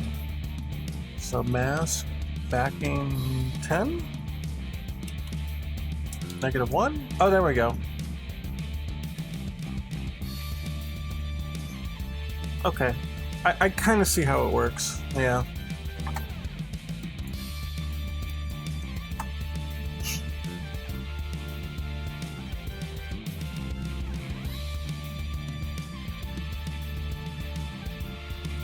Okay.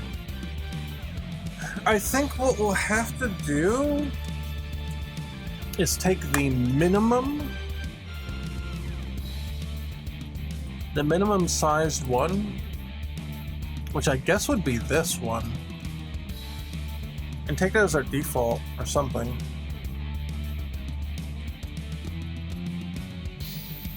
God, I love the artwork of Ryu. I know, it's so good, right? so damn good. Here, here's the colors I like. So damn good.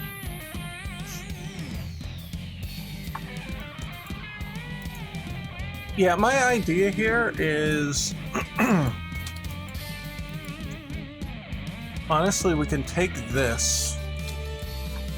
Well, I don't know if we should take the extra column here. One more. We can take this sprite and we can just stretch the border on the outside. So the way this would work,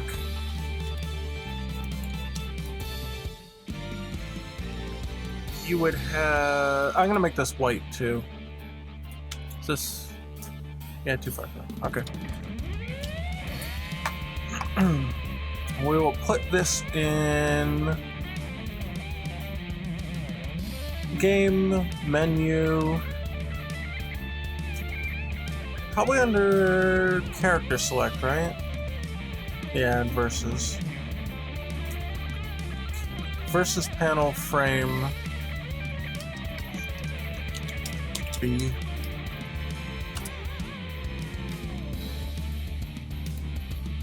So we can slice this frame in a way that should give us the desired shape. So menus, character select versus. Alright, we'll apply the default settings. And then we'll take this from, how do we do this now? I think you just pull, yeah, you pull the green in. Shit, how is this supposed to work? Okay, I think the green's gonna go all the way to the end here. But, oh god, actually I'm not really sure now.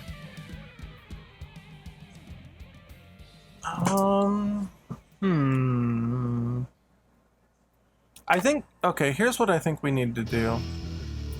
Because whatever's in the green portion gets repeated, right? So you could do like... You'd have to do it from here to here.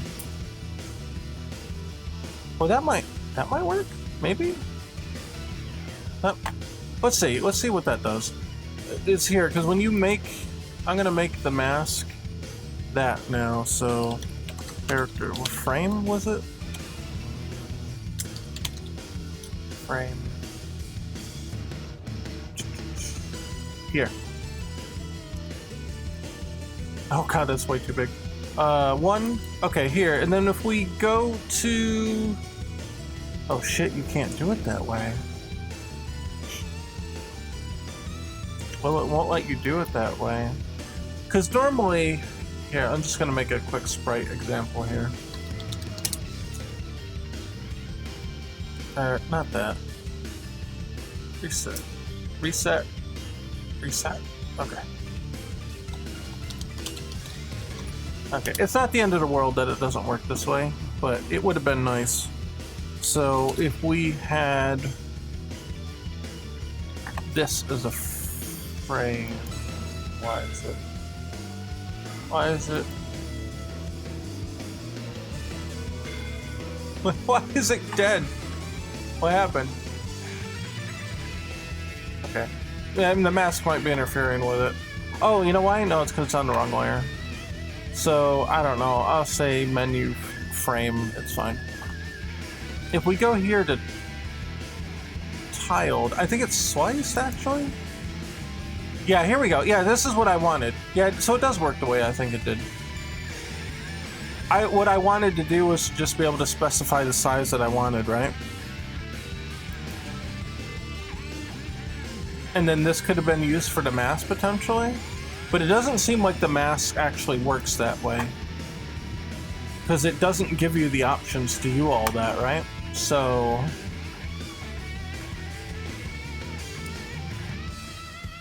Yeah, I don't think I can do it that way.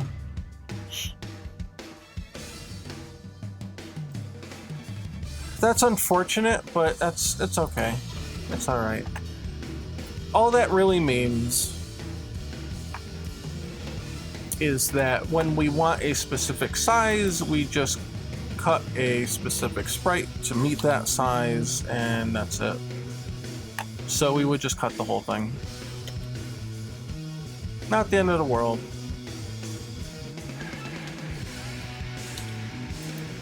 It would have been nice if we could just stretch it, but them's the breaks, I guess. So file save as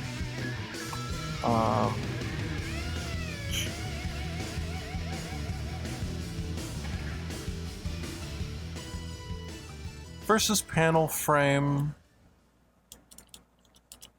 versus panel small or 0? Yeah, let's do 0 versus panel 0.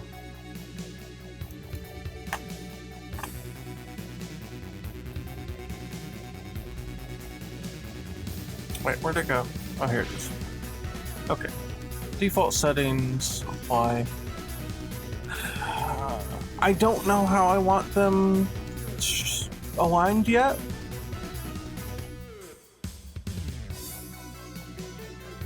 Let's see. This is even, right? 32 by 97? 97? I guess I'm not too worried about the height. So I'm gonna do bottom center. Or bottom, I guess. Let's try that. So we'll get rid of that. Put the mask versus panel 0. There we go. 0, 0. There it is. It's not quite right though. What's wrong with it?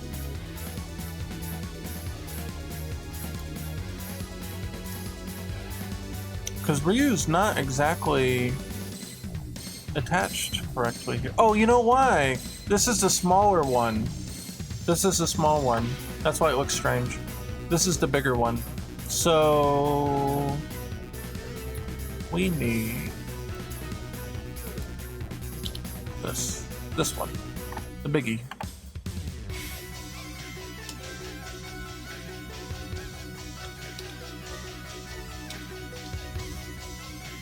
Okay, paint it white, because that's the format it wants it in. Versus panel 1. And we'll do the same thing.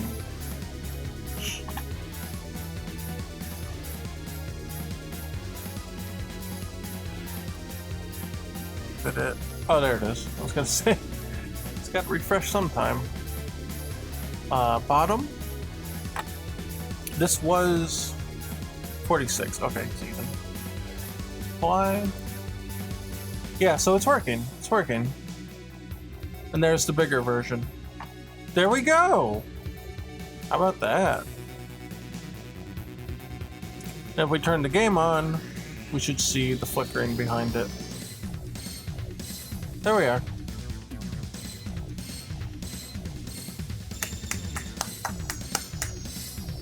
Round of applause. There we go. That's the idea. There we are. So we prototyped it. Obviously, it's got, you know, the debug colors, but you know, we can address that. So, question, Larry, are you still here? Are you holding out to see it? Because here it is.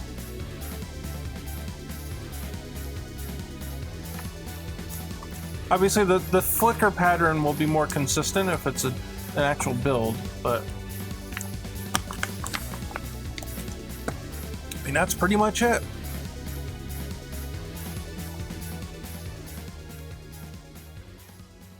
We can flip it now, too.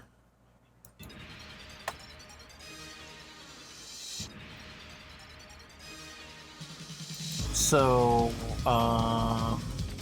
just like right here. Woke up, clap, clap, clap.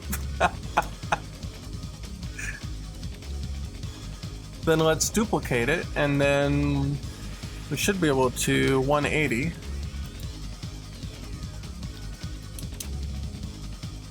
Uh-oh. Okay, this is this is what they were talking about. Okay, well, for now, let's just bask in the glory of this. Okay, yeah, that's what they were talking about here. to keep them separate. Well, I guess we'll go to that step next, right? But yeah, how about it? How about it? How about it? Again, the flicker pattern will be more consistent in a release build. But at least for this, it's a decent test. I'd have to see from far away whether the flicker pattern like works in a release build, but it should be okay. The only other alternative we have is to just not oscillate it, which weirdly actually doesn't seem to be toggleable. Oh, because it's, I'm sorry, I'm on the wrong object. There we go. So we just either don't oscillate it, or it's just solid. And if it was solid, the backing then would become, let's see, white pixel. Really? Pixel? Pixel? Pixel. There we go. Then it would be this without the flickering.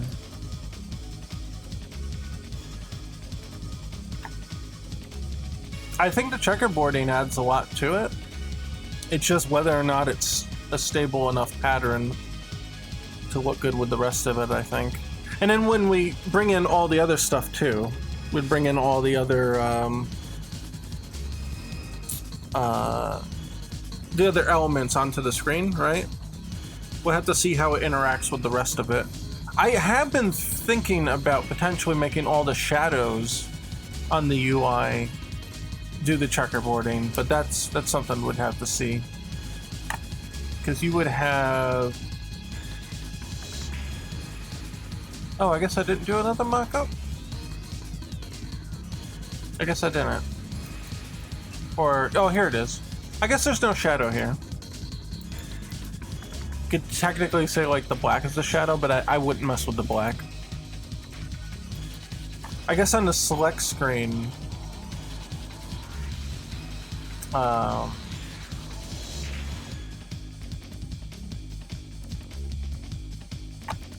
like here, this blue, I would consider like a shadow coming from the UI. I wonder about checkerboarding that, because that might be pretty interesting. But you know, that aside, that's fine. We've got our thing. So, man, I ran through all that music. Okay. I'll have to think about a stopping point. You know what? Let's get these sorting groups or whatever. Let's get the sorting groups done, and that's a good stopping point. I think we will have prototyped our effect. We would have gotten it. I love how the example is just anime girls. Okay, so here, this is what we have now, right? So let me turn on the other one. Uh-oh, you know, we've got an issue here. Right, so let's see. By default, sprite mask will affect any sprite in the scene that has their mask interactions set to visible or non-visible under mask. Quite often, we want the mask to only affect particular sprite or group of sprites. The character sprites are interacting with the sprite mask in both cards. Yep. One method of ensuring the mask interaction with particular sprites is to use sorting group component. Sorting group component added to the parent game object ensures the mask will affect only children of that sorting group. Okay. An alternative method of controlling the effect of the mask is to use custom range settings. Okay, and then they would have to all be on their own like layer thing. Yeah. Okay. I want to try the sorting group first.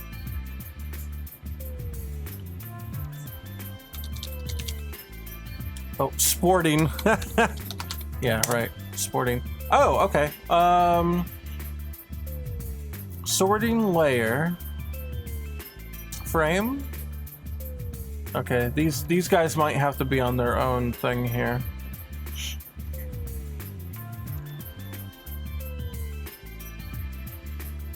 Wait, what? Wait, what?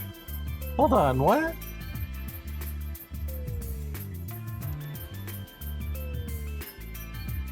I don't know. Set as root? What does that do? Ignores all parent sorting groups. Oh. Yeah, no, we don't want to do that necessarily. Okay. Where are we here? I think I know what we need to do for this. Sprite mask with a custom range thing. Yeah. Range start, range end. Yeah, okay, so you can say everybody can get in the circle or whatever. Okay, yeah, that one's pretty self-explanatory. If every one of them was on a different sorting layer, you could specify them with the custom range, but that's fine. So... oh, here we go. I have to undo custom range then. Yeah. Okay. Alright, that's a start. That's a start. So we go portrait. Okay, the backing.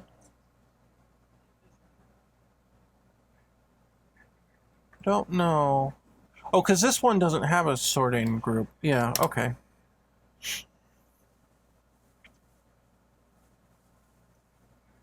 Okay. Yeah, I think I see how this works.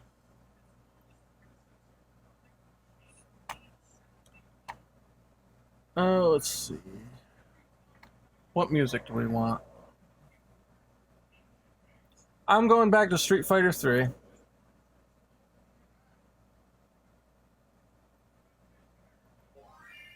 There we go. Because it is the closest we have to 6 right now. Okay, and this should just work.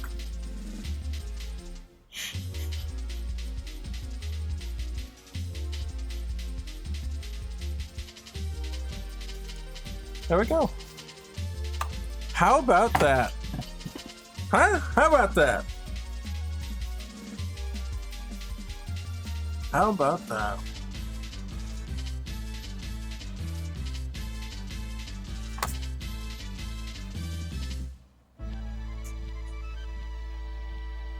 He's actually offset, off by 1. So his alignment.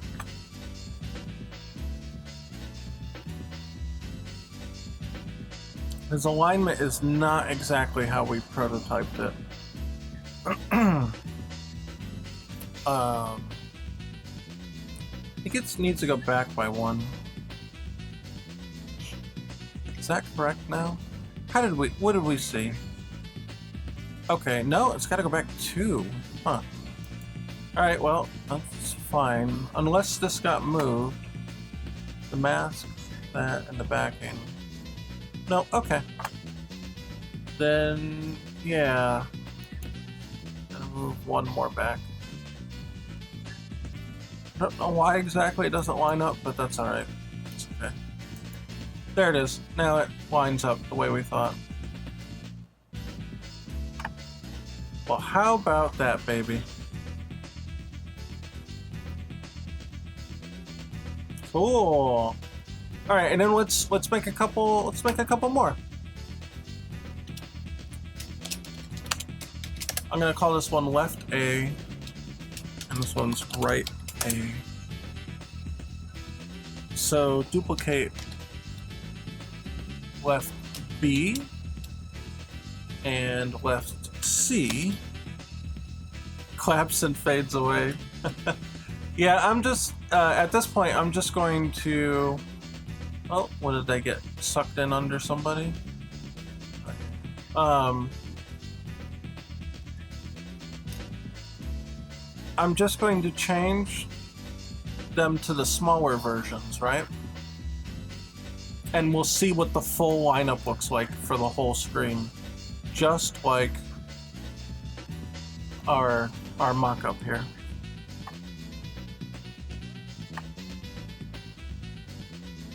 So left B is going to use a mask of panel 0. And it will have to be pushed right up against it, so right there. Mask C, also 0. And will be pushed up against it here.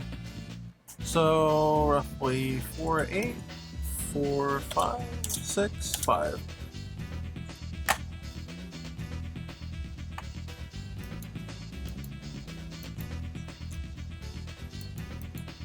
And the other detail here is the backing colors are different. So they're actually lighter. This will be B.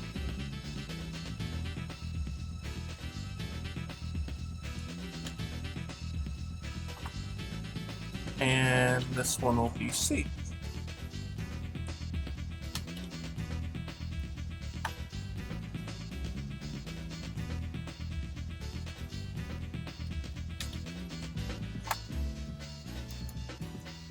So might be difficult to see because they're, oh, down here you can see it. Should be the lighter one here. Yeah, you can see it's lighter, darker, darker. Okay.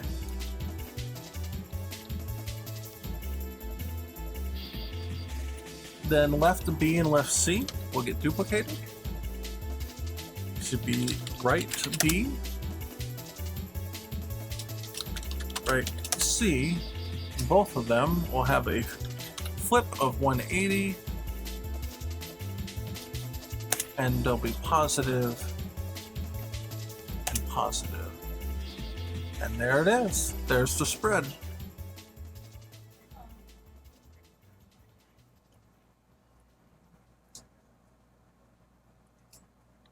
And let's just move them all down, right? It's going to give them a parent. Portrait base.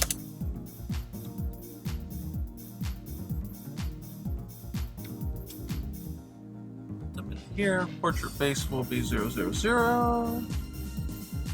And every one of these will be... Oh shit, wait. I should have done that first. Portrait base needs to be 0 before I move them in there. Otherwise they will get all screwed up. Okay. Now I can make their Y0 inside the object and then move portrait base to be roughly 2 pixels up. It's like 1.5 there. 1 there. Boom. Let's go! How about that? There we are. Yeah, you can actually detect the color gradient too, even when it's flickering, so it's a bit more subtle perhaps now, but there you go. There it is.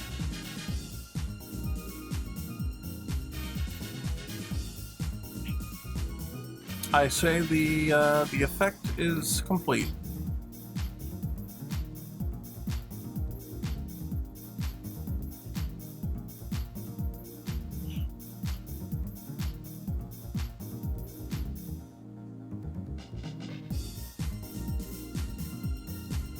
Looking good.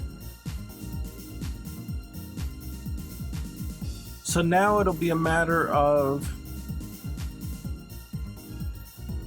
programming this new look into the current system.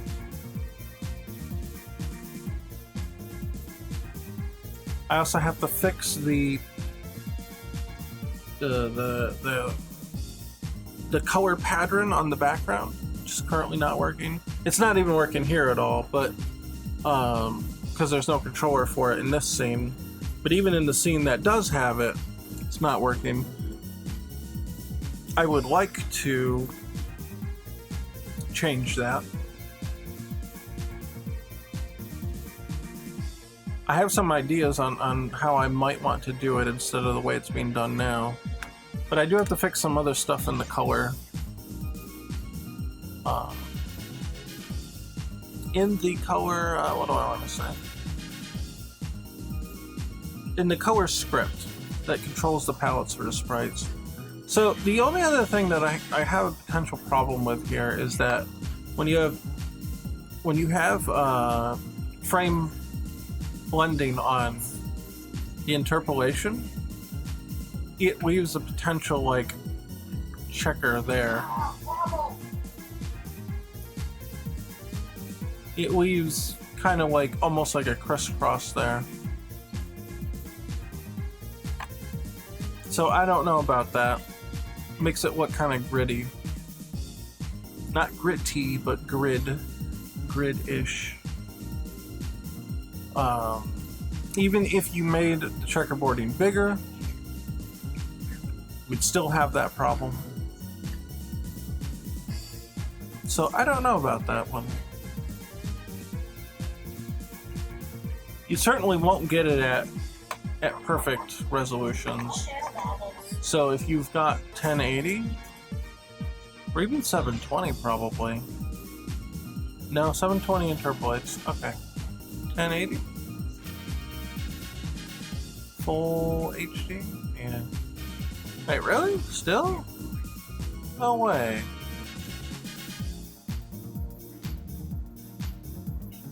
It must not be a perfect match then. Alright. Full base resolution here.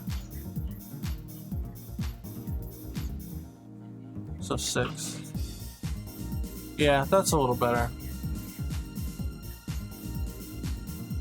Then you don't quite see it. I don't know.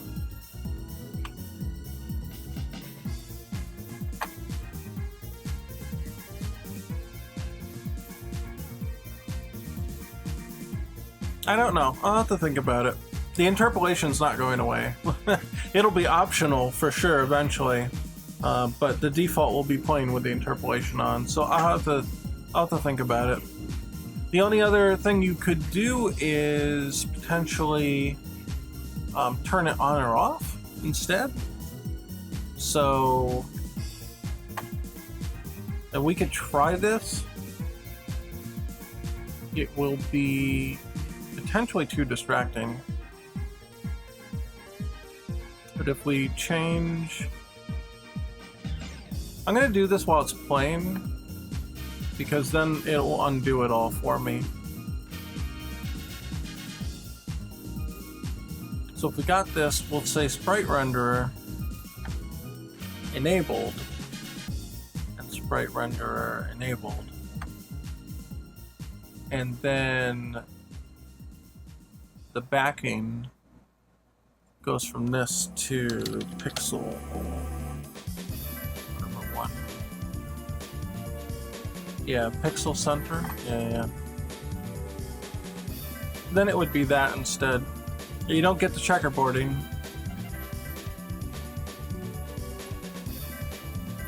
But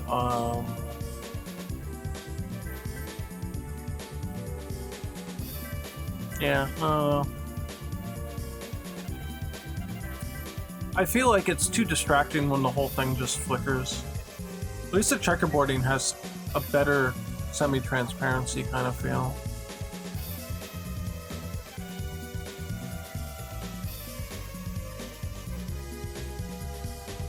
Because it may not look too distracting there, right? But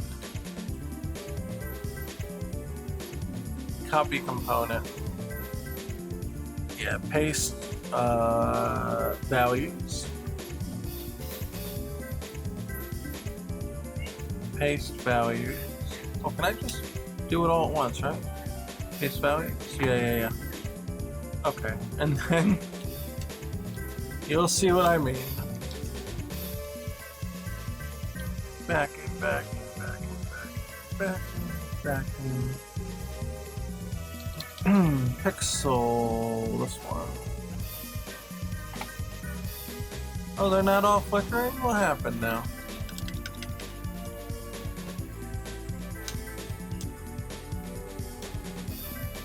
How come they're not all flickering?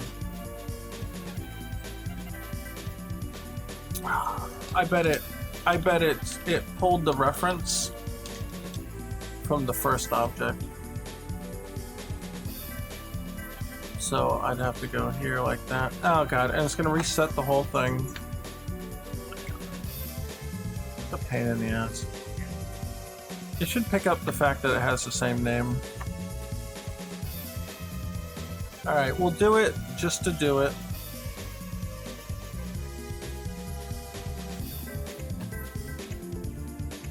Enabled.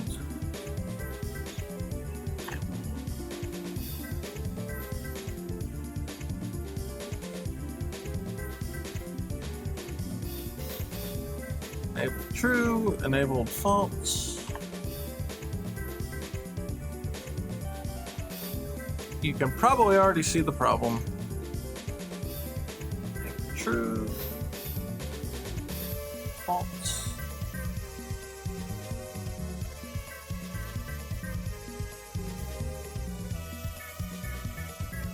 Enabled true, enabled false.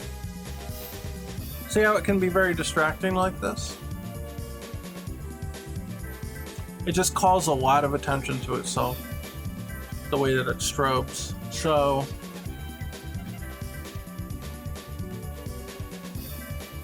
I would potentially not want to do it this way.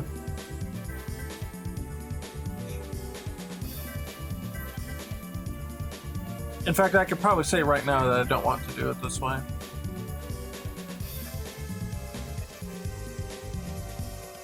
I don't think that's the right call. I am a bit perturbed about the oscillation though.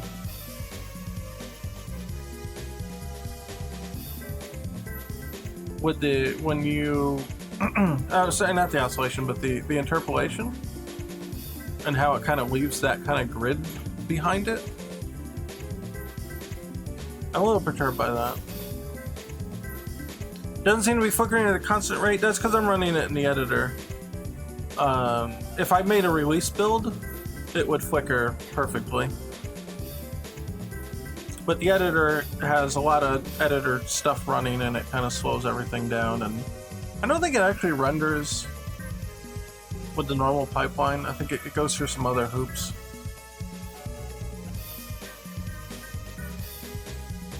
But you see that with the screen flashes and with the, like the Hadokens, when they flicker on release builds, they're pretty much perfect, unless you get some kind of crazy frame hedge.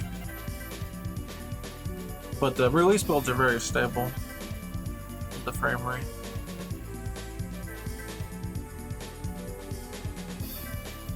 RIP YouTube stream? Wait, what? It went down? It might be back. Really? Let me see. YouTube, don't do this to me. No, I'm there. I'm there. I'm back, I guess. Maybe I never left? I don't know. Here, you wanna see? Here. Build settings. Add open scene. I'm gonna drag it all the way to the top.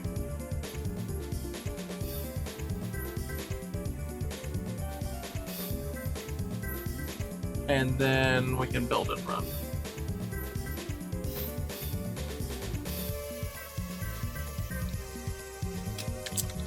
Versus screen test.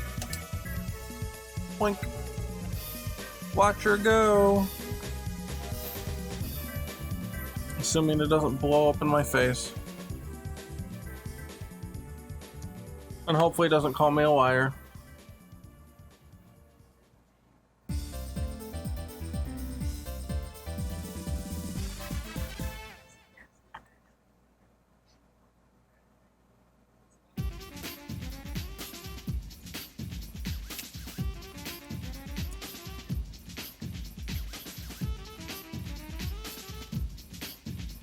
Building, building, building, building.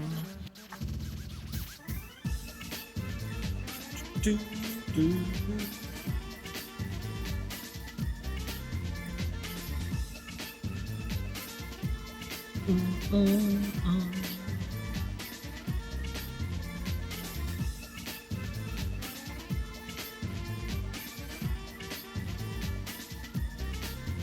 It's going. It takes a while to make a build, especially for the first time, because I moved it to a new directory. The current version of Unity can do incremental release builds, what I understand, and it goes a lot faster normally. But because I moved it to a new folder, it's got to go through the entire process again. And of course I have the performance enhancer on, so it goes through extra steps, makes the build take longer, but it works out faster. So, it is what it is.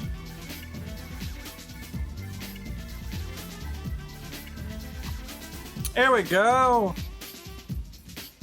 Don't call me a liar! Whoops! Well, I went full exclusive. Full screen exclusive. Oh no, is it dying? Uh-oh, it's dying. Uh-oh. Uh-oh. Whoops. Whoa, it took Unity itself down. Damn. Well, that was interesting. Okay, I will not go into exclusive full screen again. I promise. Yeah, Unity didn't like that. Yeah. It doesn't like so much when I'm streaming. Put it that way. Let's go to builds.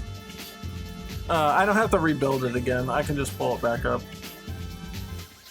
That was pretty funny though. So let's just pull it up. Oh no, is it? I'm gonna try to get it out of there before it crashes. It remembered those settings. No, it's screwed up now for good.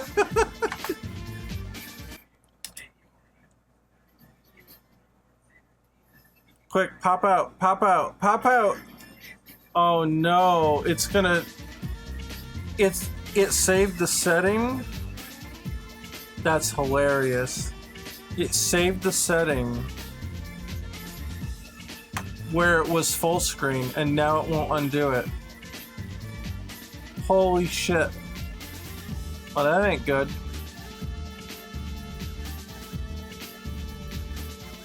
Hold on, let me fix this. Hold on. I gotta screw around with my monitor resolution for a minute. Oh, let me put up the buffer here. Technical difficulties. Sorry about what's going on. Oh, it's fine. Game dev is goofy like this. It just happens. It's all right. Yes. Okay. Yeah. It was only because I had. It's weird, man. I duplicated my screen, right? So let me put it back. I duplicate monitors 1 and 2 because it's easier to stream that way. Not only does it restrict me to here, I'll bring it back. Not only does it restrict me to 1080, where my monitor is actually bigger than that, but to stream it, it makes sense to stream at 1080. But it also, the monitor to my left, oh, hold on, one second. The monitor to my left is the one that's hooked up to the video capture. So, let's see. All right, hold on. It's my windows got all goofed up here. Hold on for a sec. Okay, we're good? Yes? Good? Okay, I think we're all right. All right, bringing it back.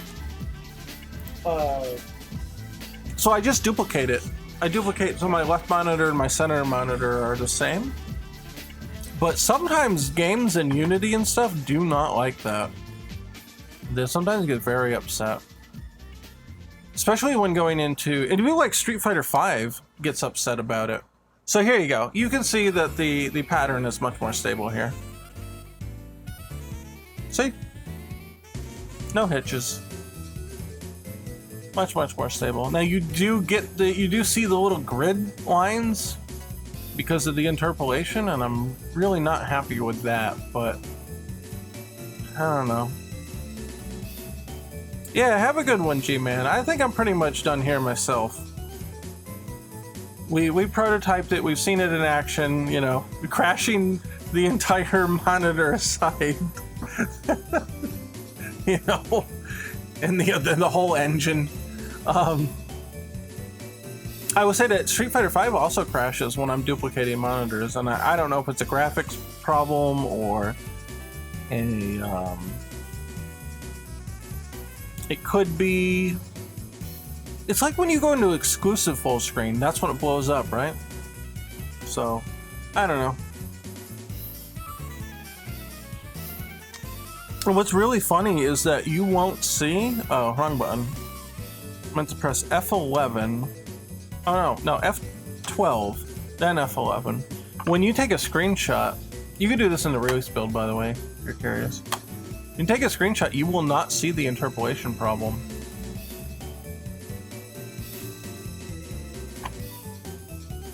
You won't see it because you're not seeing both the frames. How do you move? Space? No? How do you just move in this program? Can we zoom in? It's not that, it's right click. Okay, Jesus. You can see the interpolation, but you can't, unless you see it in motion, you cannot see, you just can't see the grid lines. It's an optical illusion, essentially.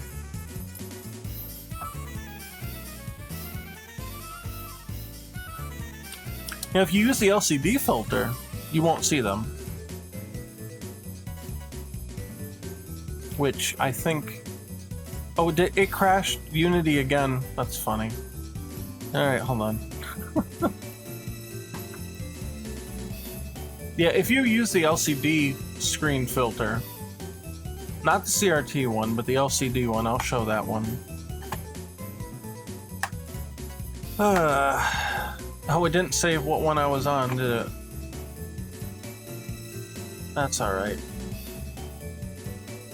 It was just under scenes, I think. Scenes? S for scenes. Scripts? Scenes. Here it is. Just gonna play it quick, and then I'm going to edit the view frame.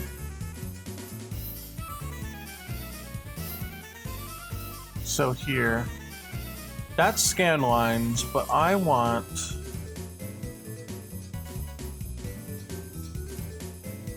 Oh yeah, scanline mask. Can we just select that?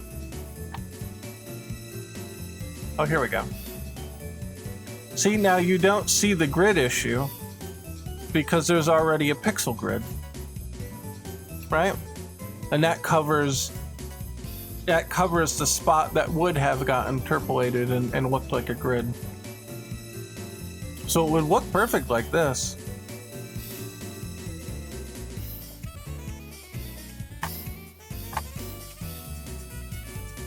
So if I went to view frame, if we want to see this in a release build, right? Turn this on, select the LCD mask, and then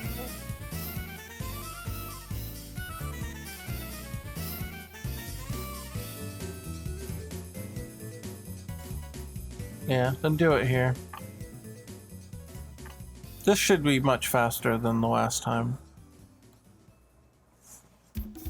Because most of it's built. You should only have to do the changes. But we'll see. I didn't change any code either, so should be alright. Oh, so I was gonna say, I brought another bottle of water out with me. Oh yeah, it's going much faster now.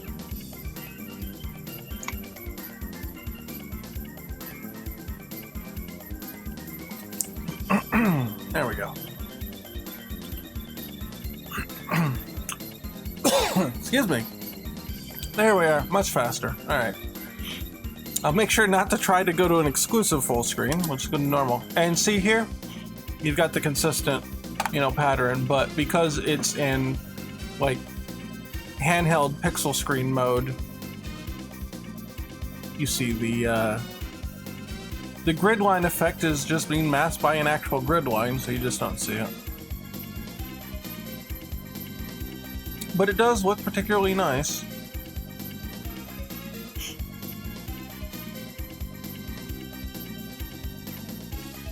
So, yeah, there you go.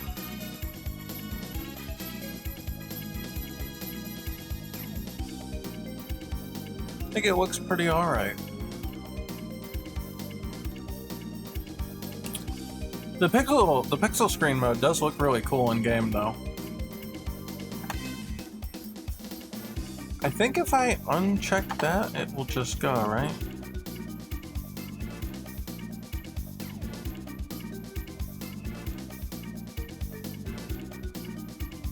Then we can play with the pixel screen mode.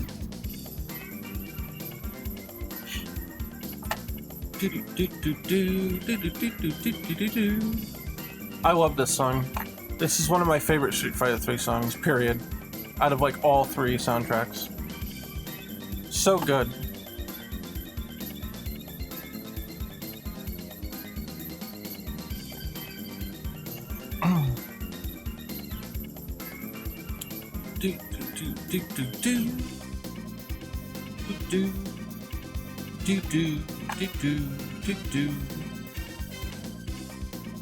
I think it's actually gonna break. I don't think I ever set the versus screen back to normal. I think it's gonna break. If I cancel it now, will it save me time? Or is it just gonna take 8 years to cancel? Oh no, it actually saved me time. Okay. Well, I actually have to switch the versus screen back. So under menus, character select.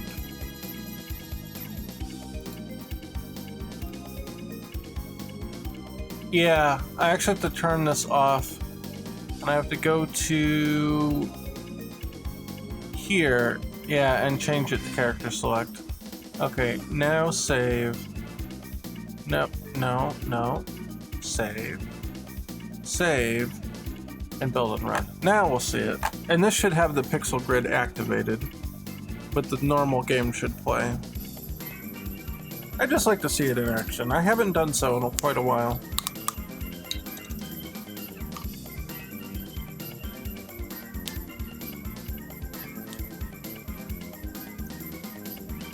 You would typically want to increase the brightness of the screen a little bit, or the gamma, or fiddle with it to compensate for the fact that there's now black lines across the screen.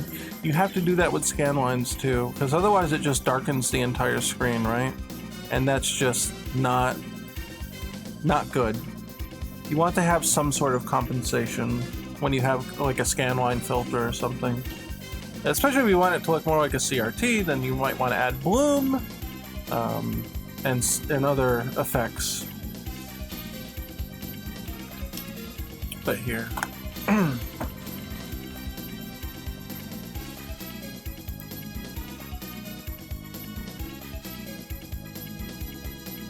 Wait, is the music on? I can mute it. It's fine. But there, see, you get the whole pixel effect, which is really nice.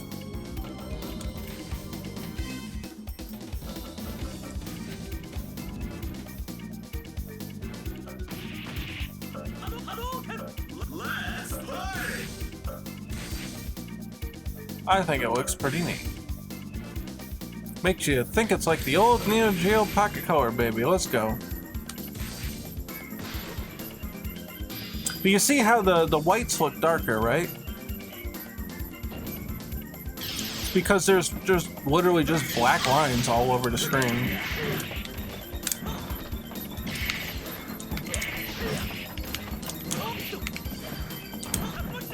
Oh yeah. Yo, man, the stream is lagging super hard. I have to figure something out. Maybe that computer's just dead. That's great. My sound system broke, and now we've got this.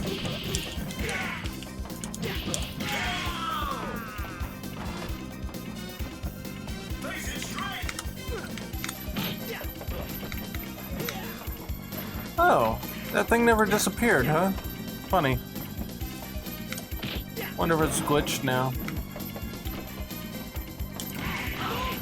I wonder what's up there.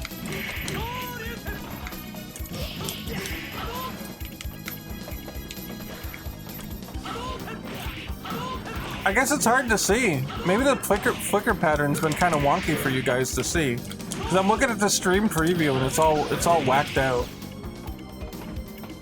Like it's going fast, slow. Man, I don't know. I have to figure something out with stuff. I'm dying. I'm dying with this. Yeah, let me take a look now. To see if it's all goofy. Oh shit, I did the wrong one.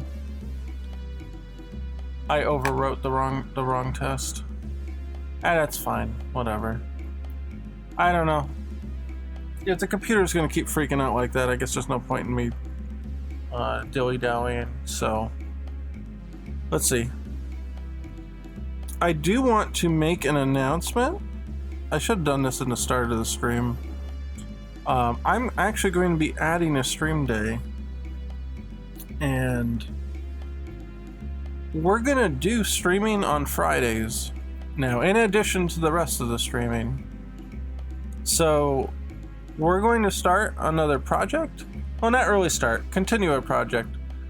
And I want to have it out by Halloween. Because it's a horror theme game. It's not Mansion. I'm not doubling up on Mansion days. There's no way we could get that game out by Halloween. Even if we went full-time right now. But what I would like to do is to have Ecto Rush out by Halloween. And so I'm going to annex my Friday nights just for you guys. Oh yeah, it does look goofy.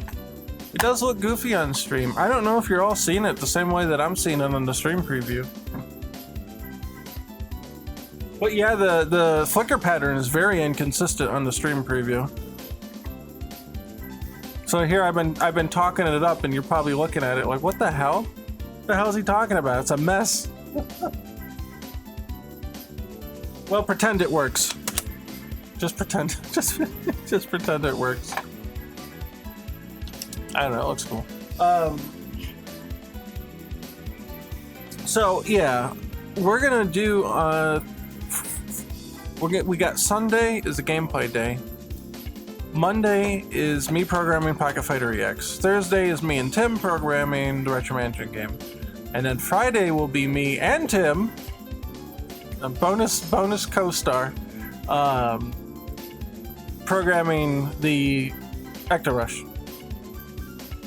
So we'll see where we get. I think we can do it. I think we can do it by Halloween. We'll be basically starting over. I know I had a little like pre-alpha build that we have up on GameJolt for it, which you're welcome to check out. But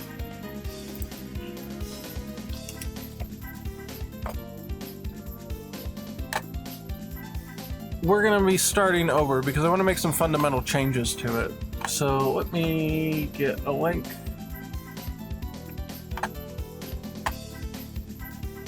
Where is here?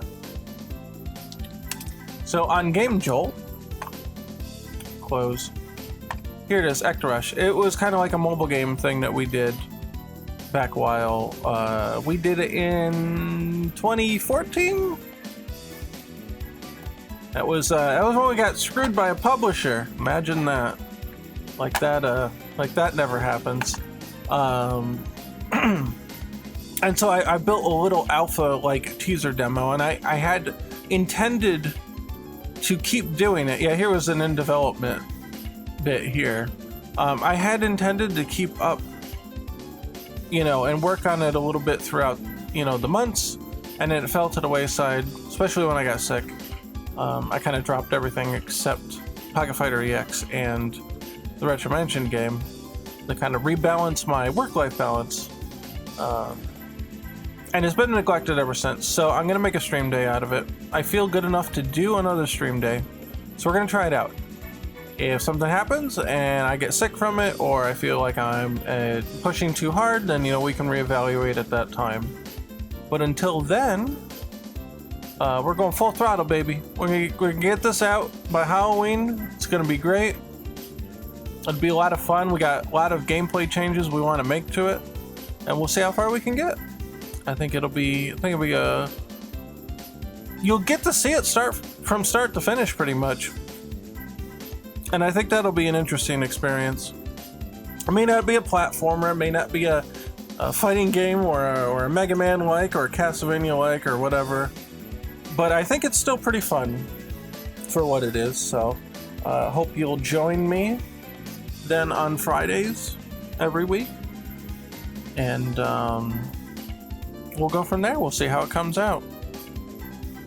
You can see it get published and everything. How about that? Start to finish, baby. Oh, that's the plan. I think it'll be cool, and we'll go from there. So now we got 2 spooky games, right? 2 spooky games and a fighting game. It really shows where my taste and priorities are. So we'll see. We'll see how it goes. Be excited for that, and Tim will be with me, so he'll be able to keep me on track, hopefully.